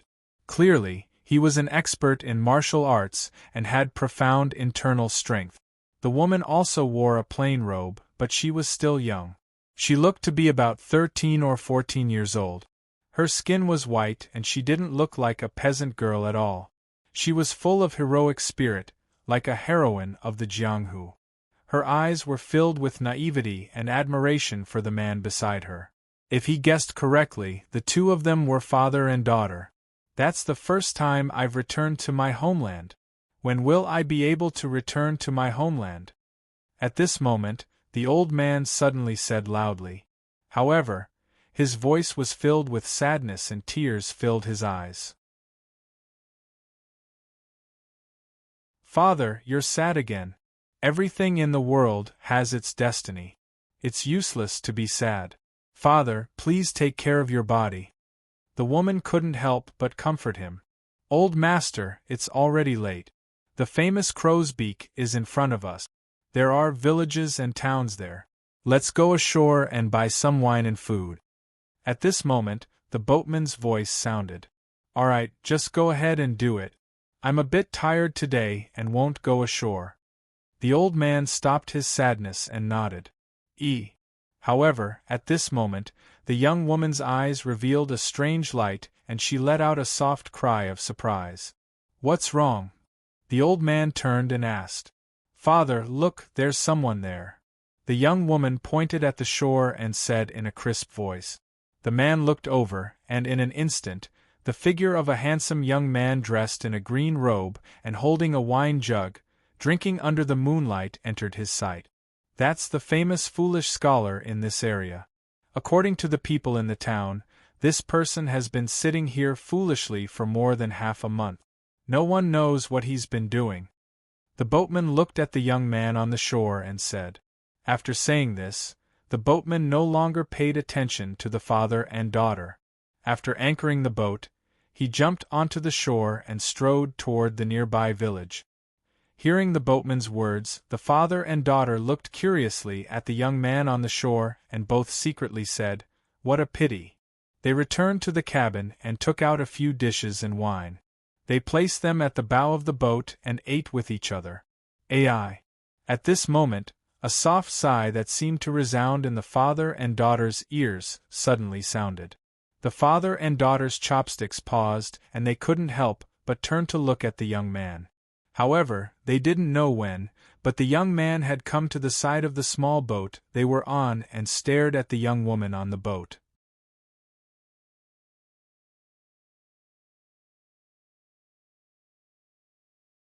Chapter 1647. Seeing the handsome young master staring at her with a burning gaze, the young girl's fair cheeks immediately became rosy. Unlike her, her father's eyes flashed, and his body tensed up. To be able to approach so quietly, the other party is definitely not an ordinary person. I need to be careful. Thinking of this, the old man immediately put down the steamed bun in his hand and stood up from the bow. He cupped his fist and said, "Young master, please. For someone as knowledgeable as you, don't you think it's inappropriate to look at others like this?" The young man ignored him and continued to stare at the girl with shining eyes. Seeing this, the old man couldn't help but frown and reveal a trace of anger in his eyes. "You idiot, don't look again. Otherwise, don't blame me for being impolite." The girl, who was also embarrassed and angry by the handsome young man's rudeness, shouted, "Good aptitude." Only now did the young man recover and praise her. The old man and the young girl looked at each other, their faces filled with bewilderment. "Old Zhang, please. I am Xian Daozi, cultivating qi in the outer islands. A few days ago, I suddenly felt a sudden impulse. I calculated that a person destined to be born with me should be born, so I came here to wait. I didn't expect that after 10 days, I still couldn't find her. Just as I was about to miss her, old Zhang and your daughter happened to arrive and aroused my heartstrings. That's why I acted rudely before. I hope old Zhang can forgive me." Saying this, the young man bowed. At this point, the young man's identity was revealed. He was the outsider who came to this world, Sei To. "Young master, I don't dare. I don't dare." The old man quickly moved to the side. "You deserve it." Sei To stood up and said with a smile. "Young master, why do you say this?" The old man's eyes flashed as he asked. As a renxia who had been in Jianghu for many years, he had already learned how to deal with people. However, all of this was too sudden. He couldn't react in time, so he asked this question. "Because your daughter is the destined person I am looking for." Sei To pointed at the girl and smiled. With a schwa sound, the young girl's face, which was filled with curiosity after hearing the strange news, once again became rosy. "Young master, you mean?" The old man hesitated. "I want to bring your daughter into the sect so that she can learn the mysteries of Tao. I don't know if old Zhang is willing to do so, Ito-sei said with a serious face. The old man became even more hesitant. However, just as he was about to answer, a heroic singing voice rang out in the night sky. Then, a man in white walked out of the forest not far away. A beautiful night with a bright moon, the scenery should not be let down. I have wine and food on board. Why don't you come down and have a drink with me? The old man's eyes lit up when he heard the voice. His voice was clear and melodious, as if it could crack gold and stone, revealing his profound cultivation base. Ito-sei had a smile on his face. He paid no attention to this change, and only admired the young girl's fair and delicate face. The young girl was embarrassed, angry, and hateful, and glared at him from time to time. On the other side, the man in white who heard the invitation paused and walked towards the three people. Not long after, he arrived beside the small boat. The man in white and the old man glanced at each other. Suddenly, they hugged each other and wept bitterly. That voice contained both sorrow and joy, making it difficult for others to understand. After parting in the capital, who would have thought that we would meet again here? The people are still the same, but the mountains and rivers have changed. How can one not be heartbroken? After a moment, the old man choked out. During the Battle of Yangzhou, I heard that Big Brother had turned into a strange creature. Who would have thought that we would meet again in a foreign land? Since then, I have fallen to the ends of the world. With a confidant, it can be said that I am no longer alone. This young lady should be your daughter, right? The man in white choked out. Then, he turned his gaze to the handsome young master and said hesitantly, "This young master should be your son-in-law. Sure enough, he is a talented man." When they arrived here, the old man and the young girl's identities appeared. They were Li Yingqiong and her father, Li Ning. This world was the Shu Mountain Sword world of the Huanzhou Tower's master. Seito smiled and cupped his fists towards the man in white. "When I saw you, I was pleasantly surprised and forgot to tell my daughter, Yingqiong, to pay respects," the old man said. Then, he called out, "Yingqiong, come over here and pay respects to your Uncle Zhou." When the young girl heard her father's words, she ignored the embarrassment on her face and bowed to the ground. The man in white returned a half bow. "Brother, you are mistaken. This young master is not my son-in-law, but a wandering immortal from overseas." Then, the old man explained the young master's identity to the man in white. "I misunderstood. Please forgive me, young master. Greetings." The man in white bowed to Ito-seiji again, his face full of respect. Ito-sei nodded slightly, as if he had returned the courtesy. However, the man in white did not seem to mind at all. It was as if this was how the young master should treat him. At this moment, Seito looked at old Zhang and said, "Old Zhang, I wonder if you have thought it through." This. Old Zhang revealed a hesitant expression. "Big brother, what's the matter?" The man in white asked with concern. "Sigh. This wandering immortal wants to bring my Yingqiong into the sect. I don't know how to choose," the old man said with a bitter smile. "This is a joyous occasion. Immortals are mysterious. Since niece has such an opportunity, why is elder brother still so hesitant?" The man in white was puzzled. "Because this Taoist cultivates overseas. I'm afraid that I won't be able to see Yingqiong again." The old man looked towards the sky and sighed. Hearing the old man's words, the man in white could not help but hesitate. "Father, Yingqiong doesn't want to cultivate any immortal technique." "I'm willing to stay by father's side," the young girl Yingqiong said. "How difficult is that?" "I'll just help you as well," Seito said casually with a wave of his sleeve. It was as if helping someone become an immortal was something that was not enough. As soon as he said this, the white-robed man beside him revealed an envious expression. "Is that true?" The old man's eyes shined as he hurriedly asked. "It's true," Seito asserted. "Good."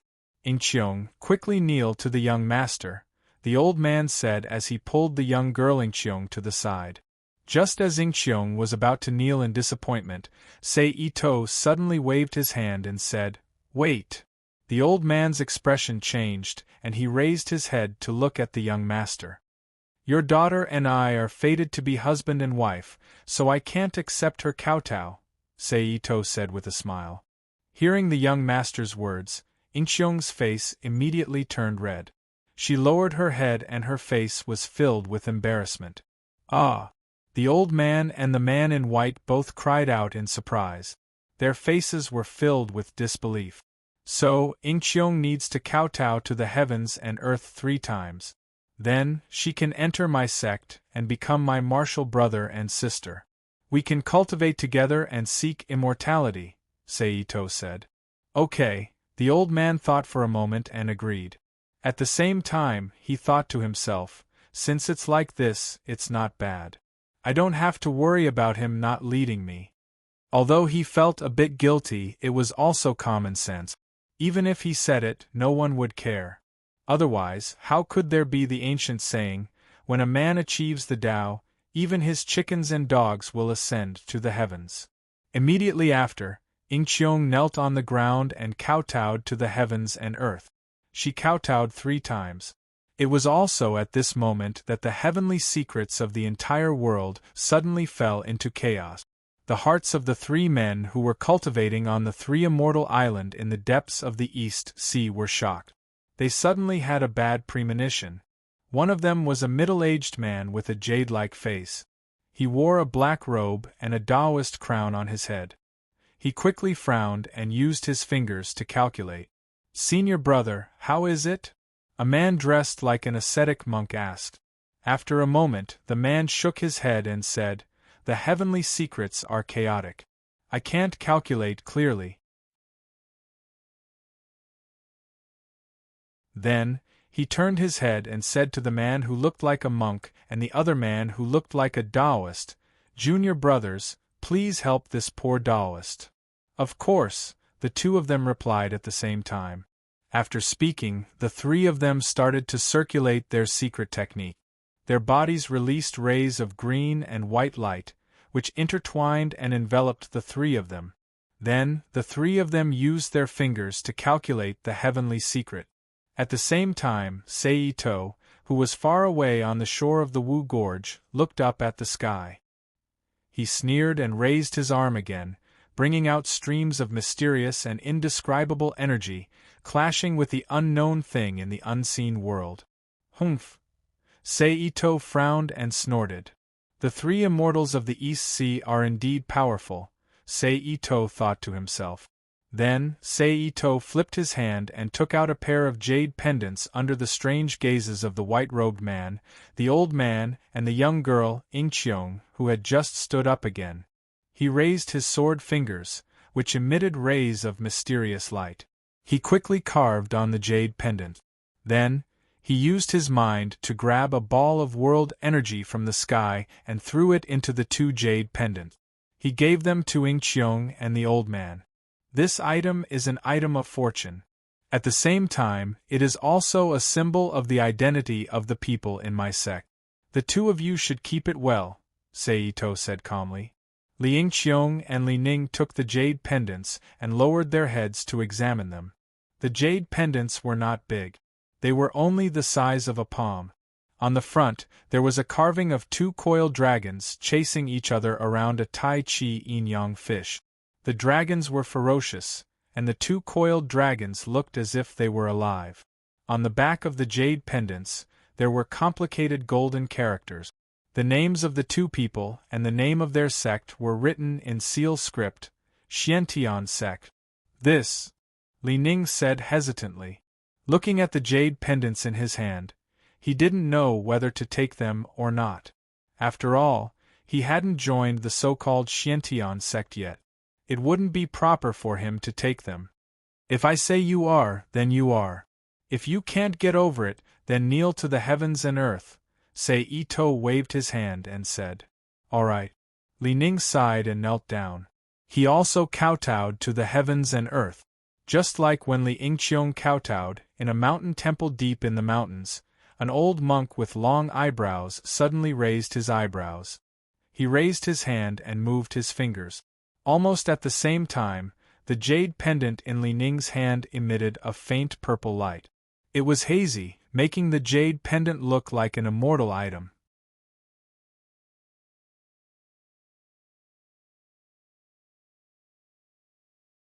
Chapter 1648. P.S. Thank you to Nickfany, Hell Aristocrat, and Xingji for their precious monthly votes. Thank you to NXCX and Shortkill Potato for their tip. After bowing 3 times, Li Ning stood up from the ground and turned to look at Saito. His lips were slightly parted and his expression was somewhat hesitant. Now that you and I are in the same sect, feel free to speak. Saito saw his expression and couldn't help but speak. Young master, may I know which generation I belong to in the sect, and how should I address you? Li Ning opened his mouth and asked. How should I address you? Saito said with a smile. My Xiantian sect has always had few descendants. In my generation, I'm the only one left. I'm not only the successor of the sect but also the master of the sect. Therefore, I'm relying on you to be the second generation of my sect. Then, without waiting for Li Ning's reaction, Ito-sei continued, but after all, you are Ingqiong's father. You are more sorrowful than her in the secular world. Fortunately, the etiquette in the sect is not strict. In that case, you can call me by my secular name, Shiqing. Li Ning hesitated for a moment before nodding in agreement. After all, as an old father, it was difficult for him to call his daughter martial uncle 4 times. Although this was different from the rules of etiquette, it was the best way. I forgot to say that my secular name is Chen and my name is Shiqing. Like you, we're all from the north. Saito said again. As expected. Li Ning suddenly understood. He felt that Saito's accent was different. However, he was stunned by his heroic aura and was interrupted by his words, so he didn't ask. Congratulations, elder brother. At this moment, the white-clothed man cupped his fists and congratulated him. However, in his appearance, it was full of envy and a trace of jealousy towards Li Ning's immortal fate. By the way, why are you here? Li Ning, who just remembered that his brother was beside him, hurriedly asked. I've been in Sichuan for 3 years. I found a cave at the back of Mount Amei. It was very quiet, the scenery was marvelous. I just came back from the mountain yesterday. Apart from that, I also taught a few children. I came back to pack up and prepare to live in seclusion in the cave behind the mountain. I'm fortunate to have met Big Brother today, the white-robed man replied. Li Ning was delighted when he heard that. Then, his expression changed again and he sighed. Big Brother, why are you doing this? The white-robed man asked in confusion. I originally wanted to bring your niece here to avoid disaster, but when I saw you, I thought it would be a good place to stay. But he kept thinking about it. I have now joined the sect. I want to follow young master to another place. I just met you, and now we have to part again. I feel very regretful. Li Ning explained. Sigh. The white-robed man sighed as well. Although Ito-sei heard the conversation between the two of them, the back mountain of Amei was really a dangerous place. It was not a place where he, who had snatched the other party's son of luck, could go. Therefore, he did not say anything and stood there with a smile on his face. His eyes were full of appreciation as he looked at the beautiful girl beside him. Seeing that Saito was staring at her like this, Ingqiong felt ashamed and angry again. She glared hatefully at Saito. Since that's the case, I can't stop Big Brother's future. Fortunately, I've decided to live in seclusion in the mountain. If Big Brother succeeds in his cultivation in the future, you can come to the mountain to find me. The white-robed man glanced at the handsome young master, and could only say this. That's the only way. Li Ning, who could not think of any other way, nodded in agreement. My cave is at the top of the sacrificial cliff. After you go up, you still have to walk about 3 miles to reach it. Big brother, don't forget it, the white-robed man said. Don't worry, I won't forget it, Li Ning said with a smile. It's already late. I still have an appointment tomorrow, so I have to skip it. It's a pity that I can't drink with Big Brother anymore. The white-robed man sighed with regret. AI. Thinking that his brother, who had been separated for many years, was about to meet again, Li Ning could not help but sigh with a sad expression. Big brother, take care. After adjusting his emotions, the white-robed man cupped his fist and said in a carefree manner, Take care. Li Ning returned the salute. After saying this, the white-robed man bid farewell to the father and daughter of the Li family and Sei Ito. He strode away as if he was flying. After a while, he disappeared from the sight of the three people. You two pack up your things. After we deal with the boatman, I'll take you back to the mountain. Sei Ito said faintly. In this regard, the father and daughter of the Li family had nothing to say. They returned to the boat and put away the food that they had taken out before. Then, they took the bag and carried it on their shoulders. After waiting for a while, the two drunken boatmen staggered back. I remember that a relative of mine is here. I plan on staying there for a few months. I'll go ashore tomorrow morning. You've worked hard, so I'll give you the money for the boat. In addition, I'll give you 4 taels of silver for the wine. You should all rest early. Li Ning went up to the boatman and took out a few pieces of silver from his bosom, handing them over as he spoke. The boatman hastily expressed his thanks and took the silver. He happily returned to the boat to rest. Young master, we're done. The father and daughter of the Li family walked up to Sei Ito, who had sat back down on a rock. Although Sei Ito had given him the right to call him by his name, Li Ning, who valued etiquette, still did not dare to overstep his boundaries. He still called him young master like before. This would not appear rude, and it would also avoid any awkwardness due to seniority. Sei Ito nodded and waved his hand, summoning a wave of world's origin chi to wrap around the two of them. Then, he quickly flew up and flew toward Lingnan. Is this the method of an immortal? The young girl, Ing Cheongchu, was alarmed. Then, her eyes lit up as she looked at the scenery of the mountains below them. Her heart was filled with anticipation. It really is the method of an immortal. Li Ning's expression was slightly excited. After flying for about 100 kilometers, Sei Ito brought the dazzled father and daughter of the Li family down to a tall mountain. When they landed, the father and daughter of the Li family curiously looked at their surroundings. However, Li Ning could not help but frown. Why don't I see a cave for people to live in? I don't have a sect, only a cave. Now I'll take the two of you into the mysterious realm. At this moment, Sei Ito's voice sounded. With that said, with a thought, Sei Ito brought the father and daughter of the Li family and disappeared from the mountain ridge. In the next moment, in the eastern forest of the Rubik's Cube world, Sei Ito and the other two figures appeared again. This was already a mountain ridge, but compared to before, it was much more majestic and beautiful. The surrounding green trees were lush, and there were many intelligent eyes flying among them, showing that they were full of vitality. What was even more different from the outside was that the temperature here was still between summer and autumn. It was a sharp contrast to the coldness of the outside world. Sei Ito ignored the surprised father and daughter of the Li family. Turning to face the mountain wall, he gently raised his right hand and pointed his sword forward, as if he was waving a brush and moving ink. In just a few breaths, a huge cave was opened up in the mountain wall. The 4 walls were as bright as a mirror. It was as if they were cut by a sharp weapon. Sei Ito walked into the cave and continued to wave his arm, cutting out a cave room. After only a short while, a cave with an area of more than 100 square meters and 4 or 5 cave rooms was reflected in the eyes of the father and daughter of the Li family. Inside, there were stone tables, stone chairs, stone beds, and stone tables. They only needed to carry a bag to enter. This is the granary. Standing in front of a cave room, Sei Ito said to the father and daughter of the Lee family beside him. After saying that, he waved his arm and more than 100 bags of rice appeared in the empty cave room.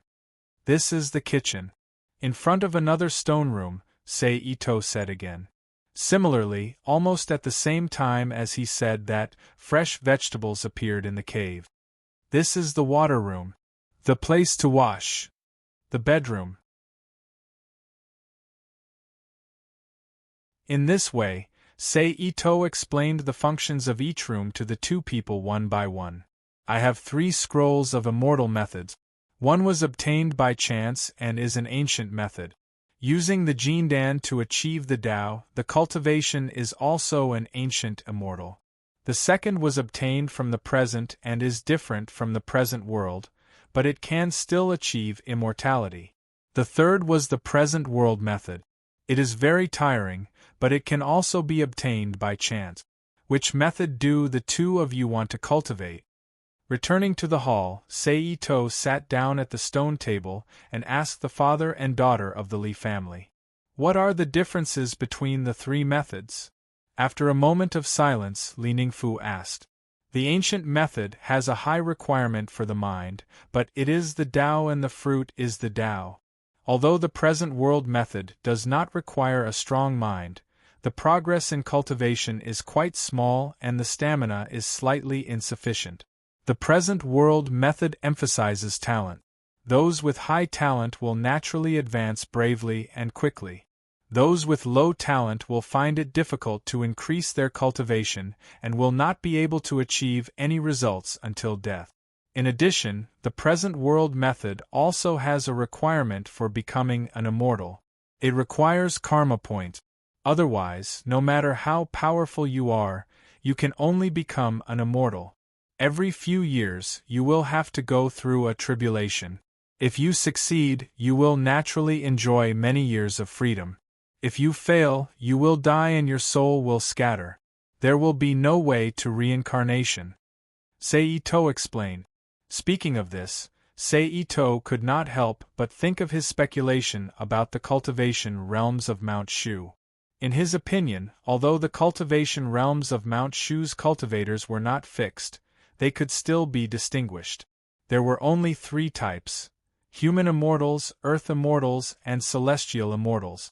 Among them, celestial immortals had deep mana and formed their nascent soul. At the same time, their cultivation was high enough. As long as they had enough karma points, they could ascend to heaven. For example, Zuanzenzi, Qi Shuming, and the other 3 immortals of Donghai. Earth immortals were those individual immortals. They also had deep mana and formed their nascent souls. However, their cultivation was insufficient. Although they had the ability to live forever, they had no fixed cultivation.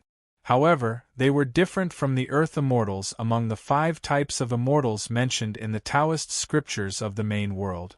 As long as the earth immortals among the 5 types of immortals did not commit any crimes, they would not have to worry about the thunder tribulation for the rest of their lives. On the other hand, the earth immortals of Mount Shu were often disturbed by the heavenly tribulation. Of course, those who had obtained great techniques and had a strong body were rarely troubled by the heavenly tribulation. As for the human immortals, they were those who had just obtained true techniques, practiced flying swords, and had Xian Qi. Those who were at the gold core stage but not at the nascent soul stage could be classified as human immortals. For example, Li Yingqiong, Zhou Qinyun, and the others. The gap between realms was very large. Therefore, there were often situations where junior disciples killed seniors. In addition to relying on the advantage of magic weapons, it was also related to the disorder of realms. It could be said that the cultivation system of Mount Shu was very chaotic. I choose the ancient method. Before Li Ning, who was in deep thought, could speak, Li Yingqiong spoke first. Have you thought it through? Sei Ito turned to look at Li Yingqiong and asked. I've thought it through. Li Yingqiong straightened her body proudly and said with determination in her eyes. She was also a person who was full of pride. But thinking about it, if she did not have such pride, how could she have achieved so much in the original work? Although she was blessed with great fortune and was secretly protected by a senior expert, she did not have to worry about her life. However, if she did not have some ability, she would only end up like Amei and the other third-generation disciples and be reduced to a minor character. In that case, I will teach you the ancient method. Seito nodded and said, "What about you?" Then, Seito looked at Li Ning again and asked, "Which method do you think is the best for me to choose?" Li Ning asked, "This is related to your future achievements, so it's better for you to decide for yourself." Seito said indifferently, "Lest you blame others for your failure in cultivation in the future. I also choose the ancient method." Li Ning frowned and thought for a moment. He gritted his teeth and decided, "Since even Xiong is so bold, how can I admit defeat?" Li Ning swore in his heart. "Okay, I will teach you the ancient method of the golden core." Seito nodded and said. After saying that, Seito waved his arm and swept it in front of the two. In an instant, the father and daughter of the Li family felt dizzy. Their eyelids drooped weakly and they fell to the ground. "Let me sharpen your mind first."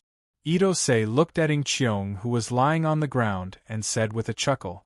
After saying that, he stood up from the chair and wrapped the two of them with psychokinesis. He carried them to the stone bed at the side and laid them down. Then, he stretched out his hands and pointed his sword fingers at Li Ning and Li Yingqiong's foreheads. He completely released their subconscious and formed a world that enveloped their consciousness. Then, Seito raised his hand and waved. Two streams of light flew out from the top of their heads and disappeared in the void. They merged with the willpower of Alea in the Rubik's Cube world. At this moment, an environment that was exactly the same as the one in the cave was built in their minds. Li Ning and Li Yingqiong groaned and woke up from their dreams. "We are." Li Ning shook his head and said, "Father, look, there is a letter on the table." Li Yingqiong pointed at the letter on the table. Li Ning reached out and took the letter and read it. "The great method has been imprinted in your mind. You only need to think and you will be able to remember it. There are 2 spiritual pills in the porcelain bottle on the table that can help you open your path. I still have other matters to attend to and will be back in a few days. You too must remember to cultivate your magical power and wait for me to come back." The black letter was written on the paper. Li Ning put down the paper and closed his eyes to think. As expected, lines of cryptic words appeared in his mind. "Ing-cheong, you try too." After a moment, Li Ning opened his eyes and looked at his daughter. "Yes, father." Li Yingqiong replied and closed her eyes to recall.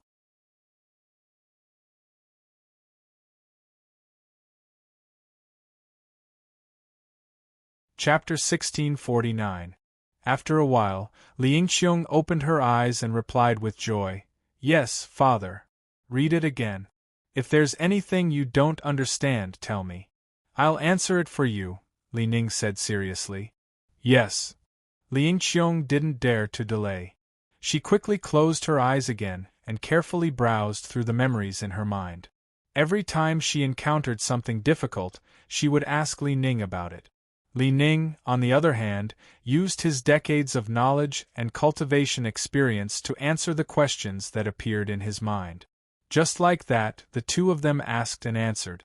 In the blink of an eye, it was time for the night. "Have you learned it?" Li Ning asked again. "Yes," Li Yingqiong nodded and replied. "Good, let's start cultivating."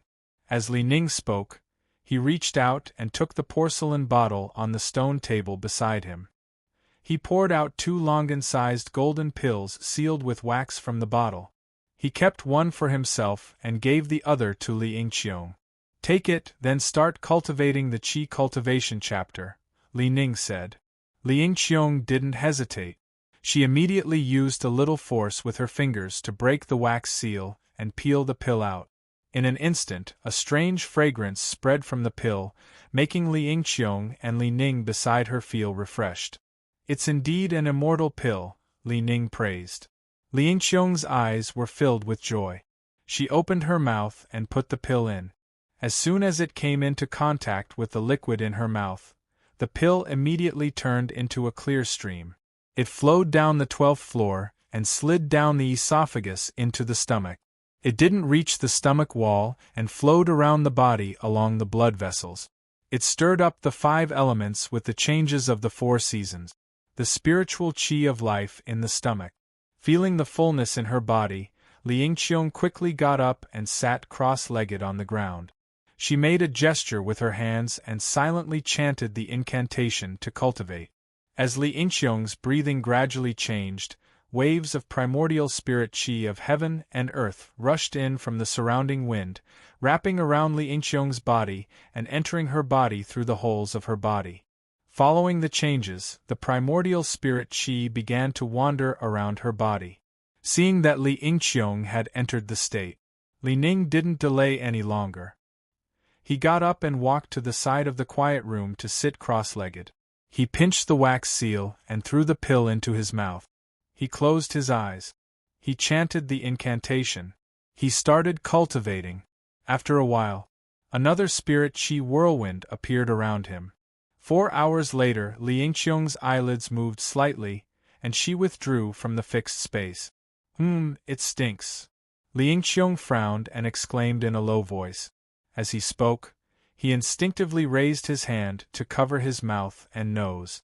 An even stronger stench rushed into her nose. This is... Li Yingqiong raised her hand and frowned as she looked at the black stain on the back of her palm. Thinking of something, Li Yingqiong quickly lowered her head and checked the status of her body. Sure enough, it was as she'd expected. Everywhere she looked was covered in black filthy clothes that were sticky and emitted a foul stench. So disgusting. Li Yingqiong frowned. Ha ha ha ha, as expected of an immortal technique. It actually has the ability to cleanse one's marrow. Just at this moment, Li Ning's delighted laughter sounded from the quiet room at the side. Father.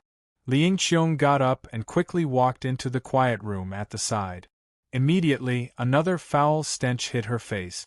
It was so strong that Li Yingqiong almost fainted from the smell. Father, what are we?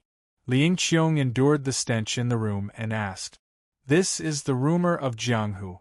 These black stains are the impurities in our bodies. After this change, our bodies have become clear and our physique has been greatly improved, Li Ninghuan said with amusement. Oh! Li Yingqiong finally understood the origin of the mud on her body. But you can't see others like this. Let's go wash up first. Li Ning got up and said. Li Yingqiong naturally had no objection to this. She hurriedly went to the water room at the side with Li Ning and took out a large wooden bucket for bathing. She filled it with water from a small bucket, then took off her clothes and jumped into the bucket to wash up. Naturally, Li Yingqiong was the first to wash up. As for Li Ning, he placed the bucket outside the cave and refilled it with water. Since that day, Li Ning and his daughter diligently cultivated until a few days later when Sei Ito returned. Not bad. Sei Ito nodded and praised as he looked at the 2 people whose bodies were filled with dense qi. Then, senior brother, why are you teaching me the sword technique? Li Yingqiong asked anxiously. Your foundation is not solid yet. You still need some time. Once your foundation is solid, I will teach you. Sei Ito smiled and then turned to look at Li Ning. He pointed at his forehead and said, This is the sword technique of our sect. You can practice it in your spare time. I understand. Li Ning cupped his fists. Seeing this, a trace of resentment flashed in Li Yingqiong's eyes. After passing on the sword technique, Sei Ito asked the 2 some questions and guided them on some important points in their cultivation. Then, he sent them away and let them practice on their own.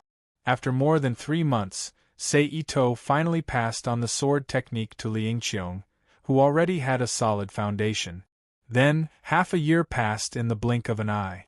Sei Ito felt that the 2 of them had more or less mastered their swordsmanship, so he began to teach them Taoist techniques. The father and daughter of the Li family, who had been looking forward to learning magic, were naturally overjoyed and began to diligently cultivate again. Time passed and 5 years passed in the blink of an eye. Under the guidance of Ito Sei and the occasional supplement of elixirs, Li Yingqiong, who was blessed by the heavens, and Li Ning, who had a solid foundation, had both entered the Taoist Jindan realm and officially became true Taoist cultivators. On this day, Sei Ito, who had reappeared in the cave residence, called the father and daughter to him. "Young master, senior brother." The two cupped their fists and bowed. "I see that the two of you have a solid foundation. It's time to go down the mountain to gain experience and cultivate merit." Ito Ching nodded and said with satisfaction, "Can we really go down the mountain?" Li Yingqiong asked excitedly. As a heroic girl, she had stayed in the mountain for 5 years with only her father and the beast as her companions. One could imagine how lonely she was. It was no wonder that she was so excited when she heard that they could go down the mountain. Of course, aside from cultivation, you also have to walk the path and comprehend the Tao. The path of cultivation is needless to say. It is to enter the mortal world and train yourself. As for comprehending the Tao, although it is to comprehend nature, how can you comprehend it without accumulating experience? Thus, you also have to comprehend it as you go. Sei Ito smiled. Then, Sei Ito gave a few more instructions and left the mountain with the two of them, leaving them in the mortal world. "Yingqiong, remember to be careful," Li Ning instructed. "Don't worry, father. I know." Li Yingqiong smiled. However, from her words, it seemed that she didn't care too much. Li Ning frowned when he saw this, but he couldn't be too harsh on her. He casually gave a few more instructions and flew away with his sword. As per Sei Ito's request, the two of them had to travel alone. After bidding farewell to Li Ning, Li Yingqiong began to play in the mortal world like a wild horse. She didn't know how long she had traveled and how many villages she had passed. Just as she entered another village, a commotion attracted her attention. "Help! Someone's killing me!" "You old woman, you're spouting nonsense." "I'm spouting nonsense? Then how did my husband fall?" "He was the one who poured it. If you didn't push him, my husband wouldn't have become like this." On the ground beside her, a man's entire body was twitching and foaming at the mouth.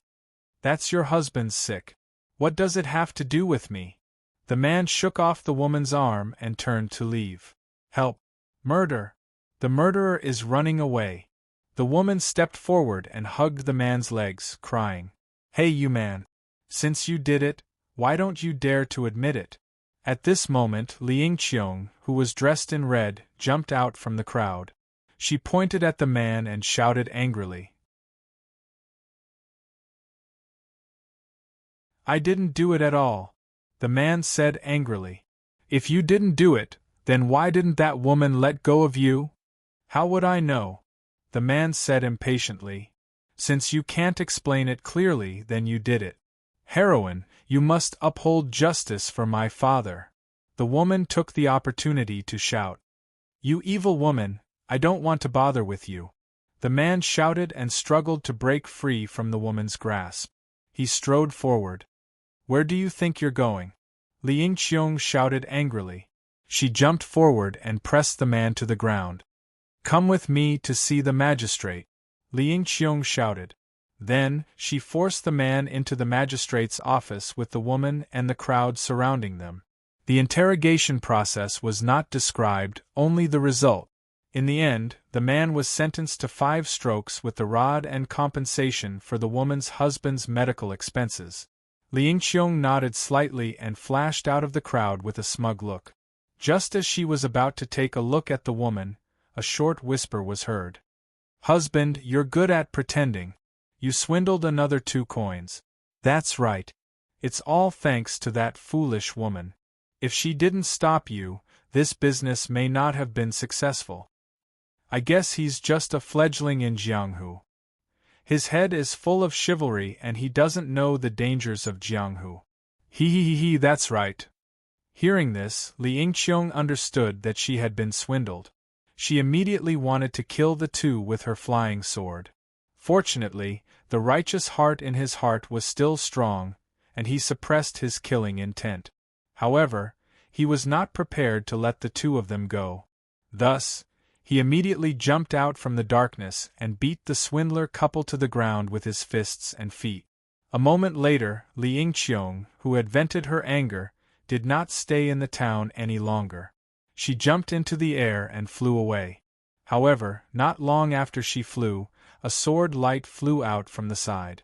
Li Yingqiong, who knew it was a fellow swindler, was happy and chased after it. Who are you? Why are you chasing me? The sword light in front of her stopped in midair and revealed the image of a handsome young man. He asked in a deep voice.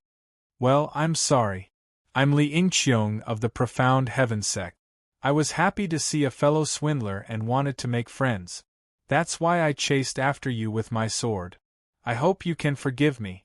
Li Yingqiong said with some embarrassment. So that's how it is. I thought it was some unorthodox sect that wanted to kill me. The young man smiled. He then cupped his hands and returned the greeting. I'm Li Jinglin, a rogue cultivator.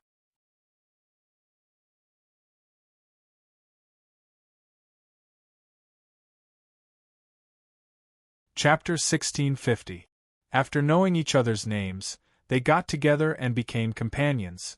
Along the way, Li Jinglin's humorous words amused Li Yingqiong and made her treat him as a friend. After a while, the two of them landed on Mount Hua. Brother Jinglin, you're finally here. A burly man cupped his fist and smiled. Sorry to keep you waiting, Li Jinglin said apologetically. This is... The burly man named Yen De looked at Li Yingqiong and asked. This is Li Yingqiong, a friend I met on the way. Li Jinglin introduced. Then he pointed at Yen De and introduced him to Li Yingqiong. This is Lu Yenda, a disciple of the Mount Hua sect. Greetings, Brother Lu. Greetings, Sister Li. The two of them cupped their fists and greeted each other. But Jinglin, have you forgotten why I asked you to come here today? Lu Yenda said unhappily. Seeing this, Li Yingqiong frowned slightly. Of course I know. Li Jinglin smiled. Then why? Lu Yenda asked. Brother Yenda, aren't you looking for help? Isn't she a ready-made helper? Li Jinglin said with a smile. Li Yingqiong's eyes flickered and she was wary of Li Jinglin and Lu Yenda. On the other hand, Lu Yenda's eyes lit up when he heard Li Jinglin's words. Brother Li, what do you mean? Li Yingqiong asked in a deep voice. Let me explain. Lu Yenda said, a few days ago, I got a Dharma treasure by chance. However, when I got the treasure, a disciple of Amei happened to pass by and found me. The other party became greedy and fought with me. Fortunately, my cultivation level was quite high and I won, injuring the other party and forcing him to retreat. However, because of this, I formed a grudge with that person. She was unwilling to give up and invited me to fight to determine the ownership of the Dharma treasure. I didn't want to do it. However, the most hateful thing was, she caught my junior brother when I was unprepared and said that she would kill my junior brother to vent her anger if she didn't let me down. Therefore, I planned to invite 2 or 3 of my fellow Taoists to be witnesses. At the same time, he could also be a helper when the other party went back on his word. Let's have a fight with Disciple Amei. Unfortunately, when my original friends heard that the enemy was Amei's disciple, they were all scared to death. Either he said that he had something to do and was unable to come, or he directly rejected my invitation. Until now, only Brother Jinglin came alone, but I didn't expect that Brother Jinglin would forcefully drag Junior Sister Li over. Here, let me apologize to Junior Sister on behalf of Brother Jinglin.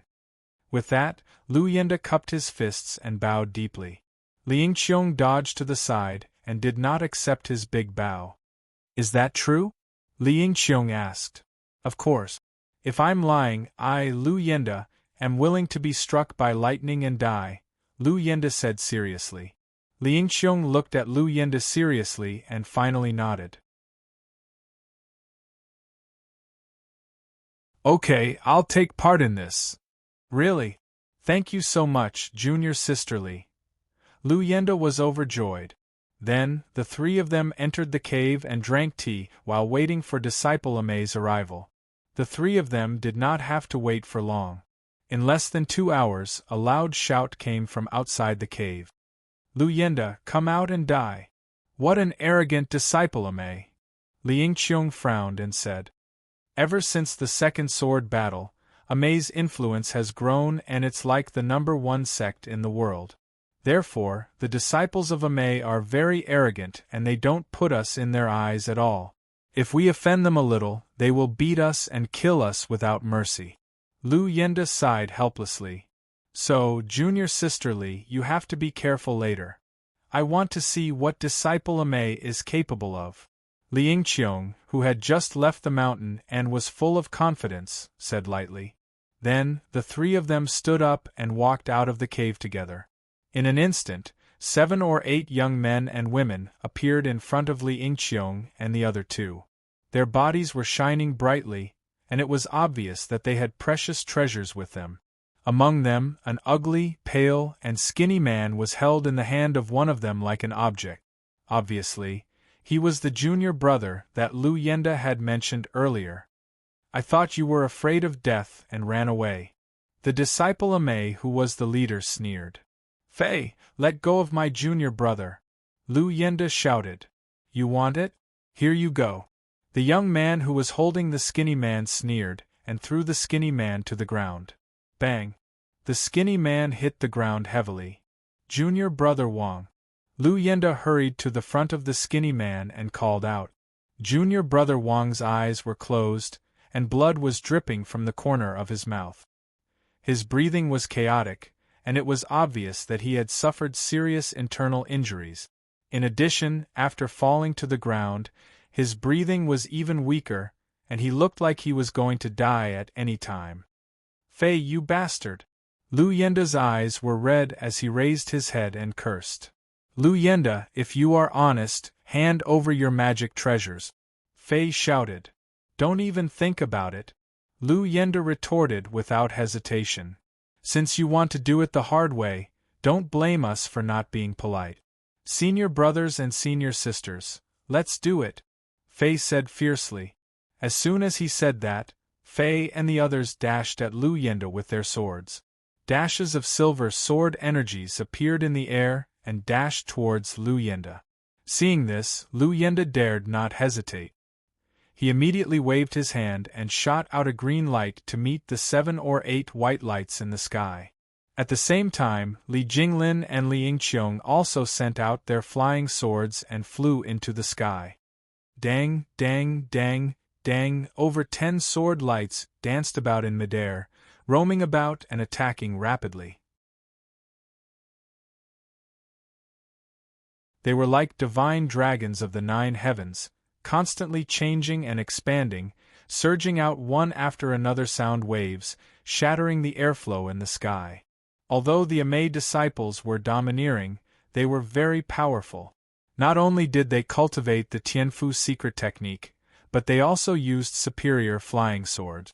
They were better than Lu Yenda, Li Jinglin, and Li Yingqiong in every aspect. Therefore, it did not take long for the 3 sword lights to be suppressed. Seeing that she was about to lose, Li Yingqiong was not willing to accept it. She gritted her teeth and took out a black ball the size of a ping-pong ball. She threw it out. The black ball turned into a light and flew toward the Amei disciples in the sky. Let's go, Li Yingqiong shouted. After saying that, he took back the flying sword without any explanation. His body merged with the sword, and he quickly flew into the distance. Although Lu Yenda and Li Jinglin were confused, they did not dare to hesitate and immediately took back their swords and flew away. At this moment, a loud boom was heard in midair. A large amount of lightning bloomed among the Amei disciples. Like dragons and snakes, it shot toward the Amei disciples and broke their protective light. They fell to the ground one by one and became charred charcoal corpses. This Why did you kill them? Looking at the miserable state of the Amei disciples, Lu Yenda said, dumbfounded. Li Yingqiong frowned. Although she did not say anything, however, a look of dissatisfaction appeared on his face. Sigh, you're in big trouble. Li Jinglin also sighed. I'll take responsibility for what I did. If you're afraid, just push all the responsibility to me. Li Yingqiong said, dissatisfied. Sigh, this is not a problem of taking responsibility. It's a problem of whether we can survive or not. Lu Yenda said helplessly. Forget it, we can't stay here for long. Let's go. Li Jinglin reminded. Lu Yenda nodded and released his flying sword. He gathered his magic power and flew into the sky. Behind him, Li Jinglin and Li Yingqiong quickly caught up.